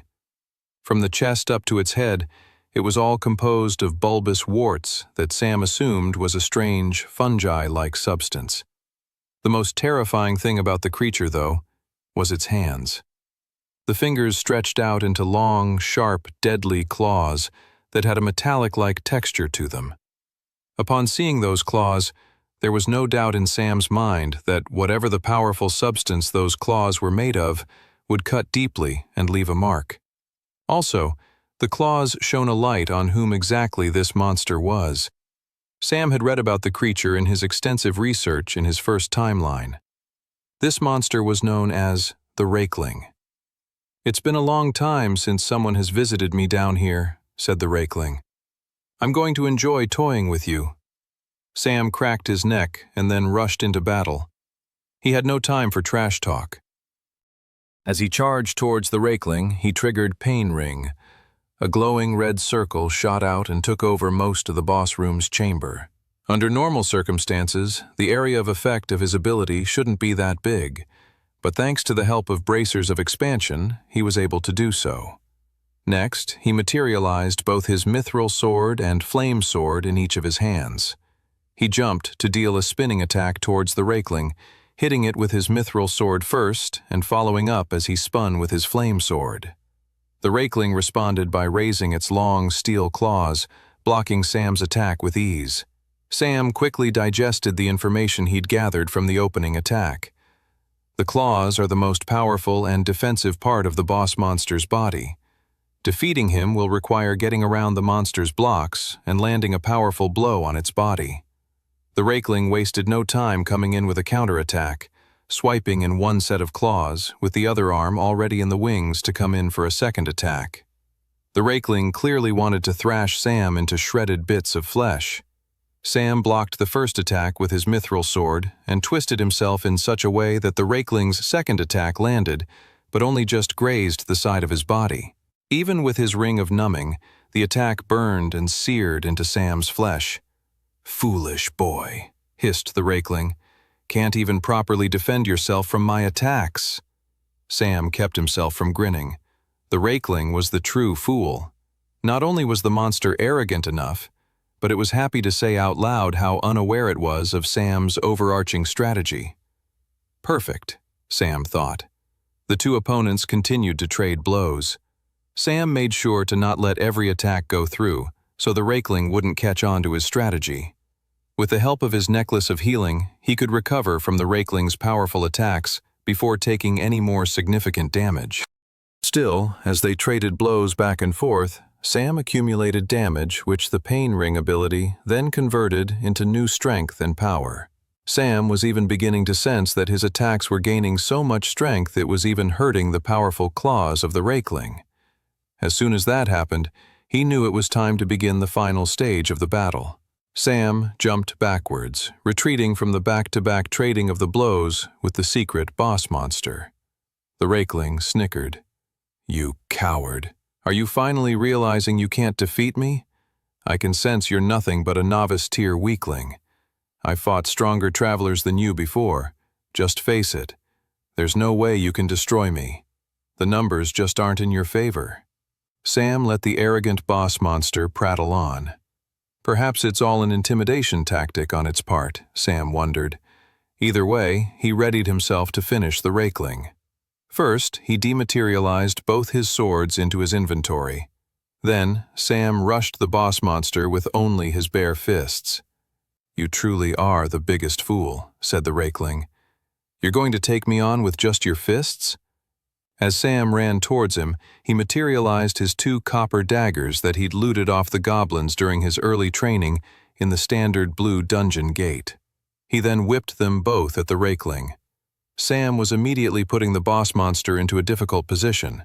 He either blocked the incoming projectiles, but left himself open for another attack with Sam's swords, or he took a minor hit from the incoming copper daggers. Either way, Sam had put the Rakeling in a lose-lose situation. "Who's the fool now?" shouted Sam, as he rushed forward, materializing both his blades. The Rakeling squirmed and ultimately twisted its body to take the blow from the copper daggers with its shoulder, keeping its claws ready to block Sam's incoming sword strikes. Except something happened that the Rakeling wasn't expecting. The lousy copper daggers dug deep into its flesh and cracked its bones. "Ah!" The Rakeling was suddenly screaming and overcome with pain. "How did the weakest, crummiest of weapons from a little puny pipsqueak like you do this?" Sam didn't waste time answering the monster's question, but the answer was obvious in his head. While they were trading blows, Sam was accumulating more and more power with his Pain Ring ability, to the point that even with his weakest weapons, he would be able to deal significant damage to the Rakeling. Someone with Sam's base stats shouldn't be able to defeat a monster of the Rakeling's power. The creature was at least a tier higher than him in terms of raw base stats and power, but that was the sheer beauty of an ability like Pain Ring. It could push the user to heights of power beyond his normal tier limit, meaning he could best foes who underestimated him, which clearly the Rakeling had. As it squirmed in pain from the devastating attack from the copper daggers, it left itself wide open. With Sam's swords on either side of him, he sliced each of his powerful blades in the opposite direction, cutting the Rakeling's upper half of its body down from its legs. The Rakeling screamed in pain, no longer able to maneuver itself. Sam ran around it and then plunged his two swords into its undefended back. Then, to finish it off, Sam sliced his flame sword right across the weird, bulbous mass of warts the rakeling called a head, cutting it off cleanly from the neck. 37. Sam caught his breath as the rakeling's fallen corpse disintegrated into a puddle of nothing. His heart was pounding, and adrenaline was surging all through his body. He was relieved the battle was over. Sam was only one misstep away from dying. The power of the rakeling's claws was fearsome, and he only had to trip or stumble and those claws could have obliterated him and killed him faster than his necklace of healing could regenerate. Luckily for Sam, the monster's own hubris led him to be defeated.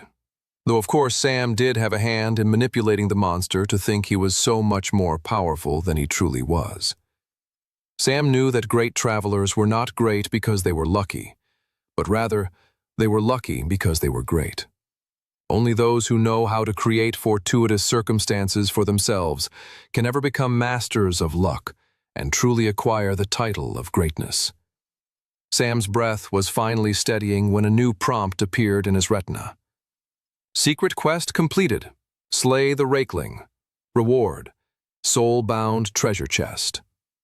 Suddenly, out of thin air appeared a richly engraved and beautiful treasure chest. Sam's eyes widened with excitement. The chest was different from the treasure chest that appeared after he had slayed the Death Raven Queen. It was a soul-bound chest, meaning the item inside would be determined by whoever opened it. If Clara opened the chest, the item would be different, as would be the case if Toby opened the chest as well. Scholars of the Dungeon Gate system theorized that soul-bound chests were created as an incentive for travelers to fight and slay monsters that might not necessarily drop the kind of loot one might hope to find. Soul-bound chests allowed for a bit of randomness and good fortune to be had no matter the type of monster a traveler slayed. If it also made the dynamics of loot stealing more complex, someone other than Sam were to open the newly appeared chest, they might not be given as great a reward, as they wouldn't have done anything to contribute to the slaying of the rakeling. So, if you were hoping to steal the loot of another traveler, it would be best to let them open the soul-bound chest first before doing so.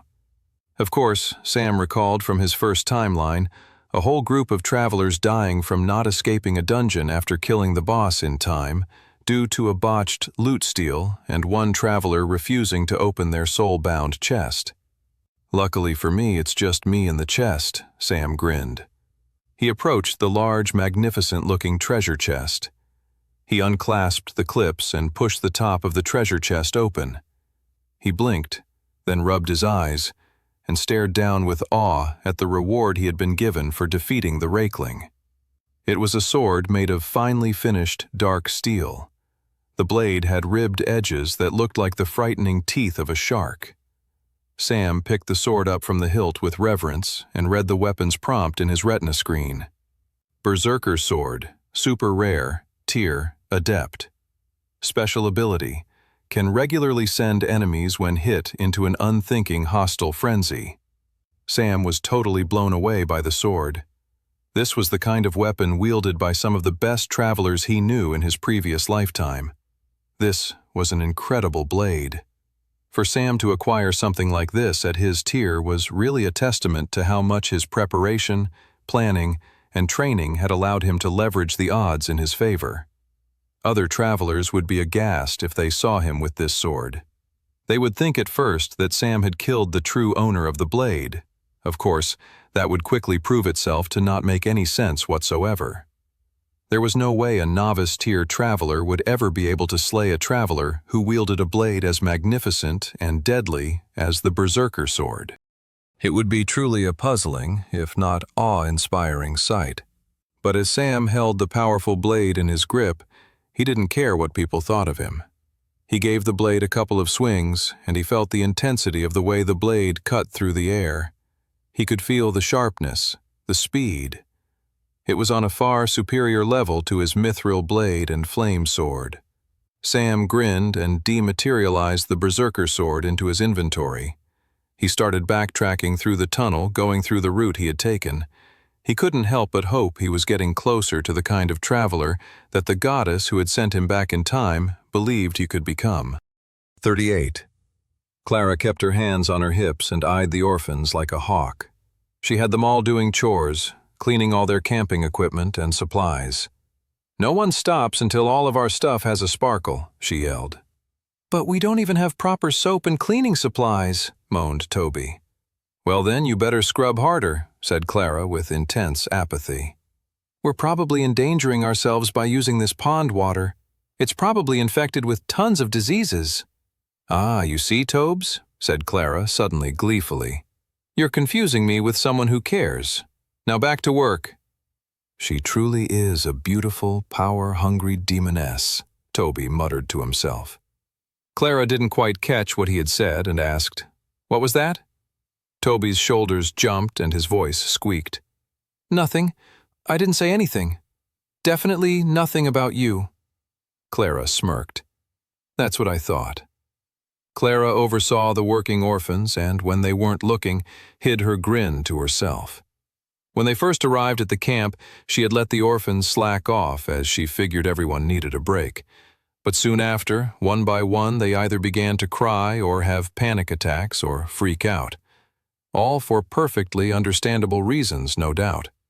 They were living inside the white gate where death lingered around every corner.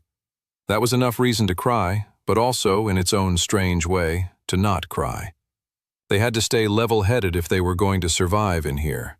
And so, after the third orphan started crying, Clara came to the conclusion that having a relaxing break was the exact opposite of what everyone needed. What all the kids needed was a distraction, and Clara could think of no better distraction than chores. As she oversaw the kids working, she couldn't help but look at the pond. "Sam," she thought, "where are you? When are you coming back?" He had been gone for quite a while. What happens if he wasn't back in this waiting area when the trial ended? She checked the timer and saw there was only an hour or so left until they all moved on to the third and final trial of the White Gate. She really didn't want to go forward without the guy who had kept them all alive so far. She eyed the time and thought to herself, "Come on, Sam. Get back to us soon." Sam exited the secret boss chamber, formerly occupied by the rakeling, and back into the tunnel from which he came. Right as he stepped back into the tunnel, the whole underground began to shake. "I do not like that," Sam thought. He didn't want to be buried alive underground. Then he'd be truly screwed. He began to notice water rising at his feet. Oh man, that's not good either. Sam began sprinting as hard as he could down the passage. His heart pounded against his chest. His throat burned. He sent mana into his feet to give them extra strength and power with each push off the ground. He was halfway back to the tunnel's entrance when the water reached as high as his upper chest. Sam swam forward in the tunnel, keeping his head above water, so he could keep breathing for as long as possible. His biggest concern was being fully submerged for far longer than he had breathing capacity. He had barely survived his initial underwater descent. How could he survive that same journey with significantly extra distance attached? "I didn't defeat the rakeling and acquire the berserker's sword just to die before getting to ever use it," he grumbled to himself. He kept swimming forward until eventually the water rose so high in the tunnel he had to take his last breath before committing to the long journey back to the surface. Clara still had the kids cleaning the camp equipment, though she noticed even their diligence and fear of her as orphan leader was beginning to collapse. All of them were making furtive glances to the center of the pond where Sam had disappeared hours ago. Toby got up from cleaning their tent poles and cautiously approached Clara. He looked like he had something he wanted to say, but he was keeping a very cautious distance from her. "Why are you acting weird?" Clara grumbled. "If I come closer, you promise not to yell or smack me in any way?" said Toby. "When have I ever done that?" "You're right," said Toby. "You are the epitome of calm and tranquility." "All right, enough," said Clara. "Get over here." Toby moseyed over and spoke quietly so the other kids couldn't hear. "What are we going to do about the fact that Sam isn't here?" Toby said. Clara shuddered. It was the thought on all of their minds. She had been avoiding saying it out loud, as if declaring the situation vocally would only make the problem worse. "If he's not here, we go on without him," said Clara. What else is there to be done? Toby let out a long sigh. I guess you're right. I mean, our stats are over 10. We have pretty good equipment. Maybe we can actually survive. Toby said this loud enough so that the other kids could hear. Clara was impressed. He was proving himself to be a better leader than she had ever given him credit for. You really believe that? Asked Clara. She noticed Toby's legs trembling and the large gulp he took before he spoke, all of which revealed his real feelings. Nevertheless, the boy said, Yes, I do. With only minutes left before the second trial ended, Clara gave new orders to all the orphans to start packing everything up. Once finished, they would form a line of pairs and stand at attention. Clara could see the fear on their faces.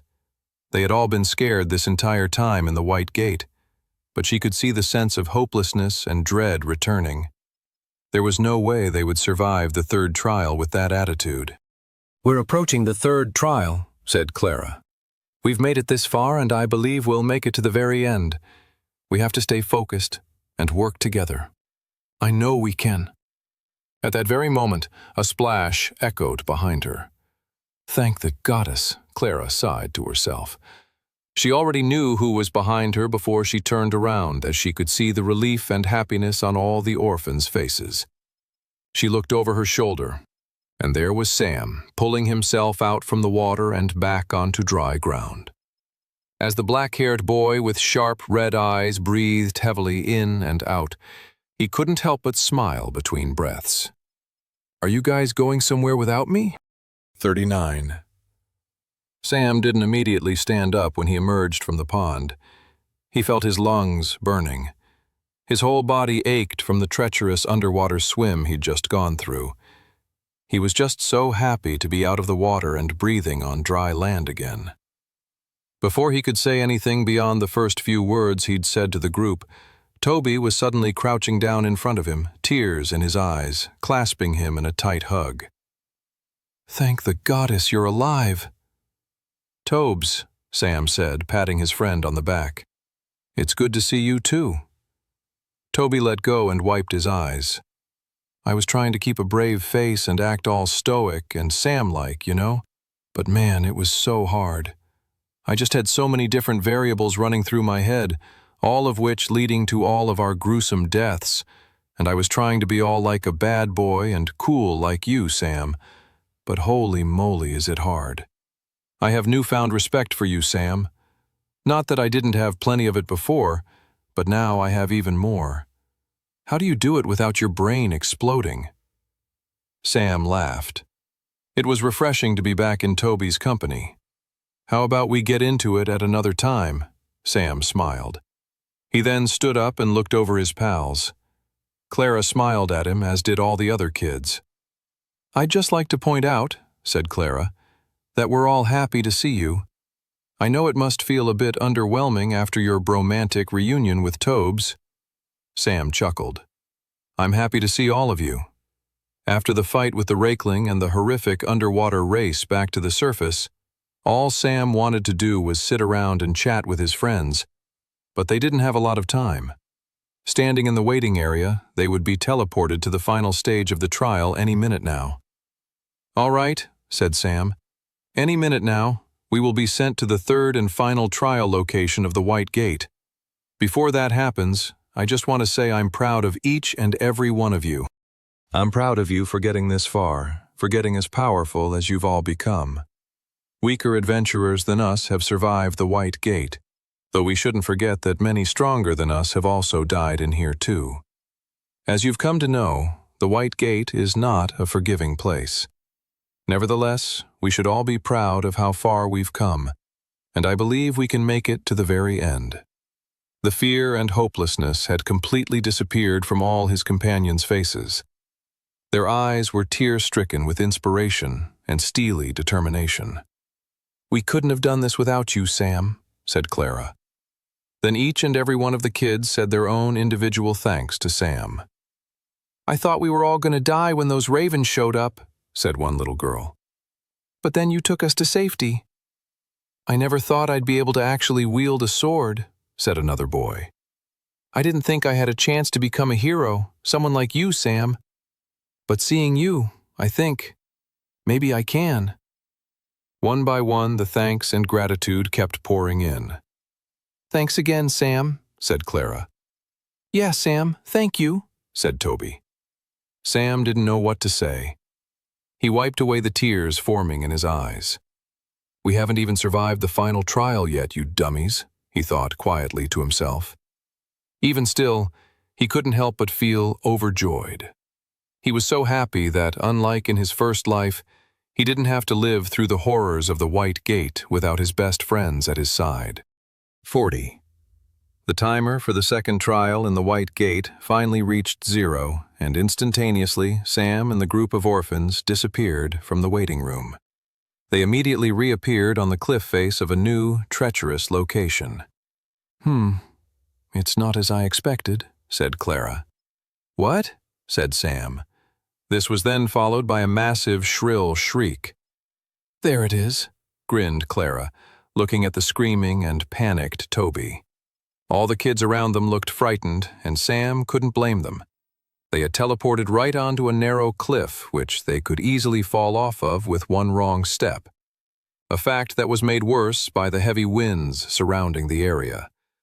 The clouds were thick and stormy with thunder roaring far in the distance. At the bottom of the cliff, which looked awfully far away, were crashing waves. In the opposite direction of the cliff face was a large castle keep. There really was only one direction the trial was pointing them in. As Sam took a step towards the castle, a message appeared in his retina. White Gate Trial, Stage 3, the Boss Palace.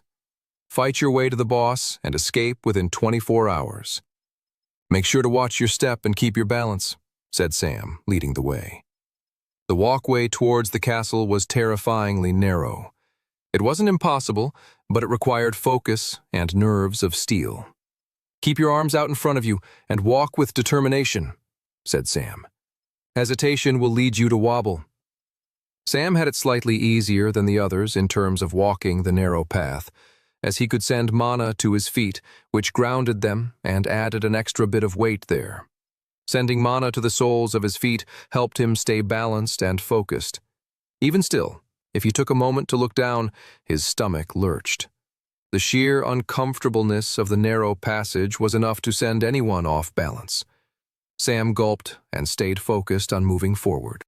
If he maintained his pace and confidence, that would boost morale and keep everyone else behind him focused as well. After a few more minutes of walking on the edge of death, the passage thankfully opened up to a large outdoor staircase that led to the entrance of the haunted castle that loomed over them in the distance. As they moved up the staircase, Sam explained to the others what awaited them inside. It comes down to the basic 3 things you might encounter in a dungeon gate, said Sam. Monsters, traps, danger. None of the orphans gasped at that. They just nodded their heads, taking in the facts. Not even Toby made a fuss. It was proof of how much they'd grown while inside the White Gate. Sam couldn't believe they were on the final stretch of surviving the White Gate. He knew he had survived once before, but in his first timeline he had only managed to stay alive by the silver-haired mercenary mowing down everything that lay in front of him. So, not only had he survived the first 2 trials with his own strength and fighting ability, but he also had protected a group of very new and initially quite reluctant fighters. I've got us this far, Sam thought. I know I can get us to the end. Even though he was telling himself that, he knew that as close as they were to the end, they still had quite a lot of dangers they still needed to survive. They arrived at the front entrance of the keep, and Sam opened the doors wide. As soon as they stepped inside, as Sam had expected, multiple vicious howls wailed and echoed throughout the castle. Here they come, said Sam, materializing his large and fearsome berserker's sword. Running toward them were 3 violent hounds. They were no normal hounds, however. They were bloodhounds. Vicious demonic dogs composed of deep red crimson flesh. Their teeth were sharp and could easily rip through flesh and bone. Sam triggered Pain Ring and rushed to the two attacking hounds. He rushed towards them and swung his sword, trying to make sure he hit all three at least once with his new powerful blade.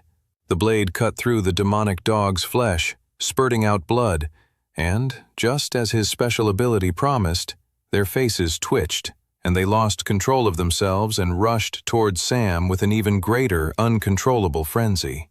The dogs were no longer thinking clearly and left themselves open easily for a counterattack, and within seconds, they were all sliced in half and disintegrating into mana stones and coins. Sam grinned down at his new berserker sword.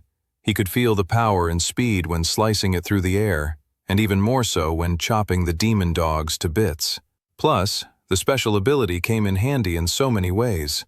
1. It worked as a defensive and crowd control mechanism to keep violent monsters from attacking his weaker allies. 2. It also had a great offensive component in that the frenzied monster lost mental acuity and control, leaving it more vulnerable to easier and more powerful strikes. He picked up the mana stones and coins before turning around and seeing an awkward look on all of his allies' faces. "What?" asked Sam, looking over his shoulder to where he'd just been focusing on, thinking they were being attacked a second time. No one was there. Then, he realized they were looking at him with a weird expression. Sam, where the heck did you get that?" said Clara. "It looks like the kind of sword that would be wielded by a demon." Sam smiled and nodded his head. They didn't have time to properly catch up when he got back from the secret boss's lair. So, this was the first time they were seeing his epic and fearsome new weapon he'd acquired after defeating the Rakeling. He looked down at it and smiled. Then, back up at Clara. "What you might call an evil person's sword, I would refer to as a devastatingly cool blade." Toby turned to Clara and said, "Sometimes I wonder who's the real monster in this place. The things we're fighting? Or Sam himself?" 41. Sam led the group through the large castle, slowly leading them in the direction of the great hall at the very back of the building. That was where the final boss chamber of the White Gate lay, the final monstrosity they would have to fight until they could return home to Resfall and escape this horrible place. "We better hurry and get this over with," said Toby. "The clock is ticking ever downward." Right as Toby said that, Sam spun on his feet and turned around to face them all. He had a smirk on his face. "I don't like that face," said Toby. "I 100% do not like that face. That face is the face of a person about to tell me I'll have to fight horrific rat creatures over and over for the next little bit, isn't it?" Sam grinned. "Don't worry, Tobes.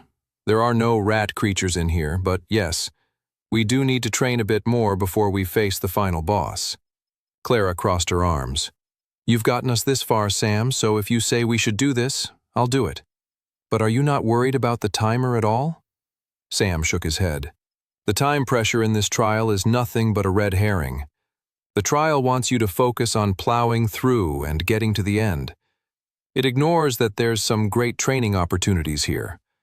The monsters drop very potent mana stones, amongst other things. So shall we get started on our training?" They were in a bit of a catch-22. Fight more scary monsters or go fight one big, horrific monster. Sam didn't mind, but he could see that the kids were beginning to hunger for home and escaping the White Gate. "Just a little longer, you guys," Sam thought. "I promise." Sam led them to their training grounds, which was a large, cathedral-like building where new monsters regularly spawned and materialized, giving the group constant monsters to fight and train against. Sam walked the group through the best ways to slay bloodhounds like the ones they'd seen when they had first entered the castle, along with ghoul bats and the occasional spiderling. For the next few hours, the group tagged in and out, taking turns slaying the monsters that showed up in the room. Sam was amazed at how easily the berserker's sword ripped through the creature's flesh. But it wasn't all down to the sword either. His stats were far ahead of what they were at this point in time than in his previous timeline, and he also brought all of his swordsmanship experience from his first life back with him as well. After a few hours, Sam led them away from the training grounds and gave them an hour to rest before the final boss battle. During that time, Sam sat down and focused on draining all the mana stones he'd collected over the course of the White Gate. He took them out one by one and focused on pulling the mana out of them and into his mana core. It was a soothing and meditative practice. Sam always enjoyed draining mana stones even in his previous life. There was something wondrous and calming about mingling the energy from the outside world and bringing it into your own body and then harnessing it to improve yourself and make you stronger.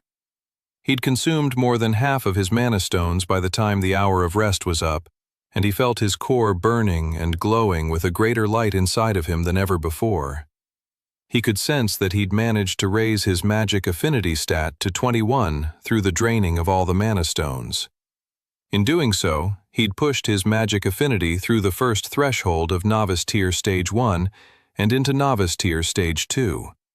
He felt the difference in the way his core throbbed inside him with more power and zeal. The biggest difference was his own enhanced mana sense and control. He could now sense the mana of monsters further away than he could before. Even more critically, though, at Novice Tier Stage 2, he could wax and wane the zeal with which his own mana core throbbed.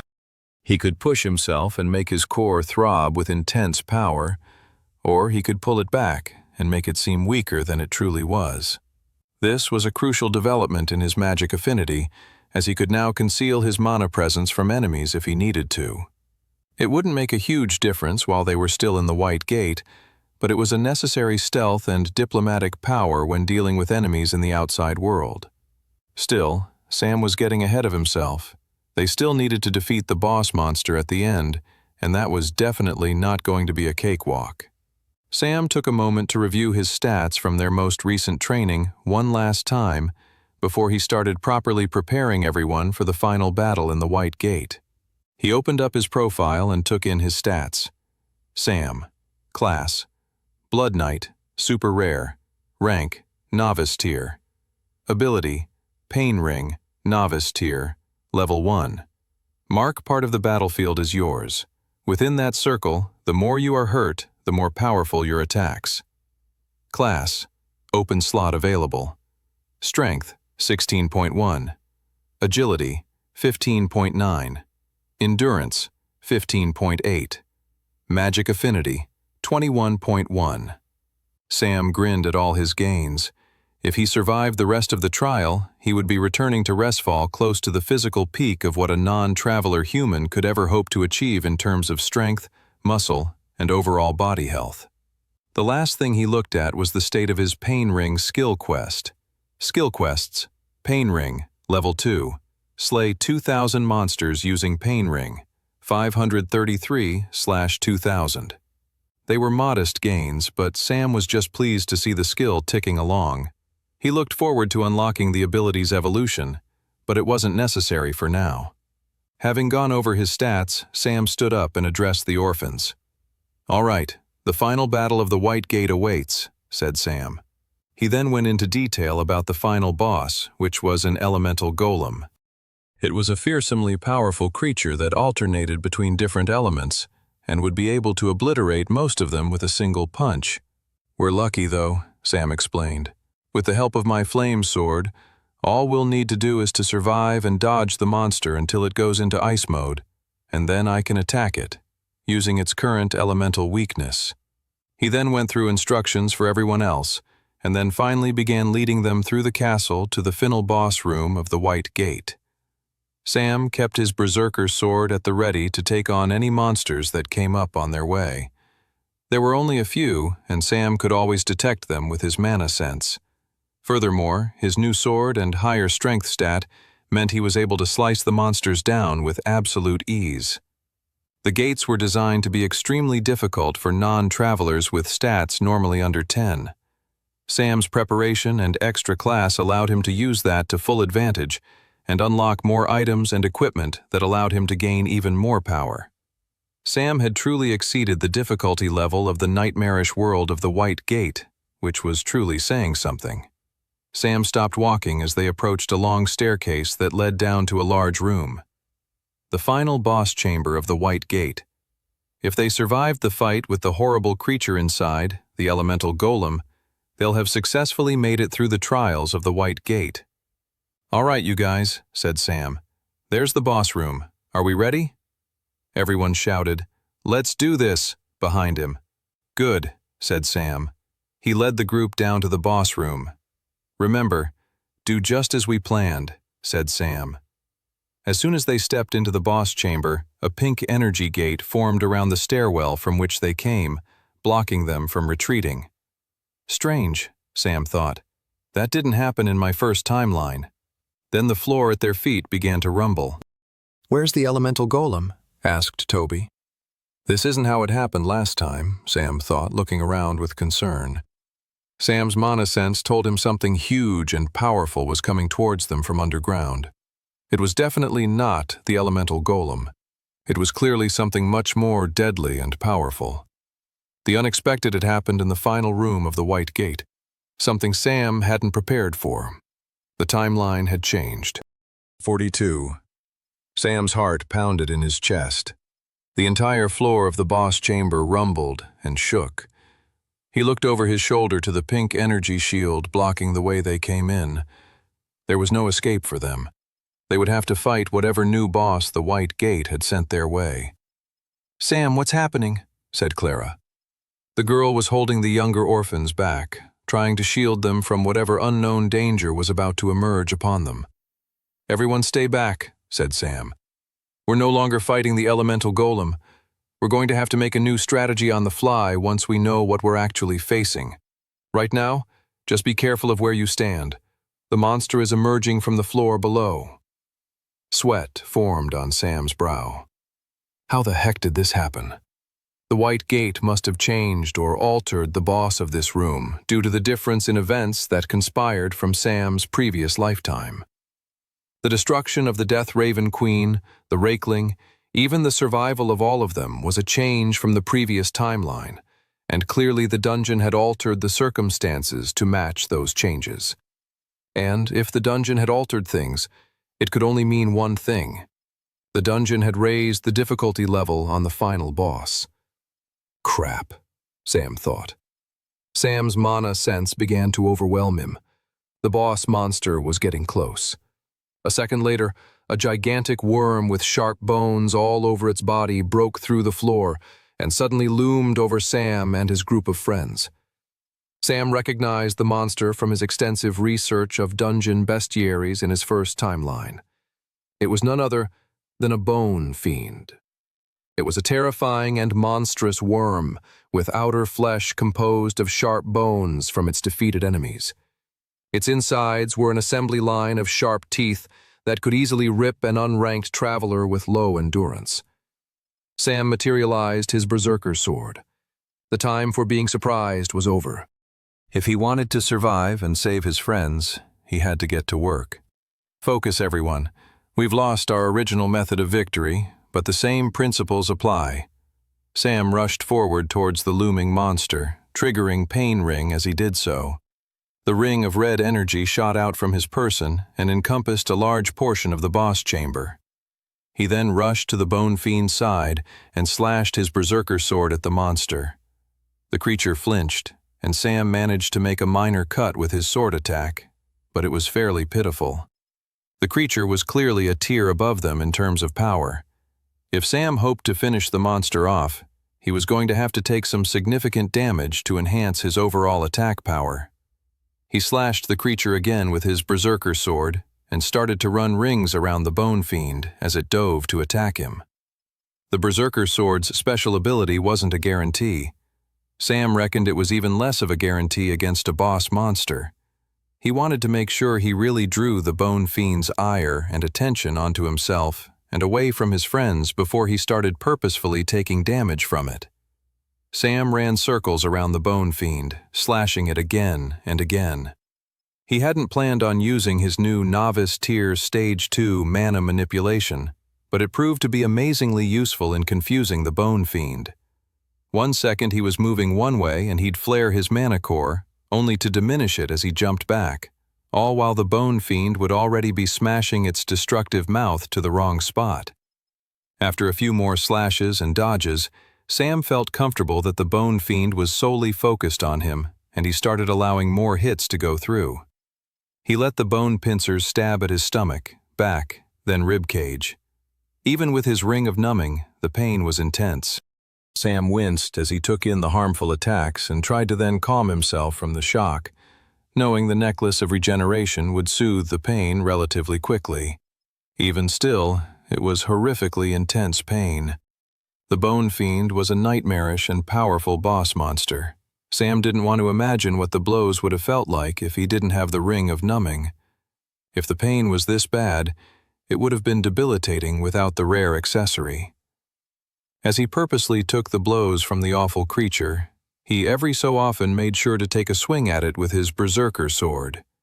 Each time he tested it and accumulated more damage towards his power output, he could feel his blade slicing deeper and deeper into the Bone Fiend's flesh. Sam calculated it would only have to be another few minutes of taking damage before his increased power within the pain ring would push him into a position to finish the boss monster off. And Sam was totally fine with that, so long as he kept his companions out of harm's way, which so far he'd managed to do successfully. It was at that moment, however, that the ground of the boss chamber began to shake once more. Oh no, Sam thought. What's about to happen now? An explosion of rocks erupted on the opposite side of the chamber from where Sam was fighting the Bone Fiend. 2 more bone protruding tentacles shot out from the ground and loomed over the boss chamber. The 2 new tentacles whipped their ferocious mouths right in the direction of Clara and Toby. 43. Sam's eyes widened with terror. He suddenly raised his sword to block the incoming attack from the Bone Fiend. Clara. Sam's heart ached with concern. Toby. He hadn't fought this hard to see his friends die this close to the end of the White Gate. He kicked the Bone Fiend back before turning around and rushing across the boss chamber to save his friends. As soon as he got in range, Sam wasted no time. He leaped in the air and swung his berserker sword with all of his might. The accumulated power from all the damage he'd taken so far within the pain ring pulsed and throbbed throughout his body. He felt his muscles engorging and swelling with a level of power he hadn't felt before. That, plus a heightened amount of rage and passion, led him to swinging his blade with extreme might. Sam's sword swing cut through the tentacles like butter. The powerful mini-arm of the Bone Fiend squirmed and writhed in pain from losing a portion of itself.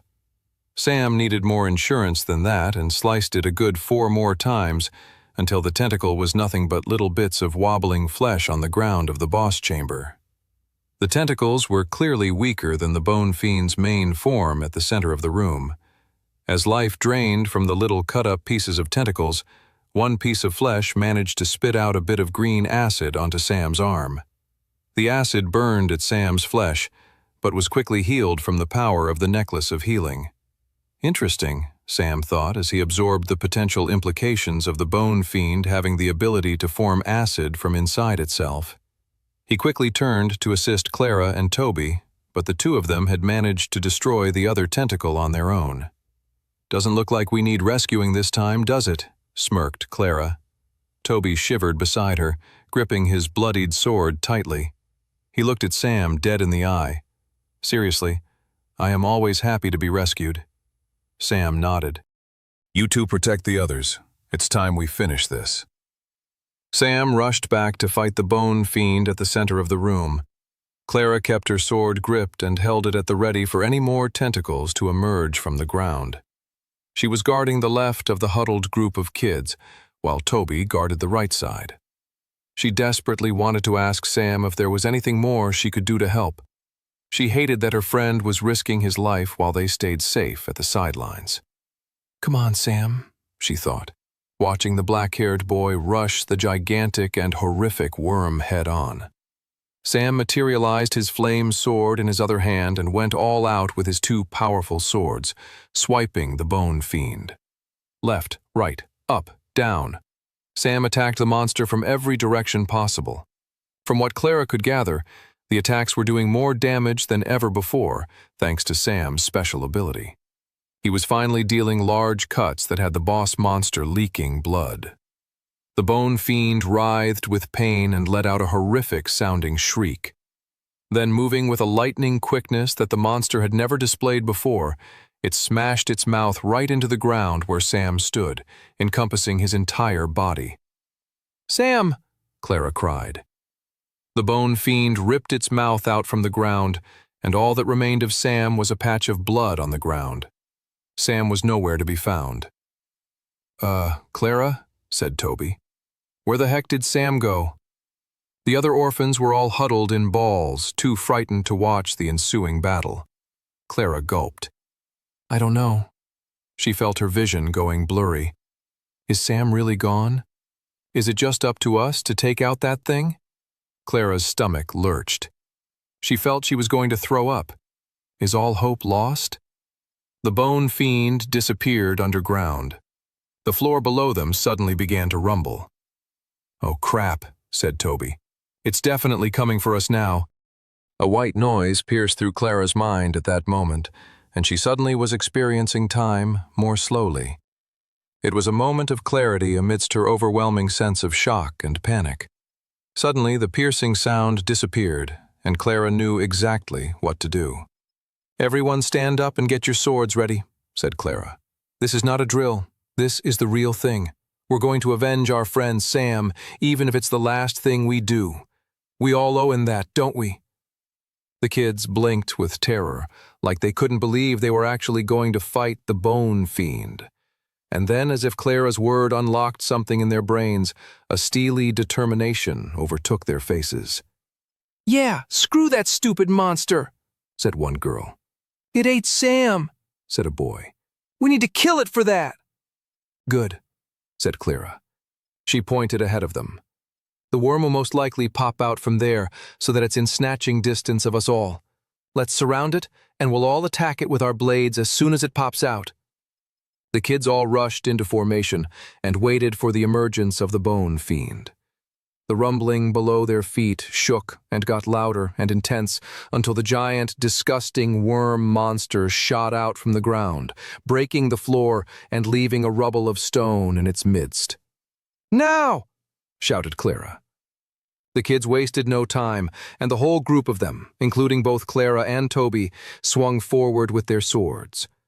Most of the orphans' attacks barely did any damage, and their swords almost bounced off the bone fiend. Clara's sword made a cut, but it was nothing more than an irritating slice similar to a paper cut. She then noticed the gaping flesh wounds left behind by Sam. "Aim for the already open wounds," Clara shouted. She pulled back her blade and then thrust it forward with all of her strength. Her sword went right into the flesh wound, and the bone fiend suddenly wailed with pain. The monster shook and swung its body, knocking Clara and Toby and a bunch of kids back against the wall. A huge amount of pain ripped through Clara's body. She desperately wanted to get up, but every time she tried to push herself, her body was unable to stand. The bone fiend had hurt her too badly. The giant monster shadowed over her paralyzed body. It was preparing to lunge towards her and eat her, just like it had eaten Sam. "Is this really it?" she wondered. "Is this how I die?" The bone fiend lunged towards her. Clara closed her eyes and accepted her fate. She felt the hot breath of the bone fiend breathing down on her, about to snatch her body and tear it to shreds, when abruptly the monster lurched sideways. It writhed on the ground in pain. Suddenly, bursting out at the side of the bone fiend was a black sword with ribbed edges. This was followed by the emergence of another sword covered in flames. Clara's eyes widened. "No way," she thought. "Sam couldn't have." The bone fiend suddenly split in two as the swords carved the monster into bits from the inside out. Emerging from the bloodied, destroyed carapace of the bone fiend was none other than the black-haired boy with frightening red eyes, who Clara had thought had died only a few minutes before.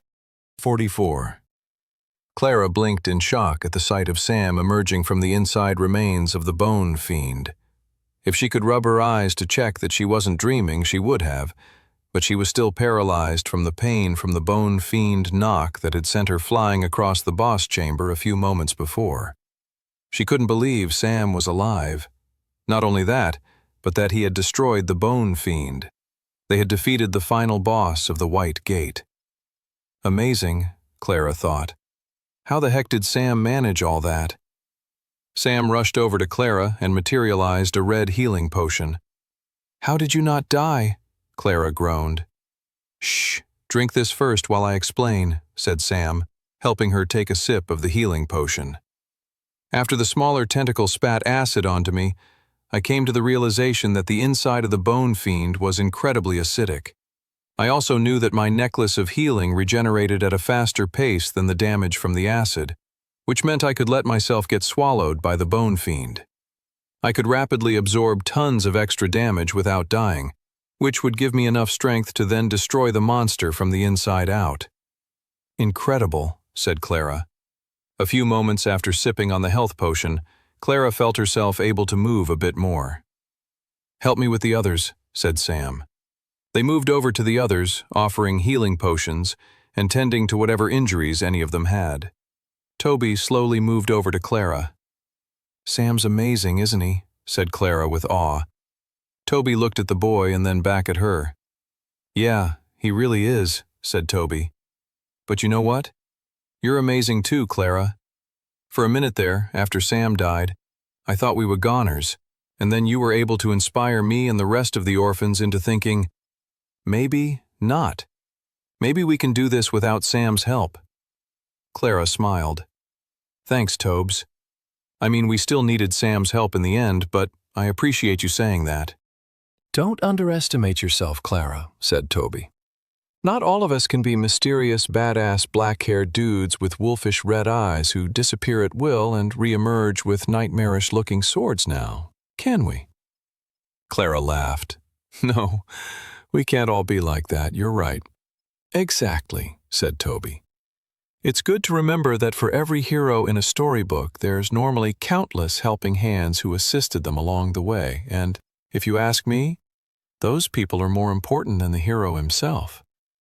All right, said Clara. I get it. You want some recognition along with Sam. Is that it, Tobes? Toby blushed. No, that's not what I was trying to say at all. I was trying to say... Toby was cut off by the sudden emergence of a large purple portal in the center of the room. A prompt then appeared in all of their visions. Congratulations, you have completed the White Gate trial. Step through the purple portal to unlock your class and return to the outside world. I'm guessing you guys all see the prompt, said Sam. Well done, everyone, we did it. We survived the White Gate. Everyone cheered. There's only one more thing we have to do before we can all go home, said Sam, and it's a big one. Beyond that portal, there is the class choosing zone. After you choose your class, you'll be taken back to the entrance of the White Gate. Does everyone understand? Clara nodded along with everyone else. Great, said Sam. I look forward to seeing you guys on the other side. With that, Sam turned away from them and stepped into the portal and disappeared. Toby watched his friend disappear through the portal with amazement. He couldn't believe it. They had really fought their way to the end of the White Gate. Beyond that portal, they would get classes. They'd actually be travelers, people with magic powers, soldiers, warriors, heroes. I never envisioned something like this happening to me, Toby thought. Becoming someone who could protect others. He still couldn't believe it. He watched as the other kids streamed through the portal and entered the class-choosing zone. Clara helped escort the younger ones through until it was just him and her left in the boss chamber. Come on, Tobes, said Clara. In you get. Toby blushed and said, Ladies first. Clara blushed herself. You fight a bunch of scary monsters and suddenly you're a charmer now, Tobes? What can I say? Said Toby. Is now the time I tell her how I feel? He wondered to himself. I was so close a few minutes ago before the portal and congratulatory prompt appeared. You know what? Screw it. Now is a better time than any. I'm going to tell Clara how much But I know exactly what you're doing, said Clara. You're trying to get out of going into this portal on your own. Come on now, get in there or I'll drag you. Toby sighed with relief. They had gone through so much already. He could save confessing his love for another occasion. With that, Toby mustered up the courage and stepped through the portal. 45. Sam stepped out onto the other side of the portal, emerging into the class choosing zone. The class choosing zone was a weird place. The ground was misty. The sky was full of sparkling stars, the kind of night sky you only saw on the clearest of summer nights. Sam sighed with relief. I made it back here, he thought. Even up until now, he wasn't sure if after stepping through the purple portal, whether he would emerge at the entrance to the white gate once more. He wasn't sure if the system would truly let him take a second class, but now that he was here in the class choosing zone, he knew that he truly would be able to do so. That brought him a brief sense of relief, but it was short-lived. Now that he knew for certain that he would be able to choose a second class, he recognized that a majorly important decision lay before him now. A few yards away were 3 stone statues. Just like last time, Sam thought. This was how the class choosing zone worked. If you managed to survive the trials of the White Gate, you came here and were given an option of 3 class choices, represented by the statues placed in front of you. The class choices were determined by your achievements while in the White Gate. Most people normally got a choice of the 3 most common classes: Warrior, Wizard, and Ranger. As Sam approached the 3 statues, he could already see that none of them were classes he recognized. The first statue was of a man crouching down with 2 daggers, his face hidden by a cloak. A prompt appeared in Sam's retina as he took in the first statue. For your calculated and cunning efforts in defeating your enemies, the White Gate awards you with the class option of Assassin, Rare. Assassin's abilities specialize in the art of stealth, poison-making, and the art of killing without anyone noticing. Sam read the prompt over carefully. A rare class was nothing to slouch at. He imagined it was for his quick kill of the silver-haired mercenary and his tracking of the lone Death Raven to the Death Raven Queen's nest that were all contributing factors towards this class option. He was definitely intrigued by the class. He especially liked the poison-making ability. Multiple times in this timeline already, he had survived battles due to having the right type of poison or venom to destroy particular monsters. A class that could leverage that advantage more sounded particularly good. He then moved on to the middle statue, which was a figure of a glorious-looking knight with an impressive sword and shield. The statue even had stone ripples of energy swirling around the bottom of the figure to indicate the magical energy the figure wielded. He then read the associated prompt with this statue. For your valiant and self-sacrificing efforts in protecting the lives of others, the White Gate awards you with the class option of Holy Knight, Mythic. Holy Knight's abilities specialize in protecting yourself and others in the midst of battle, and calling upon the power of light to defeat your enemies. Sam's eyes widened with amazement at the class prompt. A mythic class? He couldn't believe it. He'd never even heard of the Holy Knight class before, and he knew from his past life's experience that there were very few travelers with mythic-level classes. In his first timeline, he was considered special for having a super-rare class like Blood Knight. The idea of getting a mythic-level class sounded amazing. The class sounded incredibly interesting, and it was clearly the White Gate awarding him for all of his efforts for protecting his friends. Still, he couldn't help but feel a twinge of disappointment looking at the class. He definitely didn't want to pass up a mythic-level class, but it really didn't seem like it was the kind of class that would gel with his Blood Knight class. While he frustratingly couldn't see the abilities of the Holy Knight class, it definitely seemed like it would work counter to his Blood Knight abilities. He didn't need energy shields protecting him in the middle of battle. The whole point of his Blood Knight class was to take damage to increase his own power. Sam couldn't believe he was actually coming face to face with one of the rarest types of classes and being underwhelmed by the choice. Before he rejected it outright completely, he decided he wanted to know what all of his options were first. He then turned his attention to the third and final statue. The third statue showed a warrior holding a sword in one hand dripping with blood. There were actual droplets to represent the warrior's blood-soaked sword. But it was more than just an artistic flourish on the part of the statue. The statue was communicating something beyond mere raw power. A swirl of energy from the blood carried over into the statue's other hand, where the figure looked to be creating a magical flame of some kind, fueled by the blood itself. In his previous life, Sam had studied extensively the notes acquired by scholars of the different classes and associated statues found in the White Gate class-choosing zone, and never had he come across the description of the powerful-looking statue looming before him. With awe and reverence, he took in the class prompt in his retina. For your unique efforts in wreaking chaos, havoc, and destruction across the 3 trials, the White Gate awards you the class option of Death Lord, Legendary.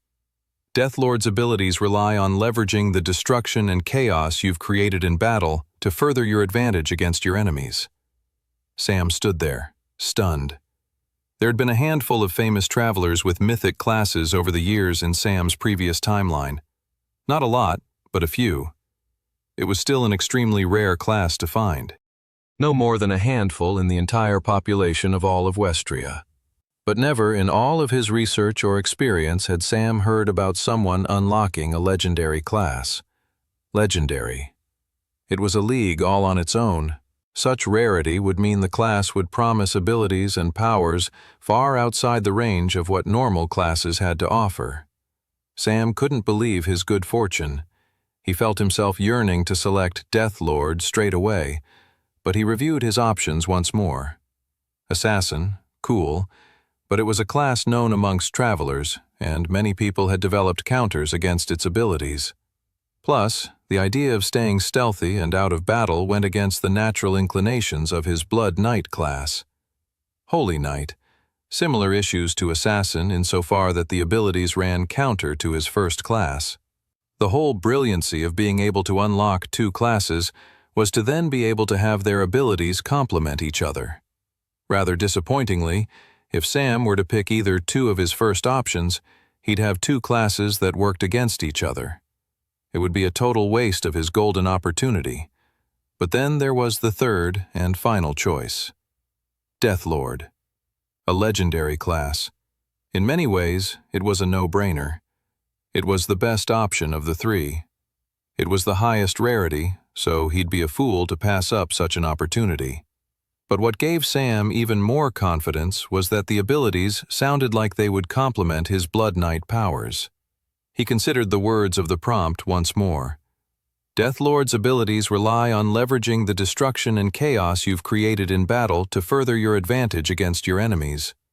It sounded like the Death Lord class benefited from getting up close and personal in a battle, just like his Blood Knight class. In many ways, the 2 classes felt like the perfect match. And maybe it wasn't so much of a coincidence, but rather the White Gate recognizing all the feats of Sam's accomplishments and use of the Blood Knight class while in the trials that led to it offering such a class as a reward.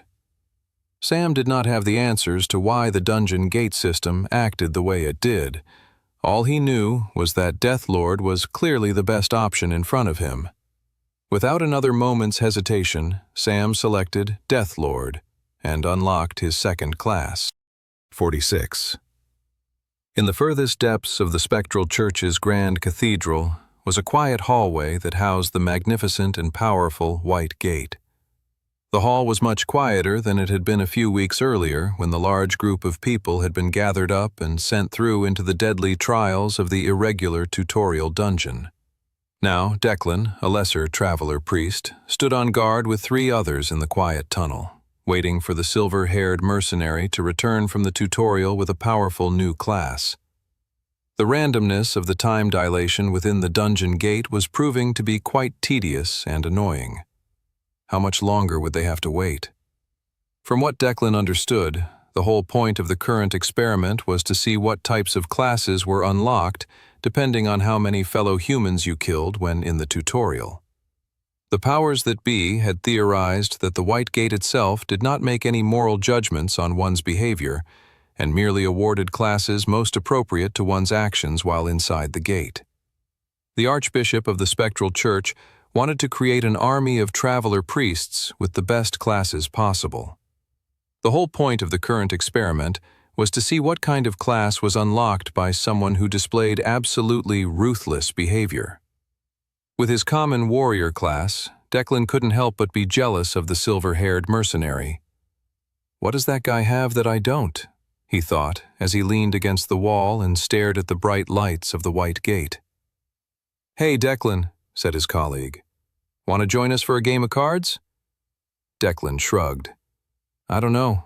How much longer do you think we'll be down here anyway? The mercenary should be through the trial soon enough." I give it another few—" The conversation was cut short by the emergence of a figure in front of the white gate.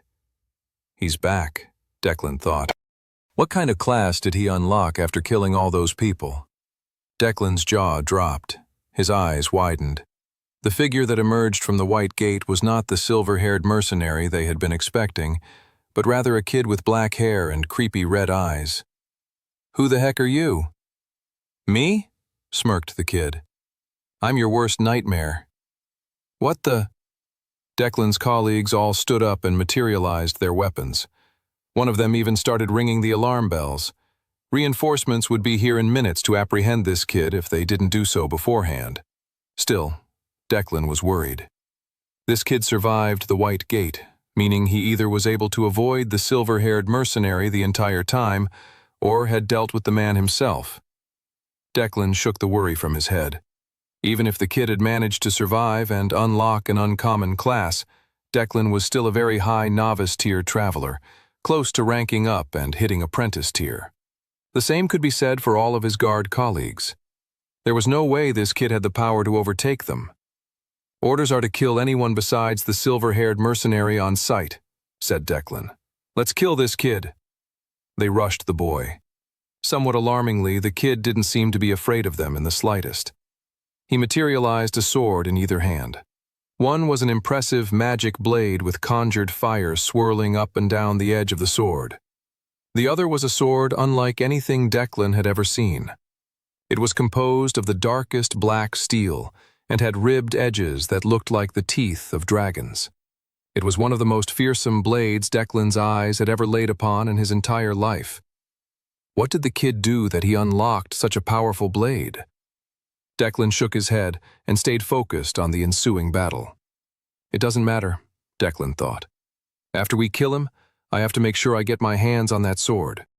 As Declan and his colleagues got close to the boy, the young man triggered an ability. A red circle shot out from the boy and marked the area. "What kind of move is that?" asked one of the guards. "Doesn't matter," shouted Declan. "Kill him!" The black-haired boy moved with an intense quickness, managing to dodge the guards' opening attacks and landing quick slices on all of them. Declan felt blood rush up his throat after feeling the sharp-ribbed edges of the boy's sword cut across his flesh. Such accuracy to his swordsmanship, Declan thought. Such speed. He's far more powerful and accomplished than a novice-tier traveler. This kid is not normal. He fights like someone far older and more powerful than a kid of his age. He should be a squirming beginner traveler afraid of his own movement and abilities. Footsteps echoed down the hall. Thank the goddess, Declan thought. The reinforcements are here. The area outside the white gate filled with traveler priests, armed and ready to slay the boy. "Face it, kid," said Declan, who was leaking tons of blood from his body. "Even if you kill me, you won't be able to beat all of us. You're done." Declan saw one of his original colleagues keel over from the boy's sword slash, collapsing into a puddle of his own blood. The whole area was getting drenched in red. The traveler priests wasted no time and rushed the kid all at once. It was at that moment the kid unleashed an ability that none of them had ever seen before. The blood on the ground suddenly erupted into flames. The fire was not normal fire, but a magical flame with a deep red hue. It spread all over the room. Wherever there was spilled blood, the horrible flame emerged. The robes of the murderous traveler priests were caught in the flames, completely covering multiple men in the fiery swirl, charring and roasting them into nothing but burnt ash. If the blood flame didn't destroy the traveler priests, the black-haired boy made sure his swords finished the job. 47. Sam caught his breath as he took in the charred remains of all the traveler priests who had just tried to kill him. The evil men had given him the perfect opportunity to try out the unlocked novice tier ability of his new class, Death Lord. The new ability was called Blood Flame. It was an area of effect ability that could turn spilled blood into flames. It was the perfect ability to complement his Blood Knight powers. The skills of his original class forced him to get up close and personal with his attacks, and Blood Flame benefited from such a fighting style. The new power also mitigated the risks involved with such a dangerous approach to combat. Blood Flame was an excellent wide-range attack spell that covered Sam's blind spots when taking damage to increase his Pain Ring ability. It was incredible. He took a moment to review his new status profile since emerging from the White Gate. Sam class, Blood Knight, super rare. Rank, Novice tier. Ability, Pain Ring, Novice tier. Level 1. Mark part of the battlefield as yours. Within that circle, the more you are hurt, the more powerful your attacks. Class, Death Lord, Legendary. Rank, Novice tier. Ability, Blood Flame, Novice tier. Level 1. Morph all spilled blood in a nearby radius into a powerful magical fire. Strength, 16.2. Agility, 16.1. Endurance, 15.9. Magic Affinity, 21.2. Sam couldn't help but grin. He was the only traveler in all of Westria with 2 classes. Not only that, he was the only traveler with a legendary class. He still wasn't a match for the Demon King of the Black Gate or some of the most famous travelers in Westrian history from his previous timeline. But what he lacked in their power, he more than exceeded his future opponents in potential. What the heck happened here? Sam turned around to see Toby, Clara, and the rest of the orphans had all emerged from the White Gate. They were looking at the destruction in front of them with shock and confusion. Sam looked at all the blood, ash, and dead priests and said, "It's kind of a long story." "I doubt it," said Toby. "You entered the class choosing zone, what, maybe a minute before the rest of us? Doesn't sound like a long story to me. Don't tell me you unlocked a class with a deadly disease that you can cough onto people. You didn't, did you? I don't know if we could stay friends if you had a class like that." Clara punched Toby in the arm. "Ow, why did you do that?" "Because that's the dumbest thing you've ever said," Clara said. Sam scratched the back of his head nervously. "We can catch up on all of our classes later. The most important thing now is we need to get out of here." Sam had been so focused on surviving the White Gate, he hadn't really fully considered the immediate after effects. They still needed to escape the spectral church's grand cathedral. Luckily, Sam had probably cleared more than half of the priests on guard duty that night. They pushed ahead down the tunnel they had come from and quietly tiptoed up the spiral staircase. They emerged on the ground floor to find no priests present. It was as Sam had thought. When the alarm went off, they had all come down to the bottom level to face him. "The coast is clear, you guys," whispered Sam. And they ran across the ground floor of the cathedral, past the glowing candles and statues of angels and empty pews, and out the front doors into the dark, shadowy streets of Resfall. Sam rushed down the street, only for Clara to call after him. "Sam, where are we going to go?" hissed Clara. "We can't go back to the orphanage." Sam's heart was pounding. Who would have thought the moments after surviving the White Gate would prove to be such a challenge? But they definitely were. The spectral church would soon be filling the streets with their members and mercenaries to hunt them down. Nowhere was safe. "I have an idea," said Toby. Sam listened and nodded to the boy's idea. It was a good one. They hurried through the streets, eventually turning down an alleyway. At the very end of the alley was a barely noticeable hole filled with dried hay. Sam pulled the hay out from the hole, revealing a small passage. Everyone entered with Sam following and refilling the hole with hay. Once he'd done that, he turned around and materialized his flame sword to add light to the dark room. They were currently in an old hideout that they had previously used when a pickpocketing scheme went badly and they couldn't make it back to the orphanage safely. He walked over and lit a few candles nearby and then dematerialized his flame sword into his inventory. He then sat down and leaned the back of his head against the wall. The other kids looked worried and scared. He could tell they wanted him to tell them that everything was going to be okay, that he had a plan, that he knew how everything was going to go, and he knew how to avoid all the upcoming danger. But, as his heart beat in his chest, Sam realized that that was no longer the case. He recognized that beyond all the little things he had already done, he'd truly now created his first major divergence from his original timeline. He had changed history as the goddess had instructed him to. He took comfort in the fact that he still knew so much of the future history about to unfold, but he also now had to grapple with the fact that the further on this mission he went, the more unknowns he would create, and the future knowledge that he was able to leverage for his benefit would become more and more uncertain. As he looked up to the dark ceiling of their little alleyway hideout, Sam contemplated how much more chaos and destruction still lay ahead of them all, and hoped that his first few decisions in this new timeline were all for the better. The sounds of shivering teeth echoed throughout the orphans' hideout. They were all huddled close together near Sam's flame sword, trying to stay warm. Even for a hideout, hidden in a deserted alley in a forgotten part of the city, a cold, wintry draft still passed through. Sam held his knees together to stay warm. He knocked his forehead against his kneecap, thinking to himself. "This won't do," he thought. "We can't stay here for much longer." They'd spent the last few hours here resting, trying to come up with a plan, and discovering no solutions, only more problems and obstacles. Sam had quickly realized, as soon as he had felt the first whiff of the frosty draft outside, that more time had passed since they were in the White Gate than he had realized. It was no longer the month of Novrio, but the beginning of Wintersmid, the last month of the year. Hence, it was getting colder.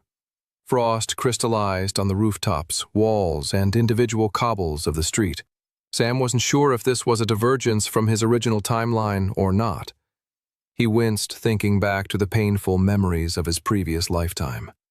When he'd exited the White Gate then, he had been so stunned, the priests of the spectral church had swept him away to do further experiments on him. He didn't go outside again for some time after that. So he had no idea how much time had passed between entering the White Gate and leaving it in his previous timeline. He did know that the time difference between entering a White Gate and leaving it could be quite irregular. You could live 3 weeks in the White Gate trials only to return to the outside world, and only a minute had passed, or an hour, a week, a month, or even longer. It was outside of your control. Sam's teeth chattered uncontrollably. He tried to swirl the mana inside of himself, and that brought him a bit of warmth, but not much. He realized that if they didn't starve to death in this hideout, they were certainly going to freeze. And if they left to go somewhere warmer, the spectral church would find them and have authority over them to legally do whatever it is they wanted with them. Sam and his friends needed more than safety. They needed a more official form of protection. At the top of the Resfall Travelers Guild building sat the Guildmaster, Edgar Redfield, in his office, looking over some papers while trying to ignore a nagging pain in his back. He could see from his office window that the moon and stars were out and a flurry of snow was beginning to fall. The cold outside made him grateful to be indoors in the comforts of his office and in the warmth of their mana heating devices along with the cozy glow of a nearby candle. The office was filled with bookshelves and old tomes, covering everything from the history of Westria to the Merchants' Guild of the Southern Kingdom of Opali. There was one set of books Edgar occasionally looked at, written by the same mysterious scribe. They went by the titles of Arcane Guildland, The Ballad of the Drunk Catshade, and The Legendary Tower Ascender. The scribe was a bit crazy, kept going on about something called the Tannerverse. He sighed and placed the papers down. "I didn't become guildmaster so I could be bogged down in administrative work," he grumbled in his head. The guild's finances were an even bigger pain in the neck than the actual pain in his neck. He suddenly hit a breaking point. He paused. His eyes furtively glanced to the door and back. Everyone's left for the evening already, Edgar thought. He calmly reached to the bottom drawer of his desk and slid the compartment open. Peeking out was a book with scantily clad women on the cover and the title, The Brilliant Buxom Ladies of Westria, Volume 8. He was about to reach for the book when there was a sudden knock on his door. Whoever was behind it didn't even wait for Edgar's answer and just pushed the door open. It was his assistant, and she looked worried.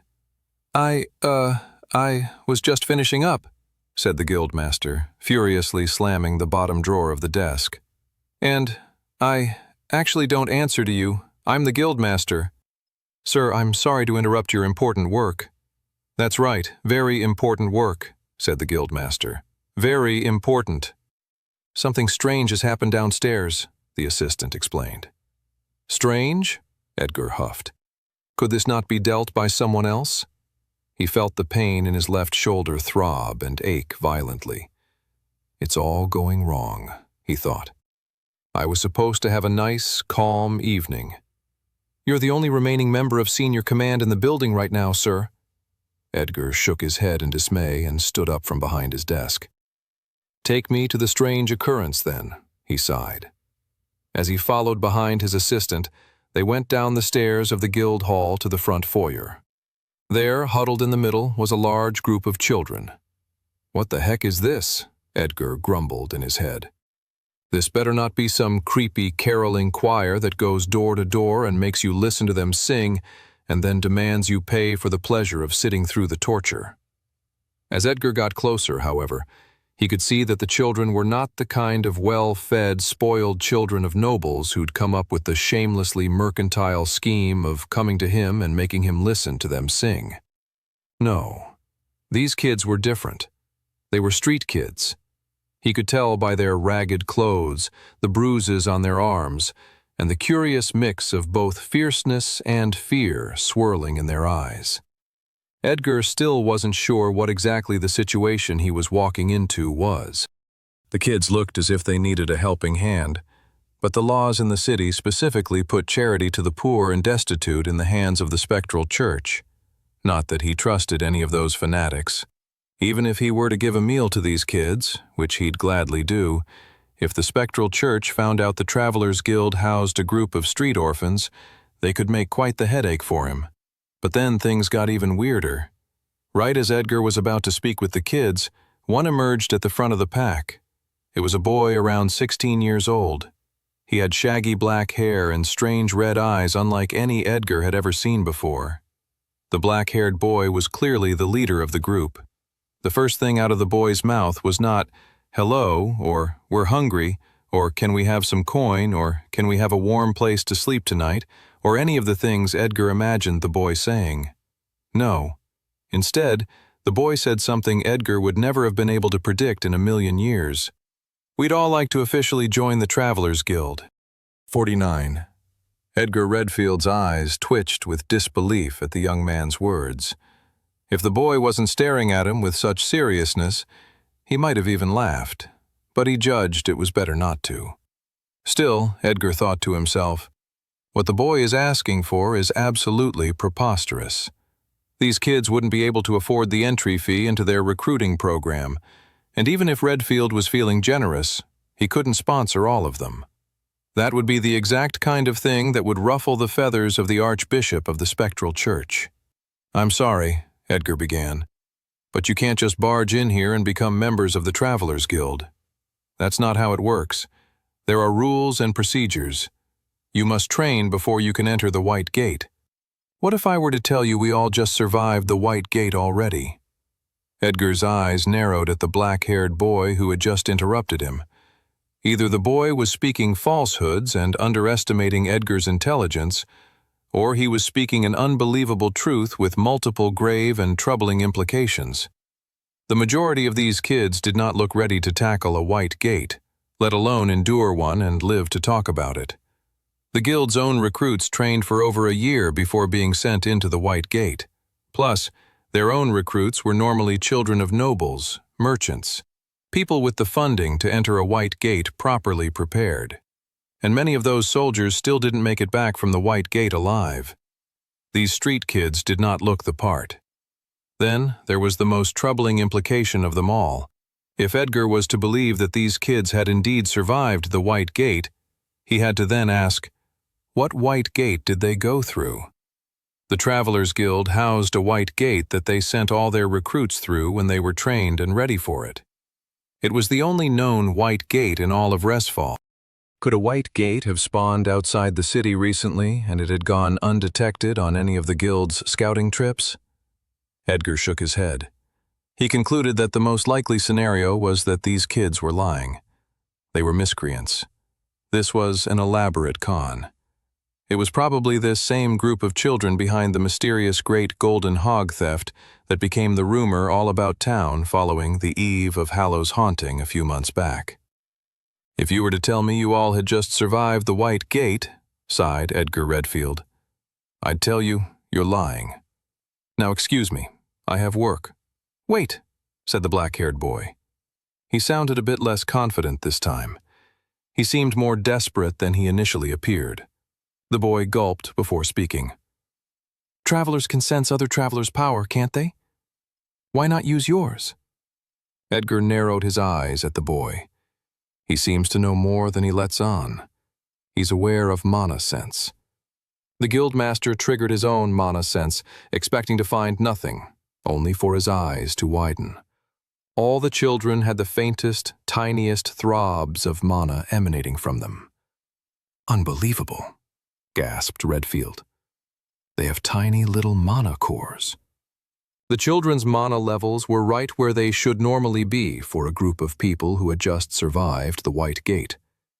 Edgar then focused on the black-haired boy in front of him. The boy's mana levels were close to the others, but had the slightest hint to being stronger. The boy couldn't possibly be concealing his mana sense from me, Edgar thought with surprise. Could this boy be so skilled to dampen his own mana core to make him seem less powerful than he really is? They had novice-tier guild members with 2 stars to their names who weren't clever enough to do that, or could do it as skillfully as the boy in front of him was doing. Impressive, Redfield thought. Still, he wasn't sure what the best choice of action was here. There was something not right about all of this. Edgar could feel it. To accept these kids would be to let the guild accept whatever not goodness he was currently feeling in his gut. One moment, said Edgar. He then walked to the side with his assistant until they were out of earshot of the kids. What should we do? Asked Edgar. I don't know, said the assistant. You're the guildmaster. Yes, and you're my assistant, hissed Edgar. You're supposed to assist me in all things, like this decision. Is there any protocol we can draw upon? The assistant paused and thought for a moment before she spoke up. It's an odd situation. They're not our recruits. If they were, and they'd just survived the White Gate, the paperwork would already be worked out and they'd be official travelers. Since they've unlocked their powers far outside of our jurisdiction or knowledge, they're similar to a foreign traveler from another nation wishing to join our guild. In which case, we have a special test they could undergo. You know the one. Edgar nodded to his assistant's words. The test she was suggesting wasn't a bad idea. It would give them more knowledge of these kids' abilities, plus it would buy them a bit more time to figure out how these kids came to acquire these abilities. Edgar walked back to the group of kids and said, Okay, I'm starting to believe what you've told me. Still, we have protocols at the Travelers Guild and we can't just accept you so easily. You'll have to undergo a series of tests. We don't have time, said the black-haired boy. I thought if someone survived a White Gate, they automatically became a traveler. It's a little more complicated than that, said Edgar. How about I do the test on behalf of all of us? Asked the boy. You can sense that we're not lying to you, but my companions are tired and frail and fine, said Edgar. Only you have to take the test. The guildmaster didn't have a problem with this, as the black-haired boy was the one he was most curious to see display his powers. Sam's heart and mind was racing. He followed the guildmaster and his assistant down a hall and into a special room. The guildmaster was older, maybe mid-50s or even early 60s. He was balding and had a long gray beard. His shoulders were broad, and he exuded a confidence, strength, and wisdom that could only be gained through living many decades of life. Clara, Toby, and his friends walked cautiously behind him. Sam wasn't too worried about the guild's test for him, but was more concerned with how much of his powers he wanted to display. From all that he remembered in his previous timeline, Edgar Redfield had been a fearsome and powerful traveler who had died in the build-up to the Elven genocide. He was an incredible fighter and one of the few travelers famous for having a mythic rarity class. From what Sam had been able to gather in his research in his first timeline, was that the Guildmaster had nothing to do with the assassination of Princess Alice Grace. But of course, Sam did not know that for sure, meaning until he could figure that out, he didn't want the powerful figure to know more about Sam than he needed to. That meant, whatever the test might bring, he should avoid using his new Death Lord abilities, and probably use a weapon other than his Berserker sword. Sam was juggling all the above thoughts along with the other more immediately pressing problem. The Spectral Church was definitely sending its minions all across the city to look for them. The only way they could stay protected long-term from the Spectral Church was if they became official travelers, and did so quickly. Very quickly. Everyone but Sam stepped into a separate partition, where they could observe Sam taking the test. Edgar gave his assistant the go-ahead to initiate the test. The assistant fiddled with some machinery, and then suddenly a ripple of mana spread across the floorboards of the testing area. Emerging at the opposite end of the room were 3 creatures in the shape of goblins composed out of the mana. This was one of their training rooms where travelers could create artificial monsters to fight and test out new moves, abilities, and strategies. It didn't beat the real thing, but it was good for sharpening one's muscle memory and general battle instincts. "As soon as you move, the battle will begin," said the assistant to the boy in the testing area. The boy nodded and materialized a glowing blue mithril sword. The Guildmaster smirked. "Now that's unexpected," Edgar thought to himself. "You don't normally see a mithril blade in the hands of a novice-tier traveler, let alone one who looks as impoverished as that boy." The boy rushed forward. Edgar crossed his arms.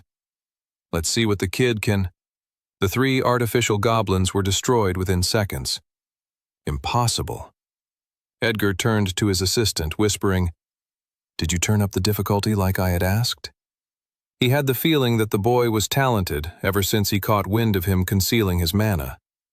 Before the test had started, he had told the assistant to raise the difficulty level to a place that even a highly skilled novice-tier traveler, close to ranking up to apprentice tier, would still struggle. "I did," said the assistant. Edgar turned back to the young man in the training area below. Some of his best novice-tier travelers, maybe even apprentice-tier travelers, would have struggled in that matchup. And this kid managed to defeat the powerful goblins within seconds? The Guildmaster looked at the boy, amazed. How has this kid unlocked such an impressive level of power? 50 Edgar Redfield looked at the black-haired boy with amazement. For someone to be fighting at a level like what had just been displayed only hours after leaving a white gate was beyond remarkable. It was unheard of.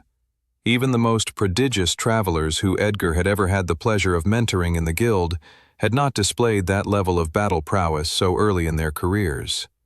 Edgar's amazement only continued to grow with regards to the black-haired boy and his pals. But even still, the uncomfortable feeling he had from the start hadn't gone away. He still couldn't understand how these kids unlocked traveler abilities, and how this one particular young man had become so strong already. Edgar wasn't sure he wanted to make any of these kids official travelers until he got to the bottom of that mystery. He was about to question them more seriously when a powerful knock echoed from far across the building back at the front door. Everyone but Edgar jumped with shock at the sound. They shouldn't have been able to hear a normal knock from where they were in the building, but someone had clearly imbued their fist with enough mana to make their knock heard all across the building. Edgar's eyes narrowed. First, the arrival of these weird kids, then a powerful knock at the door of the guild hall in the middle of the night, Edgar mused. This doesn't feel right at all. "All of you wait here," said the Guildmaster. "Don't you dare leave this room." The Guildmaster left his assistant and the strange kids in the testing room and headed back to the front of the guild hall. He placed his hand on the front door and paused. He triggered mana sense. He could feel a huge force of power emanating from beyond the door. All of which meant it was no surprise when he opened it to find the Archbishop of the Spectral Church standing in front of him, along with 20 traveler priests behind him. And so the night gets weirder and weirder, Edgar mused, eyeing up the Archbishop and his cronies. "Good evening, Guildmaster Redfield," said the Archbishop. "How odd of you to be answering the door at this hour." Edgar smirked. The slimy creep, Redfield thought. "I've always despised you." "I could point out how odd it is for you to be knocking on my guild's door so late at night," said Edgar calmly. "But then that would make me lose sight of the great pleasure it is to see you." Redfield narrowed his eyes, making sure that the Archbishop understood how much he still despised the man, even if he was using pleasant words to greet him. "We won't trouble you for long," said the Archbishop. "We're just wondering if you could assist us with a small dilemma we're having. It seems an entire group of orphans has disappeared on us. We're hard at work trying to locate them and make sure they're out of harm's way. You haven't seen a large group of children at all, have you? Or had any reports of any sightings?" Edgar frowned, pretending as if he had not encountered anything that evening that would prove helpful to the Spectral Church in the slightest. Still, this was an opportunity for Edgar to gather more information about the strange kids who had arrived at his guild only 30 minutes before. "I've not seen any," said Edgar, "but I'll keep my eye out for you. Any particular features that I should keep a lookout for?" The Archbishop nodded. "Yes, there's one boy in particular who seems to be leading the pack. He's got black hair and red eyes. He's the most dangerous of the group." Edgar concealed his smile. "So, the church is indeed searching for the exact same kids currently in the guild's testing room." "Well, it is truly unfortunate you haven't seen them," said the Archbishop. "Do you mind if we take a step into the premises?" Edgar crossed his arms. "That won't be necessary. Most of the guild is asleep. Maybe you can come back again tomorrow if you'd like?" The Archbishop's mouth twitched as it tried to fight off scowling at the guildmaster. "Very well," said the Archbishop. "We'll wish you good night." The Archbishop and his cronies turned around to leave and head out into the cold, nighttime city. Just as Edgar was about to close the door and breathe a sigh of relief, the Archbishop spun on his heels. "One last thing, Guildmaster," said the Archbishop. Edgar's stomach lurched at the sight of the man smirking. What does he know that I don't know? Edgar thought. "Do you mind explaining why my mana sense can pick up a large group of novice-tier mana users in the back of your guild hall?" said the Archbishop. "There is clearly a group of people who aren't asleep, as you previously suggested." Crap, Edgar thought. Most of those kids clearly have no idea how to manipulate their mana cores. "If it turns out you're hiding the kids we're looking for, Guildmaster," said the Archbishop, "that could cause a lot of difficulties for the Travelers Guild. You wouldn't want to upset the uneasy truce currently held between the Church and the Guild." Edgar bristled. Outside of the Volsungar royal family, the Spectral Church and the Travelers Guild were the two most powerful institutions in both the city itself and the country at large. Before the arrival of the Dungeon Gates, Archbishop Balin was without a doubt the second most powerful man in Resfall. However, that all changed when the Dungeon Gates arrived. The emergence of the Dungeon Gates created large-scale political upheaval and strife all across Westria, as different nations and races evolved to suit their newly changing world. With the best soldiers in his army, the former king of Volsungar created the Travelers Guild to train and recruit more powerful fighters, who could enter the Dungeon Gates to gain power and protect them all. From the Guild's inception, it had always been in tension with the Spectral Church, who had believed they should have had total control of training travelers. In the end, the Spectral Church was the only other institution outside of the Royal Army and the Travelers Guild to be allowed the privileges of training and preparing soldiers to become travelers. The merchants or different craftsmen's guilds were not allowed such privileges. The Travelers Guild, therefore, had to offer their white gate to the Spectral Church once a month for their own trained regiments to enter, and the church was allowed to entice any new novice-tier travelers to join their institution instead. All of this had been decreed about a year after the arrival of the dungeon gates by the late king of Volsungar, Victor Grace, as a means of stopping an all-out civil war among the different factions of Resfall. And yet, even still, here we are with the threat of bloodshed percolating so close to the surface of reality, Edgar thought. The guildmaster stared at the archbishop dead in the eye and pieced together a few mysteries that had cropped up over the course of that cold wintersmid evening. The archbishop was aware of the children and knew they had unlocked traveler abilities, which was why he even thought to search for them with his mana sense.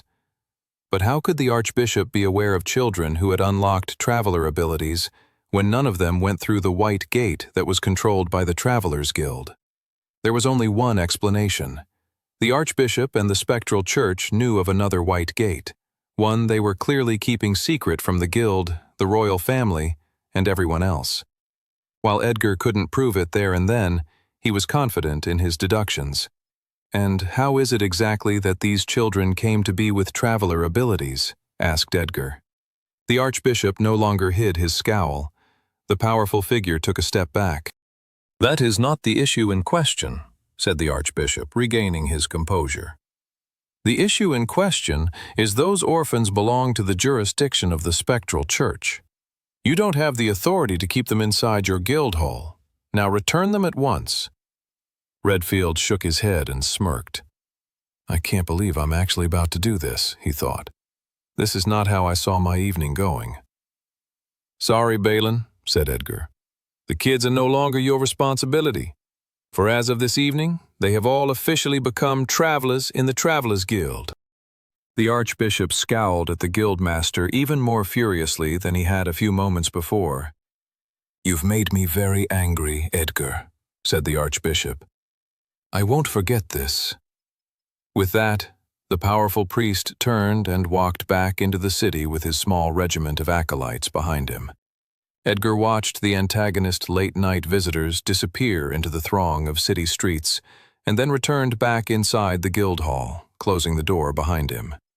He leaned his head against the shut door and sighed, as if tensions with the spectral church weren't thorny enough already. He returned to the testing room and found his assistant and the strange kids all looking at him with concern. "Why the long faces?" asked Edgar. "You're all official travelers now." The kids were silent, momentarily shocked, before they suddenly cheered with excitement. They all looked excited except for the black-haired kid, who looked to be sighing with relief. "He's clever, that one," Edgar thought. He knew that the spectral church was looking for them, and the only way to escape their clutches was to become official travelers. That was why he was in such a rush with the initial test. He knew that he didn't have long. "I'm sure you all have questions," said Edgar, "but they'll have to wait until the morning." He turned to his assistant and gave her orders to get the kids some food and prepare a dorm for all of them. "Lead them all to the dining hall," said Edgar. As they left, Edgar pointed to the black-haired boy. "You there," he said. "I'd like a word." Suddenly, it was just Edgar and the young man in the testing room, alone. "You don't need me to tell you who was at the door just now, do you?" said Edgar. The young man stared at Edgar and didn't say anything. "I've just done you a pretty big favor," said Edgar. "Some gratitude would be nice. Answers as well." "What do you want to know?" said the young man. "First off, what's your name?" "Sam." Edgar had already pieced together that they were all orphans. He wouldn't quiz the kid on his lack of a surname. "All right, Sam, nice to meet you. My name is Edgar." "I know." The guildmaster grinned. "Where did you unlock your traveler abilities?" "In the White Gate." "Which White Gate is this?" said Edgar. "It wasn't the one housed in our guild." The boy hesitated for a moment, as if he knew the information he had was explosive, that it could cause great strife throughout the city. The kid was smart enough, however, to see that Edgar already had a pretty good idea of the situation. "It's a secret one," said Sam, "hidden at the bottom of the grand cathedral of the spectral church." "Those slime balls," grumbled Edgar. "Do you know how long they've had the gate in their control?" Sam shook his head. Did they prepare you for going into the White Gate? Sam shook his head. Do you have any idea why they'd send you and your fellow orphans into a dangerous White Gate? The boy clenched his fists, and a brief swell of anger showed up on his face before he took a deep breath. They wanted to find out what kind of classes someone could unlock if they murdered a countless number of people in the tutorial of the White Gate. The boy explained. Edgar's eyebrows raised at that. His stomach lurched. That might be the most despicable thing I've ever heard, said the Guildmaster. Do you not believe me? Asked the boy. Oh, I think it's despicable because I don't doubt you for a second, said the Guildmaster, reiterating his stance on the matter. The Guildmaster felt a swell of anger rise in him. Throwing innocent people into a White Gate as an experiment, Edgar thought to himself, I can't think of a more abominable and grotesque action. Edgar grew more and more sick just thinking about it. Now that you know, said the boy. What are you going to do about it? If I could, I'd go burn the cathedral to the ground with all the senior members of the spectral church roasting inside, said Edgar. But hating your enemy is not always enough to defeat them. So, I'll go meditate, cultivate my mana, train myself, get stronger. Prepare for the day when I get the opportunity to topple such a horrific institution sucking life force out of Volsungar. The boy nodded. Are you satisfied with that answer? The boy nodded again. Can I rely on you to behave the same way? Sam nodded his head once more. This young man only gets more and more interesting, Redfield thought. At his age, if I were in his shoes, I'd be rushing to break the bones of every member of the spectral church. This young man's lack of hot-bloodedness suggests a wisdom far beyond his years. Edgar then gestured for the young man to run along. If you head out that way and turn right, you won't miss the dining hall, said Edgar. I'm sure your friends are wondering what happened to you. Sam nodded and walked out of the testing room. Edgar watched the boy go and then sighed. This is bad, the Guildmaster thought to himself. The spectral church has always had such a vicious hunger for power. And now that they had their own secret White Gate that they could use to train people, they'd be able to create a whole army of powerful traveler priests. This will have to be investigated further, Edgar thought. Unfortunately, there's only one thing that is still achievable this evening. Rest. Sam found his friends sitting in a large dining hall, devouring huge pieces of bread along with large bowls of soup. Sam smiled at the big bowl and piece of bread clearly waiting for him and sat down right in front of it. What did that old guy want? Asked Clara. Clara, that was the Guildmaster of the guild, said Toby. Please don't get us kicked out of here after we've barely joined. Can they do that? Do you know, Sam? I really don't want to be thrown back out into the streets to die of hypothermia and have my body feasted upon by street rats. Some of us are still eating, grumbled Clara, nudging Toby in the ribs. Guildmaster, that's cool. Maybe I can be that someday. Sam grinned. You're a long way from being Guildmaster, Clara. Edgar Redfield is a master-tier traveler. He's one of the strongest travelers in the entire country, if not all of Westria. Whoa, said Clara. Whoa is right, said Sam, ripping his bread in half and dipping it into the soup and then taking a bite. The first bite was a delicious jolt to the senses. He hadn't had food this good in a long time. This is incredible, said Sam. The entire table groaned with delight. We know. After the orphans had eaten a second and, for some of them, even a third bowl of soup, a guild assistant then escorted them all to a large dormitory where they would be sleeping for the foreseeable future. All right, that's about it, said the guild assistant. I'll leave you all now to it. Tomorrow you'll be walked through the basics of what it means to be a member of the Travelers Guild. Until then, good night. Clara, Toby, and Sam waited for the guild member to close the door before they turned to one another. The three friends all looked to each other eagerly. Sam had a feeling of what was on their minds.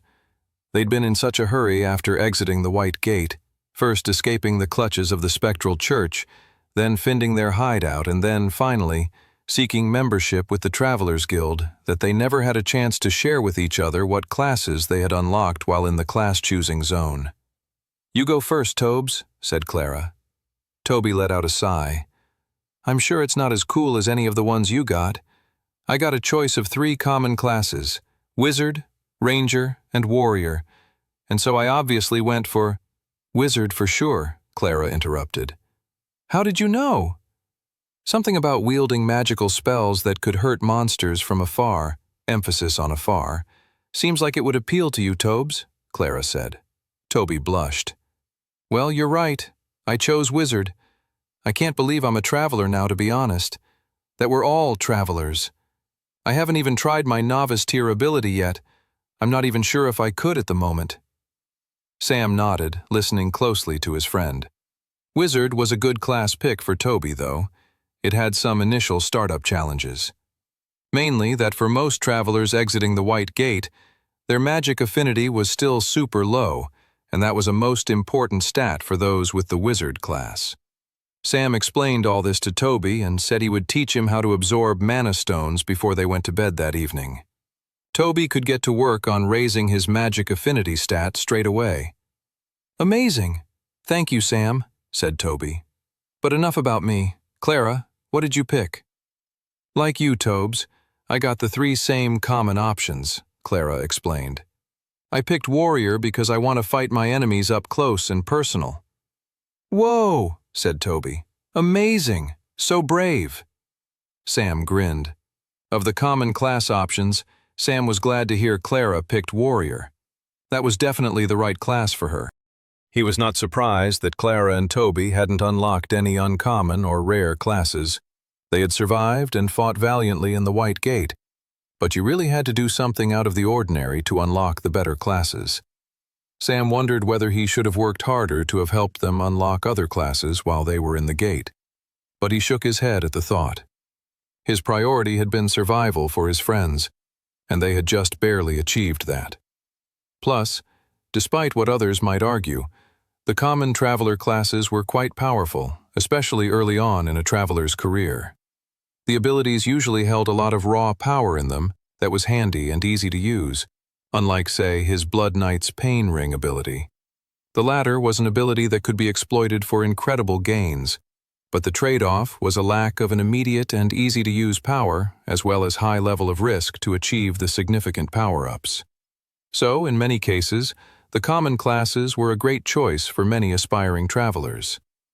The common class's biggest downside had more to do against other travelers, as the common class's ability set was generally well known. This meant there were less opportunities for surprising, knowledgeable opponents. That said, there were ways to customize the common classes and develop them in interesting and unique ways. Sam grinned as he imagined the different ways Clara and Toby could progress with their new traveler abilities. Of course, it would have to be up to them, and he would have to let them figure it out for themselves. The thing that brought Sam the most happiness was simply the fact that Toby and Clara were here with him, alive. They could make the worst choices with their classes if they wanted. He didn't mind. He was just happy that they were here with him now. Hello to Sam?" said Clara, waving her hands in front of Sam to get his attention. Sam snapped out of his spiraling thoughts of the different class builds his friends could pursue and returned to the conversation. "You haven't shared what class you unlocked," said Toby. "Now spill." Sam paused. He wasn't sure how much information he wanted to divulge to either Clara or Toby. He had already kept secret to them the fact that he was from the future, sent back in time by the goddess to save Westria from total annihilation. He figured he would continue to keep that close to his chest. But he couldn't keep everything secret from his friends, or they would grow to mistrust him. So he figured it was okay to tell them about his newly unlocked class. "Okay, I'll tell you my class," said Sam. "But you have to promise to keep it an absolute secret from everyone else. The other orphans, the other guild members. Even if the guildmaster asks you, you have to lie and say you don't know. Got it?" "This sounds like dangerous information," said Toby. "Maybe we don't even want to know. Some knowledge is dangerous enough to get people killed." Clara nudged Toby. "Shut it. We want to know." Sam looked them both with a serious expression. "I unlocked a class called Death Lord." Toby and Clara stared at Sam in stunned silence. The first to break the quiet was Toby, clutching onto Clara's shoulders and shaking her. "See? This is the exact type of information that will definitely get us killed." "Let go of me, you neurotic maniac," Clara hissed. She pushed Toby away from her, and after a moment to settle down, Clara returned to the conversation at hand. "Sam, just to make sure we're on the same page here," said Clara, "you agree that the class Death Lord sounds, how do I put this, evil as heck?" "Yep. Definitely evil villain vibes with a class name like that," Toby chimed in. Sam nodded. "This is part of the reason why I don't want to advertise it. From what I understand, it's a fairly unique class." "Oh yeah?" asked Clara. "What's the rarity for it?" Sam gulped. "Legendary." The stunned silence returned once again. Tears began to flood from Toby's eyes and roll down his pudgy cheeks. "I wish we had never asked you about your class. We're definitely going to die just for knowing you." The next day, Sam and the rest of the orphans woke up early and moseyed their way down to the dining hall, where for breakfast there was a table full of hot food: eggs, bacon, sausage, hash browns, baked beans, and more. "You mean," said one of the younger orphans, "we can take as much as we like?" "I don't think I've seen this much food on offer in my entire life," said Toby. His eyes narrowed and looked at the food, and then over his shoulder. "Suspicious, isn't it? You wouldn't know a good thing, even if it was standing in front of you, would you, Tobes?" said Clara, loading up her plate with an extra stack of hash browns. "Yeah, I would," he said. "I just wait for someone else to eat the good thing first to make sure it wasn't poison. Look, Sam's already finished his first plate and he looks all right, so I'm good to go." Toby sat down to eat his food, and Clara couldn't help but notice the other orphans were all being quite hesitant with the food on offer. "Attention!" said Clara, scaring the younger orphans to stand up straight. "The guild has generously offered us this food, so I make it an order that we eat as much of it to each of our hearts and stomachs' content." The kids all nodded, and then started loading up their plates like their lives depended on it. They ate, drank coffee, and generally relaxed when a guild assistant turned up at the dining hall, sweat on her forehead and her cheeks rosy, as if she'd been running around the entire guild building looking for them all. "What are you all doing?" panted the assistant. "Your commencement ceremony is happening in 20 minutes. The assistant practically pulled the kids out of their chair and shuffled them back up to their dormitory, where the assistant had given them each a pile of new clothes on the end of their beds. "Come on, get dressed," said the assistant. The clothing was plain and of good quality: socks, trousers, undershirts, and tunics. But the most exciting garment of them all was the official Travelers Guild cloak each of them had been gifted. The cloak was made of fine, high-quality material. It was a dark shade of royal blue, with a white insignia of 2 swords etched on the back of it. All the kids were excited after putting on their new clothes and cloak. Sam couldn't help but be pretty excited by it as well. In his first timeline, he'd been swept up into being a member of the Traveler Priests in the Spectral Church, and then a Traveler Mercenary. He'd worked alongside the Travelers Guild before, but he'd never been an official member. He'd never been someone who had donned the official blue cloak. Now, he would be. He smiled at his reflection in a nearby mirror. The blue cloak looked good on him. Once they were all fully dressed, the assistant escorted them downstairs to the courtyard of the Travelers Guild. A small podium had been erected, and a few mana-powered balloons floated in the air, glowing. It was a magical and wondrous sight. Edgar Redfield, the guildmaster, smiled at the group of kids as they came out into the courtyard. Standing behind him were his assistants and a few other senior members of the guild. The assistant shuffled Sam and everyone else into a single file towards the podium. "We are gathered here today for a very special occasion," Guildmaster Redfield began. We have had a sudden and surprising windfall of talented new recruits. Travelers Guild General Olivia Reeves strode into the guild hall and was surprised to find it completely quiet. There was no assistant or anyone to greet them. No one's even guarding the entrance, Olivia thought. What the heck is going on? Where is everybody? Maybe they're on their lunch break, said her squad member, Brock Skidmore. They take their lunches in shifts, sighed her other colleague, Curtis Ashgrove. You'd know that if you paid any attention whatsoever. I believe I was paying attention when I chopped that lizard Naga swordsman's head off before it killed you, said Brock, crossing his arms. My spell was precisely 1.5 seconds from going off, and on the basis of the aerodynamic speed by which his spear was heading towards me, he was going to hit me within 1.8 seconds, so I assure you, I did not need your assistance. I was fine, thank you very much. You two shush, said Olivia as she took another step into the hall. She could hear the guildmaster speaking as if he was giving a speech.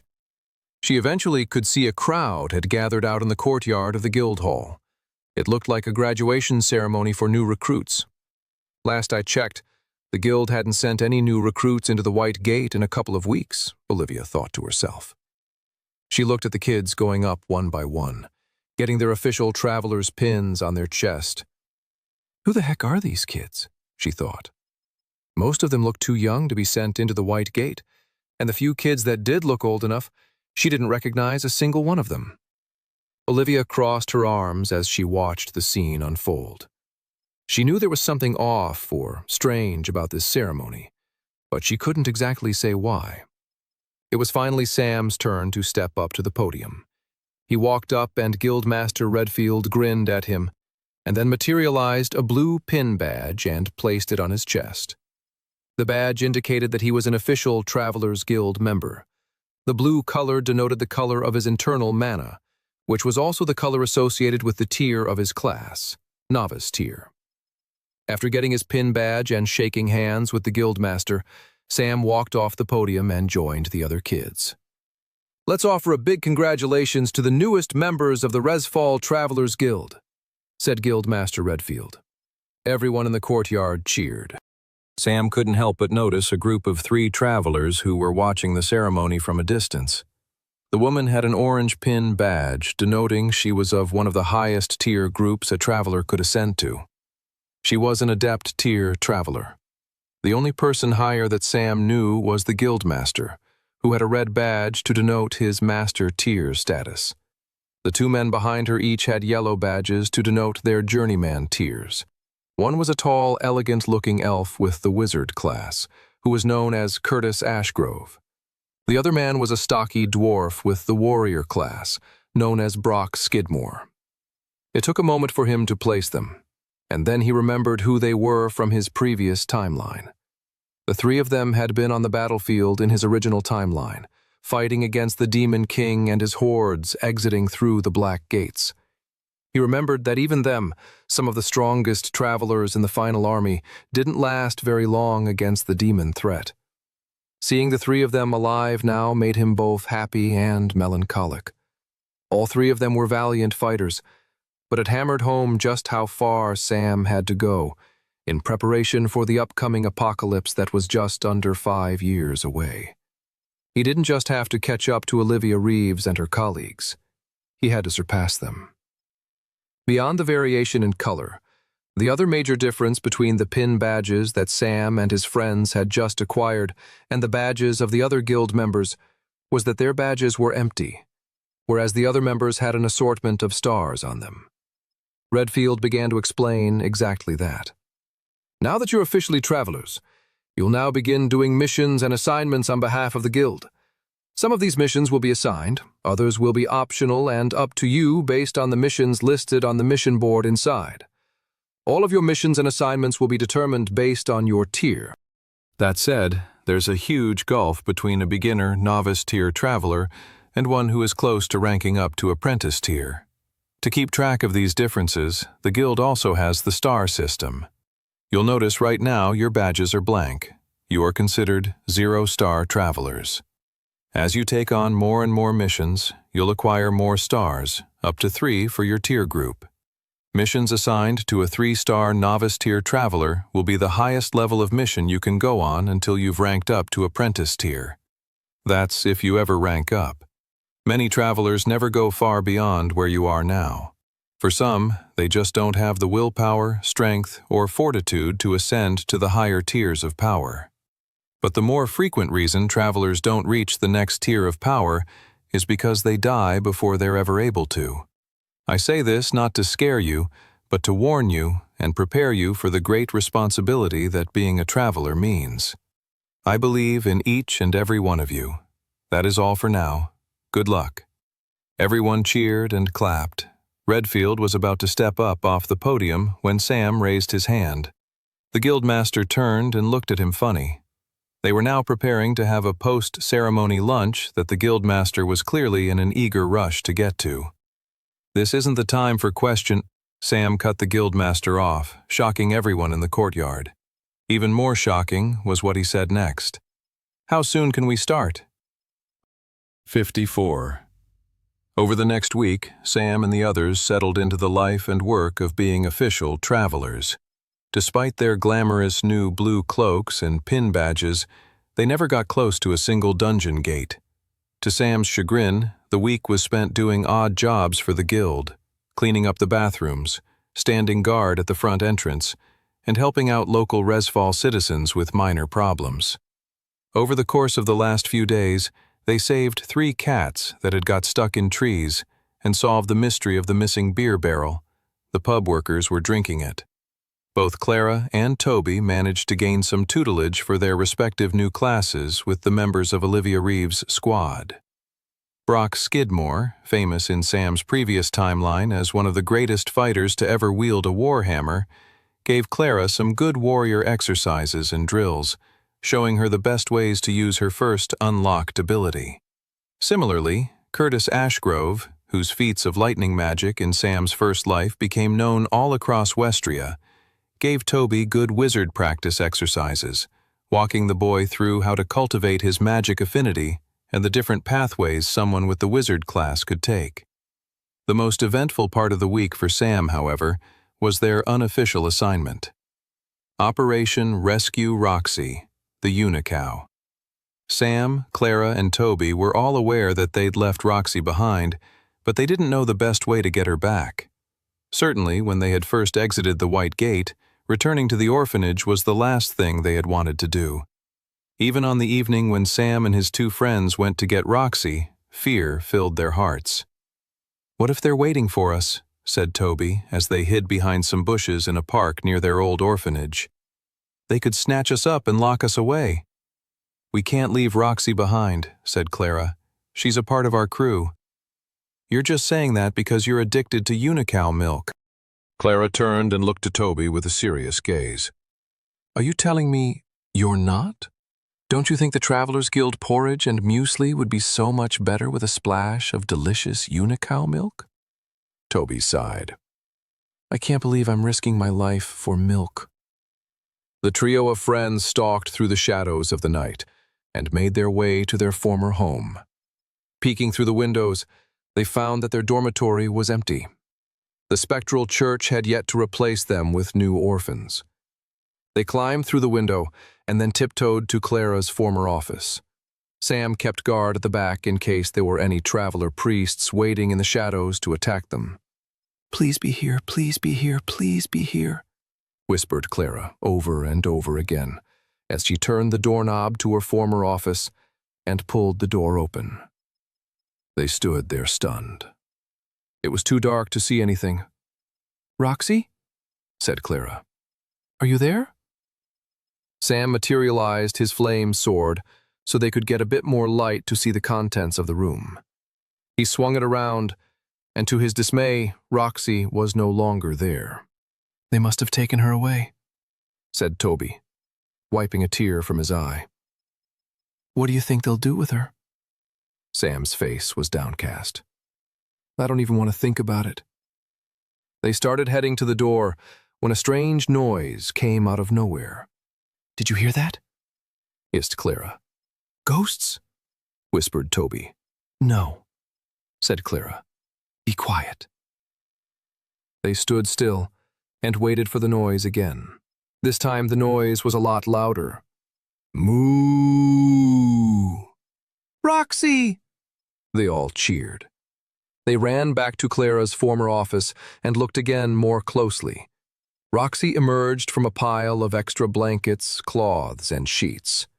They all hugged the unicow. "Roxy!" cried Toby. "I'm so happy to see you're all right." Sam hugged Roxy tightly as well. In his first life, he'd never had a chance of owning a pet. Roxy was his first. And he really could see what all the fuss was about.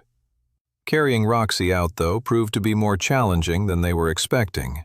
Clara and Toby climbed out the window while Sam lifted Roxy to squeeze her through. It should have been simple enough, but the unicow kept kicking Sam in the face every time he tried to lift her. "Come on, Roxy," said Sam. "We need to get out of here." Eventually, after a few more tries, Sam was able to get Roxy to calm down and get their unicow friend out the window. Soon, the three friends were heading down the cobbled paths of Resfall, dragging a large unicow with them. The group's next biggest obstacles were the assistants and clerks at the front of the Travelers' Guild Hall. "What the heck is that?" "It's a unicow," Sam explained. "You're not bringing that in here, are you?" The clerks all groaned. "This is the problem with you travelers," said one of the head clerks. "Always inviting trouble." It took some pleading, but eventually the clerks accepted Roxy the unicow, and they found a little home for her with the horses in the stable, though she was given her own stable for her own comfort. Finally, it could truly be said that all the members of Orphanage H had now officially come to live at the Resfall Travelers' Guild Hall. 55. At the end of their first week of being official travelers, Sam and his friends sat around the dining hall to discuss how things were going so far. "It's great," said Toby. "We haven't had to fight a single monster or enter a dungeon gate at all. If I knew being a traveler was like this, I would have signed up ages ago." "That is 100% a lie," said Clara. "You would never in a million years sign up on your own accord, not to mention as orphans under the authority of the Spectral Church. We wouldn't have been allowed." "Well, I'm here now," said Toby, lifting a pint of unicow milk. "And I'm loving it." Sam was a lot less happy than how their first week had gone compared to Toby. They needed to start doing real assignments that would help them get stronger and gain more stars in the guild. Sam was realizing he had a short window of opportunity to train before he really needed to focus on stopping the first major historically catastrophic event from his first timeline, the assassination of Princess Alice Grace. Thankfully, it was still only Wintersmid. The new year would start next month in Jannar, and then he still had a few months until the time of the assassination, which happened at the Spring Festival at the beginning of Mai. In summary, he still had about 5 months to prepare. It should be enough to get the preparations he needed in place and to reach a level of strength to stop the horrible event that completely changed the history of Westria for the worse. Sam couldn't help but wonder what the world would look like if Princess Alice Grace had not been killed and had properly ascended the throne of Resfall to rule the Volsunger kingdom. What does that world even look like? Sam wondered. He wasn't sure of the details, but he knew it was a world that was a better and happier place than the timeline he had lived through, and he couldn't wait to discover what it might actually be like to live in. He decided there and then, as he was sitting at the dining table with Clara and Toby, that he was ready to step up his own training. And so, later that night, after they'd all gone to bed in their dormitory, Sam got up and gathered his things and went to head out into the night. "Where are you going?" whispered a voice. Sam had made it to the door. He thought everyone had fallen asleep already, and that he'd been quiet enough to not wake anyone up. He turned around and saw it was Clara. She was sitting up on her bed and rubbing her eyes. "If you're going off to face danger, let me come with you," said Clara. Sam sighed. He was worried something like this might happen. Both Clara and Toby were dear to his heart, and he had spent his first few months in this new timeline training both himself and also them and the other orphans as well. He'd held their hands for long enough. He had helped his friends survive the White Gate. They now had traveler abilities and the means to get stronger themselves. He had to now trust that they could rely on themselves to do so. "Not tonight," said Sam. "Tonight, I must train on my own." He looked at Clara with dead seriousness, and she nodded her head in understanding. With that, the girl went back to bed, and Sam closed the door to the dormitory behind him. Sam headed down the stairs of the guild hall towards the area where the Traveler Mission Board was kept. He looked over the section that kept all the novice tier assignments. He glanced at what was available to novice tier traveler with 0 stars in the guild. There was an assignment that involved helping a nearby baker bake some cookies for the destitute, or another one that involved helping an elderly man go for a walk in the afternoon during the week to help him stay fit and healthy. Sam frowned at the available assignments. Some of these missions are so basic, it doesn't even matter if you're a traveler or not, Sam thought. He decided to glance over to some of the other assignments on the mission board, just beyond his current level. His eyes widened at one mission in particular. It was a 3-star novice tier mission that required a minimum of 4 travelers and at least 1 apprentice tier traveler as well. It was a simple mission to clear a standard blue dungeon gate. The reason it had extra requirements was because it was discovered a bit later, and so there were only a few more days until it could potentially result in a dungeon break, meaning the guild wanted whoever was going to take the mission on to clear it straight away on the first try. But Sam's eyes widened at more than just the prospect of an effective and challenging training mission. He was suddenly recalling a minor disaster from his first timeline. Minor only in that it didn't send the world towards its doom like the assassination of Princess Alice Grace, but definitely not minor in the scale of its dead body count. How could I have forgotten, he thought. This wasn't a mission to take lightly. More than that, he had to get to work on clearing it straight away. Sam didn't sign out the mission or anything. The clerks would never allow him to. He just took in the relevant info and then headed out into the night to take on the challenge. The Blue Dungeon Gate was located about 2 hours outside of the city near the town of Lighthold. Sam got there by foot, sending mana into his feet to make sure he ran faster. It was the most efficient way to travel. Sending mana into his feet made him move faster, but it also helped train his agility stat along with his magic affinity stat. Sam didn't want to waste any time not maximizing his gains. When he arrived just outside the dungeon gate, he took a moment to catch his breath. He stared at the Blue Dungeon Gate. The large glowing portal lit up the entire darkened nighttime forest, adding a blue hue to everything nearby. The silhouettes of the rooftops of the town of Lighthold were dark shadows in the distance. The homes to so many innocent people, all of whom would die if Sam didn't get to work. Sam was eager to enter the dungeon gate. This was going to be his first dungeon gate since he had survived the White Gate for the second time. His stats were higher. He had more abilities now, more weaponry and equipment. He had cleared the Blue Dungeon Gates before entering the White Gate in this new timeline. He couldn't wait to see what the difference was now that he was even more powerful. With that sense of keen excitement, Sam stepped into the Blue Dungeon Gate. He immediately appeared in a large field of bright green grass with a blue sky overhead. Sam immediately took on a defensive stance and looked around. It was a grassland dungeon world, which was a little bit more difficult than a cavern dungeon world. In a cavern, you had a bit of breathing room upon entering the dungeon, as usually there weren't any monsters coming to attack from behind you, whereas in a grassland dungeon, monsters might attack you from any direction. Usually, that wasn't the case, as a blue dungeon was typically on the easier end of dungeons, but it was still a greater possibility in a grassland dungeon compared to a cavern dungeon. Sam was just about to relax when the ground at his feet began to rumble. Here they come, Sam thought. Sam quickly materialized his deadly berserker sword and got ready to take on the approaching threat. Bursting out from the ground nearby was a group of ant-like creatures with sharp, sickle-like metal claws for hands. Let the training begin, Sam thought, and rushed at them with his sword. He triggered his pain ring ability. A red circle shot out from him and took on a large, circular radius that encompassed both him and his attackers. He swung his berserker sword and chopped one of the humanoid ant-like warriors in half. Green goo shot out from its body. Sam was pleased. His increased strength and equipment was clearly paying off. He didn't even have to rely on taking damage to increase his strength with the power of the pain ring ability. He just had the stat advantage over his current opponents. He sliced up the other opponents with just as much ease. But he didn't have a chance to relax as more ant warriors showed up. Maybe they're weak individually, but they have strength in their absurd numbers, Sam thought to himself.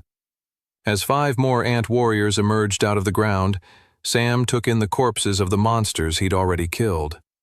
Most of them had disintegrated into mana stones, but some of the green goo still drenched the grass nearby. Sam grinned. It was an opportunity to test out his new Death Lord ability. As the newly arrived ant warriors charged at him, he triggered Blood Flame. The green goo suddenly erupted into a huge amount of crimson-red flames, roasting the ant warriors alive in seconds. More than that, the ant warriors seemed to react much more negatively to the blood flame compared to other monsters. Many of their limbs exploded from mere contact with the magic fire. After destroying the wave of warriors, Sam waited for more enemies to arrive. But after 60 seconds, he finally took a moment to relax. He gathered up the mana stones left behind by the ant creatures and contemplated everything he'd learned from the fight with them. He was incredibly pleased to discover that his Death Lord's blood flame ability did not rely purely on conventional red blood from humans, but seemingly any lifeblood or liquid that coursed through a creature would trigger the ability. Even more fascinating was how the ants reacted to blood flame differently to other monsters. Sam thought this fact had the potential to be something truly powerful and exploitable in this dungeon. He materialized an empty health potion from his inventory and filled the glass tube with as much of the remaining green goo as he could find. He had managed to gather about half of the potion with the green blood of the ant warriors. Sam looked around and contemplated what he should do next. Grassland dungeons were often massive zones and usually had a large amount of monsters, which made them a great location for training. He knew from his previous timeline that thousands of ant warriors lived in this dungeon. Hordes of them had gone on to ravage the nearby town of Lighthold in an event known as the Winstermid Massacre. Sam was determined to stop it and reap all the gains from doing so. 56. Sam triggered his mana sense to see if he could gather any information. His eyes widened as soon as he did so. Sam's mana sense instantly made him feel in much more danger than he had been feeling before. Even though Sam couldn't see any monsters in front of him, his mana sense suggested that he was surrounded by a large number of monsters. He bristled at the knowledge, instantly feeling a bit uncomfortable and twitchy. He looked at the mounds of dirt and grass left behind by the ant warriors. There must be countless numbers of them burrowed underground, Sam realized. A grin began to creep onto his face. This is a training gold mine. He walked over to the mounds of dirt to study where the ants had come from. They were quite shallow tunnels in the dirt. The ants were smart enough to make sure when they came above ground to attack, they didn't immediately leave themselves open for a counterattack on their home base. But the intelligence of the ant warrior's strategy only went so far. Or, at the very least, it avoided the immediate threat of a counterattack. The mounds of dirt would still eventually lead to somewhere. As Sam began to follow the mounds of dirt left behind by the ant warriors that he had destroyed, he started to think maybe the ant warrior's strategy was to kill their opponent before they even had a chance to follow the mounds back to their base. I better get ready then. As Sam followed the dirt trail left behind by his former attackers, another wave of ants came his way. This time, they sent 10 of them. Sam wasted no time. First, he triggered Pain Ring, not because he planned to take advantage of the ability itself, but more because he wanted to collect more kills towards leveling it. Then, because he wanted to keep moving towards the ants' home base, he materialized the glass vial of ant blood. He threw the glass right into the middle of the battlefield, smashing it to bits, and creating a scattershot of green blood right near the current incoming ant warriors, and then triggered Blood Flame. Sam was cleaning up and collecting mana stones and more green blood less than a minute after the fight started. He fought about 4 more waves by the time he arrived at the end of the mounds and found a proper entrance to the ant colony. Guarding the entranceway was over 100 ant warriors, while worker ants seemed to be carrying resources found across the grassland world and bringing them down into the ant colony. Sam had expected to meet more resistance right at the entrance to the ant colony. There were too many ant warriors spread apart to use his previous strategy of smashing a glass of blood on the ground effectively. So, Sam went back to basics. With his berserker sword in one hand and his fiery flame sword in the other, Sam rushed the small army of ant warriors head-on. He triggered Pain Ring and started the long-haul battle. It was 100 ant warriors against 1. Most people would bet on the ants just by the sheer enormity of their force. But, as Sam had already discovered, they were weak individually. And for every attack that did land on him, cutting into his flesh, it only made him stronger. He was a whirlwind of destruction as the ants surrounded him. After Sam reckoned he'd massacred a third of them, he triggered Blood Flame now that they'd all gathered in one location around him. Suddenly, the crimson-red flames surrounded him. The shrill, screaming wails of the ant warriors filled his eardrums. Soon, he was surrounded by his blood flames in every direction. As he stood surrounded by the flames, Sam was glad to see the flames didn't seem to harm him at all. On his way to the entrance to the ant colony, he made sure to test more cautiously whether the blood flame had harmed him, and was glad to see it hadn't. But a cautious experiment felt a lot different from being completely surrounded by vicious red fire and not being harmed in the slightest. Sam left the mana stones behind and gathered as much green blood as he could into vials, downing a few health potions in the process just to have empty bottles. With his offensive materials gathered, he stepped up to the entrance to the ant colony and was very pleased to see it was a long, deep tunnel down. Perfect, Sam thought. He triggered Pain Ring and then lobbed his collected vial of blood down into the ant tunnel. He waited until he heard the glass smash and then triggered Blood Flame. He was just preparing to throw in another one of the blood vials when the whole ground beneath him shook. Brief snippets of pain cried out, only to be snuffed out very quickly. What's happening down there? Sam wondered. His answer came in the form of a notification on his profile screen. Congratulations, Pain Ring has leveled up. Sam blinked in absolute shock. Wait, what? The last Sam had checked, the Pain Ring had needed well over another 1,400 kills to level up. How did he achieve it so fast? He quickly surmised that when he tossed in his vial of blood and triggered Blood Flame in the colony, he had delivered a level of damage far greater than he was expecting. The only way it could have possibly worked was if it had extended the blood far faster and quicker than he had expected. The Blood Flame's explosive effect on the ant warriors' bodies must have created a ripple effect throughout the entire colony down below. That sure makes my life easier, Sam smirked. He then went on to look at his new stat gains and the evolution of his Pain Ring ability. Sam class, Blood Knight, super rare. Rank, Novice tier. Ability, Pain Ring, Novice tier, level 2. Mark part of the battlefield as yours. Within that circle, the more you are hurt, the more powerful your attacks. Battle awareness also now increases as you take more damage. Class, Deathlord, Legendary. Rank, Novice tier. Ability, Blood Flame, Novice tier, level 1. Morph all spilled blood in a nearby radius into a powerful magical fire. Strength, 18.9. Agility, 18.4. Endurance, 18.1. Magic Affinity, 21.8. Skill Quests. Pain Ring, level 3. Destroy 3,000 monsters with the aid of battle awareness. 0/3000. Blood Flame, level 2. Seek the enlightenment of the Blood Flame. 2/3. Sam took in a breath of excitement. There was so much to take in on his new stat profile, which he was very pleased about. His plan to move forward on his training was proving to be a great success so far. All of his stats had made gains, which was important, as he wasn't sure which stats needed to hit 31 to rank up Deathlord. It could have been the same 2 stats as Blood Knight, or the other stats, or maybe Deathlord required all of the stats to reach the 31 stat threshold in order for it to rank up to Apprentice tier. Either way, the only way he could find out was to keep raising all of his stats, which he looked to be doing.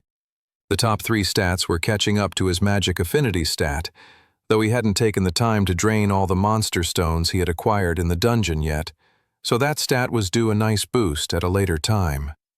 The best new development in his profile was the evolution of his pain ring ability. It had taken him over a year to acquire this ability in his first timeline, so he was very pleased with the pace of his current progression. He looked over the words of the evolution with excitement. Pain ring, novice tier, level 2. Mark part of the battlefield as yours. Within that circle, the more you are hurt, the more powerful your attacks. Battle awareness also now increases as you take more damage. The ability was the same as it had been before, with a now added bonus. More than just increasing in strength as he took damage, he also increased his battle awareness.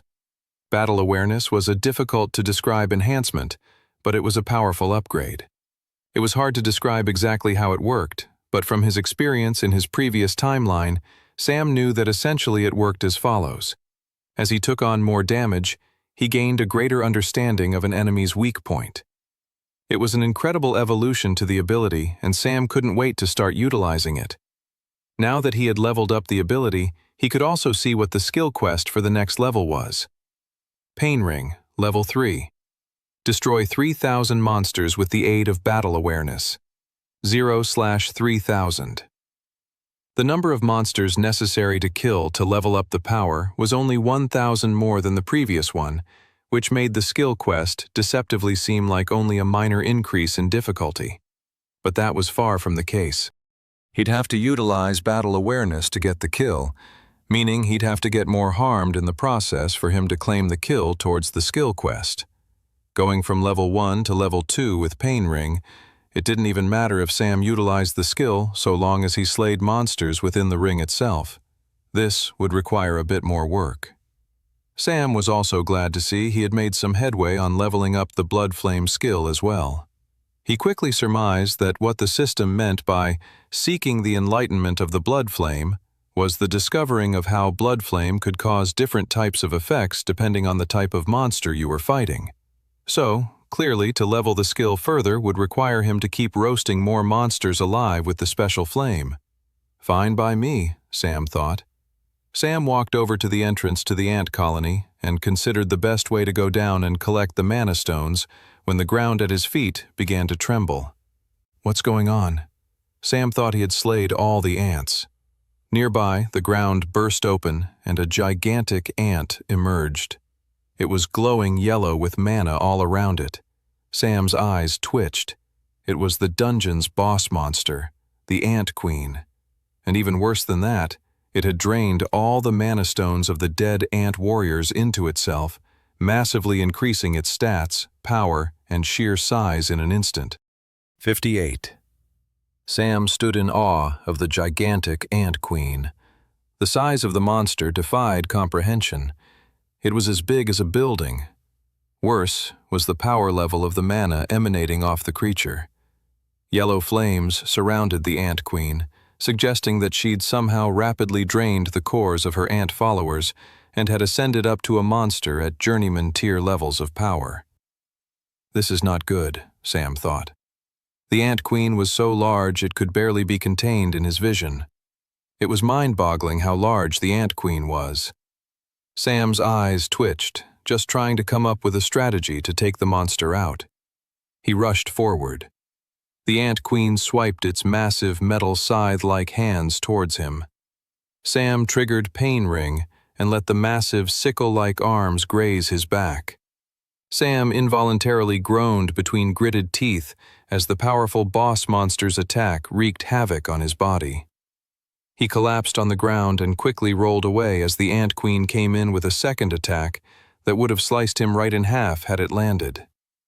The initial pain that had coursed through Sam's body lessened thanks to his necklace of healing, and he felt his pain ring convert the damage into a new power inside himself.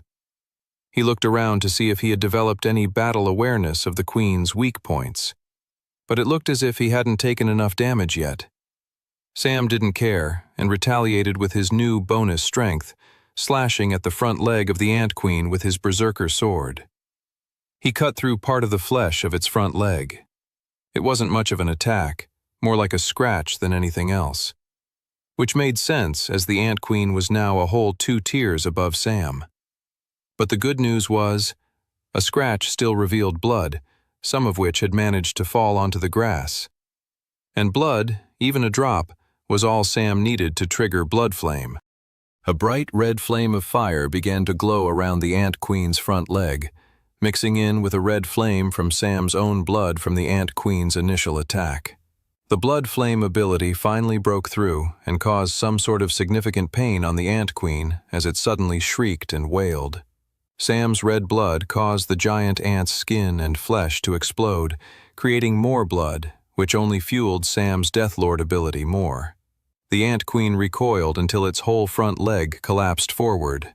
Exactly what I was hoping for, thought Sam. The Ant Queen was as big as a building, and Sam had devised a strategy to take her down based on that. By taking out the front leg, he now was making the Ant Queen less mobile and off balance. Sam should have the upper hand now. He started running across the massive grassland battlefield towards the Ant Queen's back legs. If he can take one of those out, the boss monster would be immobile. The Ant Queen saw what he was doing and hissed.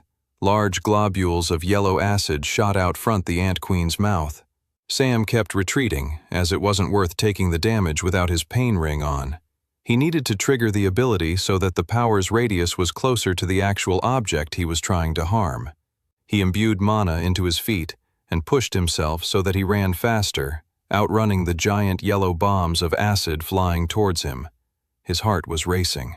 He arrived at the Ant Queen's back foot and triggered his pain ring ability. Now it's time to take some damage, Sam thought. The Ant Queen knew Sam was coming at it from the back, and so slammed its chitinous insectoid knee right into Sam's chest and slammed him into the ground. The Ant Queen imbued yellow journeyman tier mana into its knee, making it incredibly powerful. Sam gasped for breath as the knee lodged into his chest. It was pushing against his lungs and limiting his ability to acquire more oxygen. The Ant Queen was either going to squash him to death or suffocate him. It just depended on what happened first. Sam manipulated the mana inside of him and centered it onto his chest to increase his defense against the Ant Queen's knee trying to dig its way through to his flesh. Pain coursed through his entire body. The only thing numbing the pain was his loss of oxygen and his sense of reality. His vision was going blurry. Sam knew he was less than a minute before death. Just a little bit longer, he said to himself. He had 30 more seconds to live. Just a little bit more, he thought, as his vision blackened all around him. Right as he was about to lose consciousness and die, Sam lifted up his arms and finally pushed back. Strength and power overwhelmed Sam's body as the accumulated damage from the Ant Queen's attack surged through his body, lending unparalleled levels of reserved power into his arms and hands as he pushed the giant Ant Queen's knee away from him. He gasped for breath and rolled out from the monster's paralyzing knee. He was quickly back on his feet and reaching for his berserker's sword. He swung it at the Ant Queen's legs. Only 5 minutes before, Sam could only hope to barely scratch the monster. Since, though, Sam had accumulated so much power via pain ring that one slice of his berserker's sword cut the Ant Queen's leg in half. The monster toppled to its side, releasing a horrific shrill wail in the process. "You're mine now," thought Sam. He decided he would keep attacking from his current position, to utilize all the extra power he was gaining from the pain ring. If he attacked the other leg, he would be outside of the ability's radius and back to his normal power. And his normal levels of power were not enough to take down the Ant Queen. Sam started swiping viciously at the fallen side of the Ant Queen. He triggered Blood Flame, creating massive amounts of crimson flames that roasted the side of the Ant Queen. Sam thought he was close to finishing the Ant Queen off when something awful happened. At the Ant Queen's front, where it was missing an arm, a huge burst of liquid shot forth, followed by a brand new arm with a metallic sharp sickle for a handle. Sam's shoulders sank at the sight of the monster's ability to regenerate. That's going to be a problem, he thought. His vision then went fuzzy for a moment, and the Ant Queen's head glowed red. Sam understood what was happening. He'd finally taken enough damage to utilize the new second level of his pain ring ability.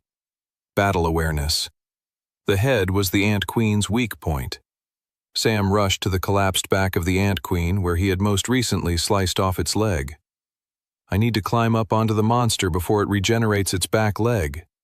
Sam wasted no time, scaling the back of the Ant Queen until he was balancing himself on its back. He started running up the large creature, heading towards its head. The Ant Queen tried to shake him off, but Sam sent mana into his feet to help him stay balanced on the strange surface. He managed to get to the head. He lifted up his berserker sword and plunged it down into the Ant Queen's break. Clink! The sword bounced off the Ant Queen's head. But this is supposed to be its weak point. Then Sam realized what had happened. He was no longer in the area of effect of his pain ring ability, and so no longer had the added power bonus to his attacks. Crap. Sam looked around and quickly realized his plan wasn't completely out the window. The red circle that marked his pain ring was still there on the ground. He just would have to manage to get the Ant Queen's head inside the radius of that circle. But how? Easy, Sam thought. He triggered Blood Flame, creating a new eruption of explosive flames all across the battlefield. The Ant Queen wailed and shook and trembled. It was recoiling from the pain, writhing and moving spasmodically. Sam focused on staying balanced on top of the monster's head as it flailed around. He knew he might only have one shot before he was flung from the top of the Ant Queen's head and onto the ground. Sam might not get another chance after that. He gripped his berserker sword tightly, paying close attention to the direction the Ant Queen's flailing head was moving. It was finally heading in the direction of where his pain ring radius marker was. Sam lifted his berserker sword, getting ready to land the blow. 3, 2, 1. 59. Sam plunged his berserker sword with all of his might downward right into the Ant Queen's head. Unlike his first attack at the monster's weak point, he now had all the added power and strength accumulated from his near-death experience with the Ant Queen. And being near death only added to the accumulated power to his pain ring ability. Sam's powerful sword broke through the chitinous top layer of the Ant Queen's skin and punctured the skull and brain of the nightmarish monster, right in its weakest and most vulnerable point. As Sam pushed the sword deeper and deeper into the Ant Queen's brain, twisting it and grinding the blade into the horrific monster's mind center, Sam triggered Blood Flame once more, literally sending the entire monster's head on fire. The monster cried out and collapsed onto the ground, creating a massive earthquake across the grassland dungeon. The Ant Queen had been destroyed. A few minutes later, Sam was sitting on the ground of the grassland dungeon world, looking at the charred grass that created a comparable shape to the mighty Ant Queen he'd just fought. He took a moment to catch his breath. He'd have to exit the dungeon gate shortly now that the boss had been destroyed. The massacre of Lighthold had been a devastating moment in the history of Volsungur with the attack of the ants. Sam had stopped it before it even happened. He took it in. Just that morning, he had saved thousands of lives who would have died horrifically later that day. Thank you, goddess, he thought to himself. Thank you for sending me back and letting me help so many people. General Olivia Reeves led a squad of travelers through the woods. She had her 2 right-hand captains with her, Brock Skidmore and Curtis Ashgrove, as well as their 2 protégés, the new recruits Clara and Toby. Clearing a standard blue dungeon gate was a bit below their level, but it was a slight emergency as it had been discovered late. Plus, it's a good learning experience for the new recruits, Olivia thought to herself. She did find herself yawning as they went through the cold, snowy woods, though. She couldn't help but yearn for the comfortable warmth of her bed, especially out in the thankless cold of the forest. "I say we clear the dungeon as fast as we can," said Curtis.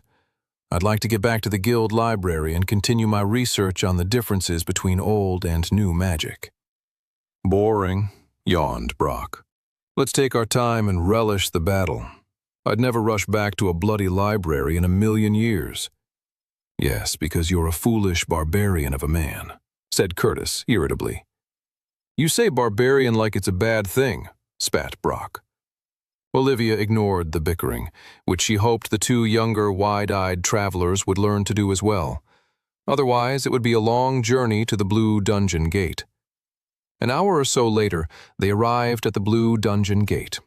Olivia turned around to go over the instructions for the gate, but before she went into her normal pre-dungeon gate entry spiel, Curtis had his hand raised as if he had something important to say.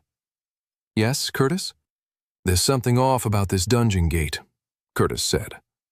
"Looks like any other dungeon gate I've ever seen," grumbled Brock. Curtis gave Brock a snide eye. "Of course you'd say that. If you look closely, however, you can see that the gate is beginning to shrink. It's about a half a yard smaller in diameter." "Wouldn't that mean someone's cleared the gate already?" said Toby. "Very good, Toby," said Curtis. "That is my conclusion exactly." Olivia narrowed her eyes and looked at the gate. How could it be cleared already?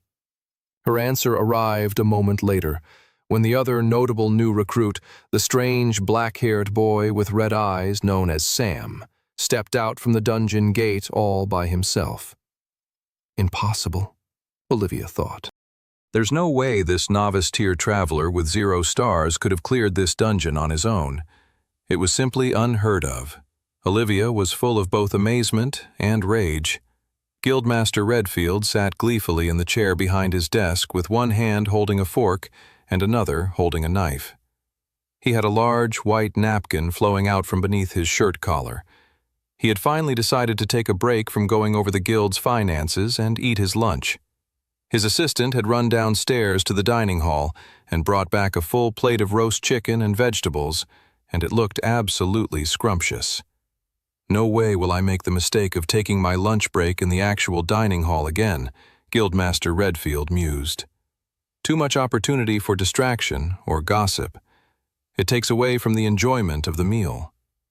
"Thank you," he said to his assistant as she placed the meal down in front of him. "Please close the door on the way out."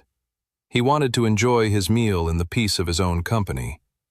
He cut a piece of chicken that was dripping with gravy and was about to take his first bite when General Oliva Reeves kicked open his door and dragged their most promising new recruit, Sam, behind her. "Guildmaster," said Olivia, cheeks red and clearly angry, "this young man must be disciplined. He has broken the codes of the guild. We cannot allow this behavior to stand." The guildmaster put down his fork and knife and narrowed his eyes at the two guild members intruding on his lunch with a level of wrath few had ever seen. Redfield knew Olivia Reeves was a brilliant general and traveler, one of the best members of the guild without a doubt. If she was bringing a problem to him, it was serious. But what could Sam have done to upset her so much? He looked down at his lunch forlornly, knowing it was going to be room temperature, or, even worse, cold by the time he dug into it, and sighed. "Can you elaborate, General Reeves?" said the guildmaster. "What exactly happened?" "The new recruit pursued an assignment far outside his station," said Olivia. "He took on a 3-star novice-tier mission, knowing full well that was completely against the rules, seeing as he has 0 stars. Redfield blinked in surprise. The black-haired boy kept his arms crossed with his normal, stoic expression that revealed nothing. Is the kid bored? Is he upset that he's in trouble?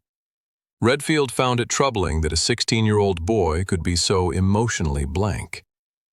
It's disconcerting, Redfield thought. Maybe even a little creepy?